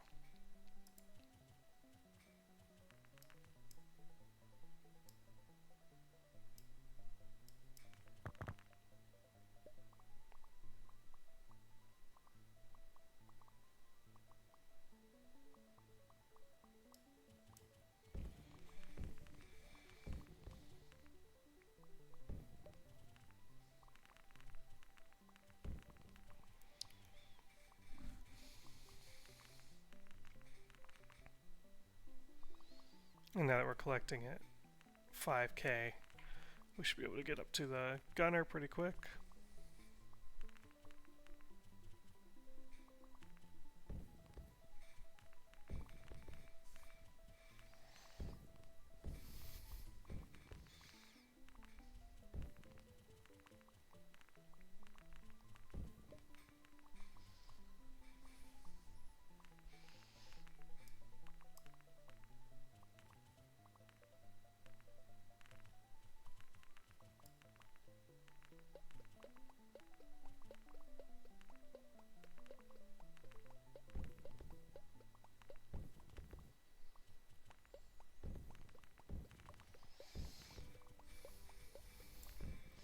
Keeping our multiplier up, you can do it either from the rock or the pile.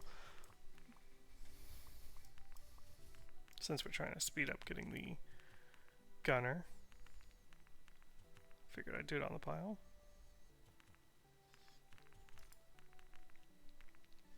Now we have our gunner,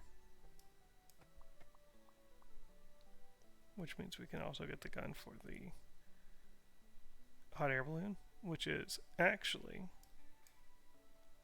much better now because we have the perk there on the side, this perk here, that says if the balloon has a gun on it, it is instead a Gatling gun.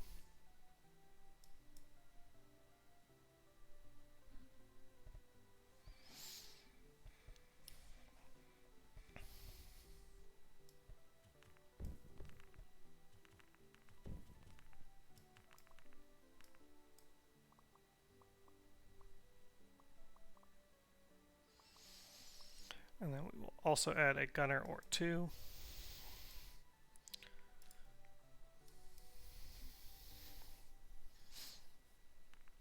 Once this balloon gets over here, damage will increase once again.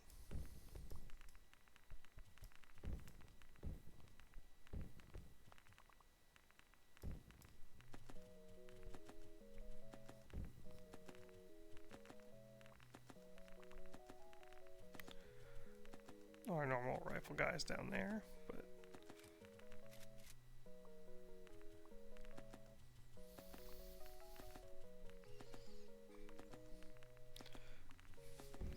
here comes the balloon.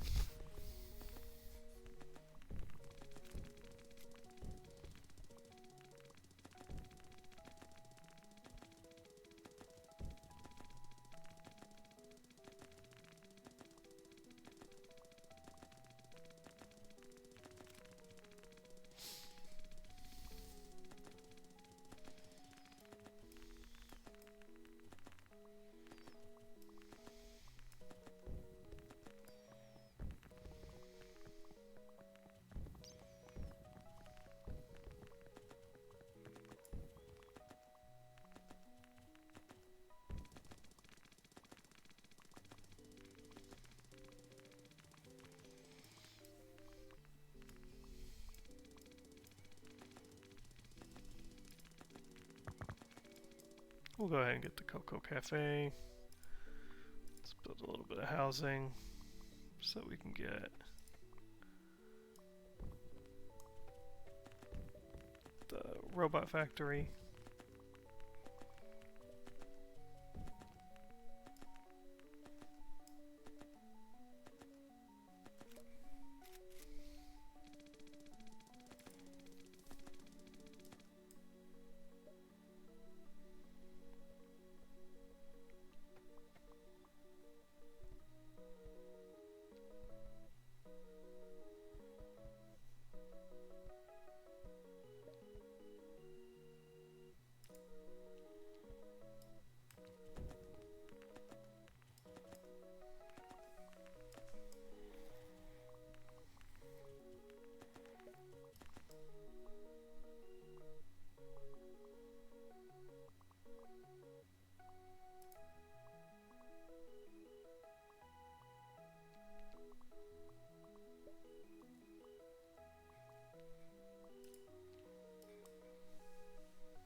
Starting to fight compression once again.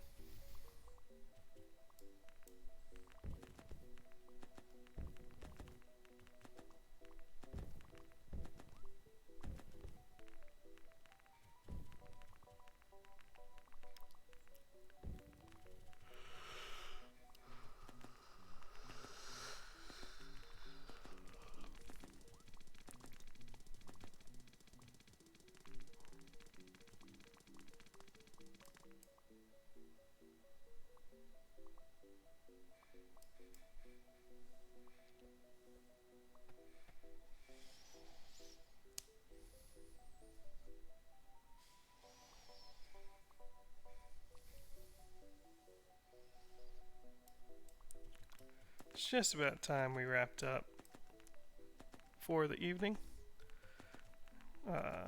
So I'm going to go ahead and call it here. As you can see, the game kind of spirals out of control. Keeps doing more and more silly stuff.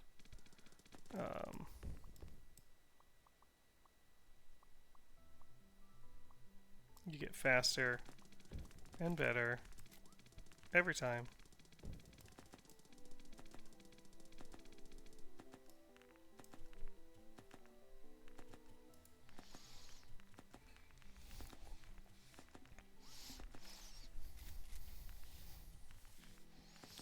And that's all there is to it. Oh yeah, I do have hats. I can turn this into a bunch of balloons as opposed to just one. I can make all these guys wear crowns. Or I can have all their heads be dented. Oh, that's the bombers. I can have the snails. The runners be snails. I can have mountaineers be gnomes instead of alpine guys.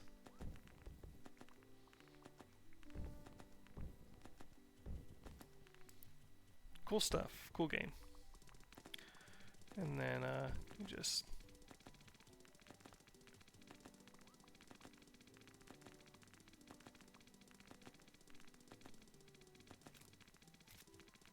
oh, look at that. I can go back to having 17 talent points based off of achievements. That's nice. I'll save this though, that's fine. And then that'll be it. Thank you for joining me on today's games. I'm going to go ahead and turn off this audio. And then we're going to go to the ending screen.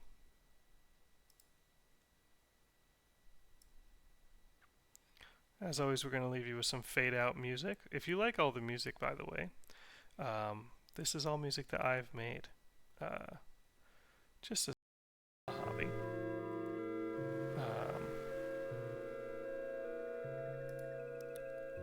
So if you enjoy it, it means a lot to me. I hope you enjoyed hanging out for another batch of 5 games. Just to remind you what we looked at today, we had the horror game Killer Frequency. We had Pac-Man Championship Edition 2. We had the Ranch of Rivershine. We had AI War Fleet Command. And we had the Gnorp Apologue. Next week we got 5 more games. Apico, which is a bee farming Stardew Valley-like, I guess. It's a weird game.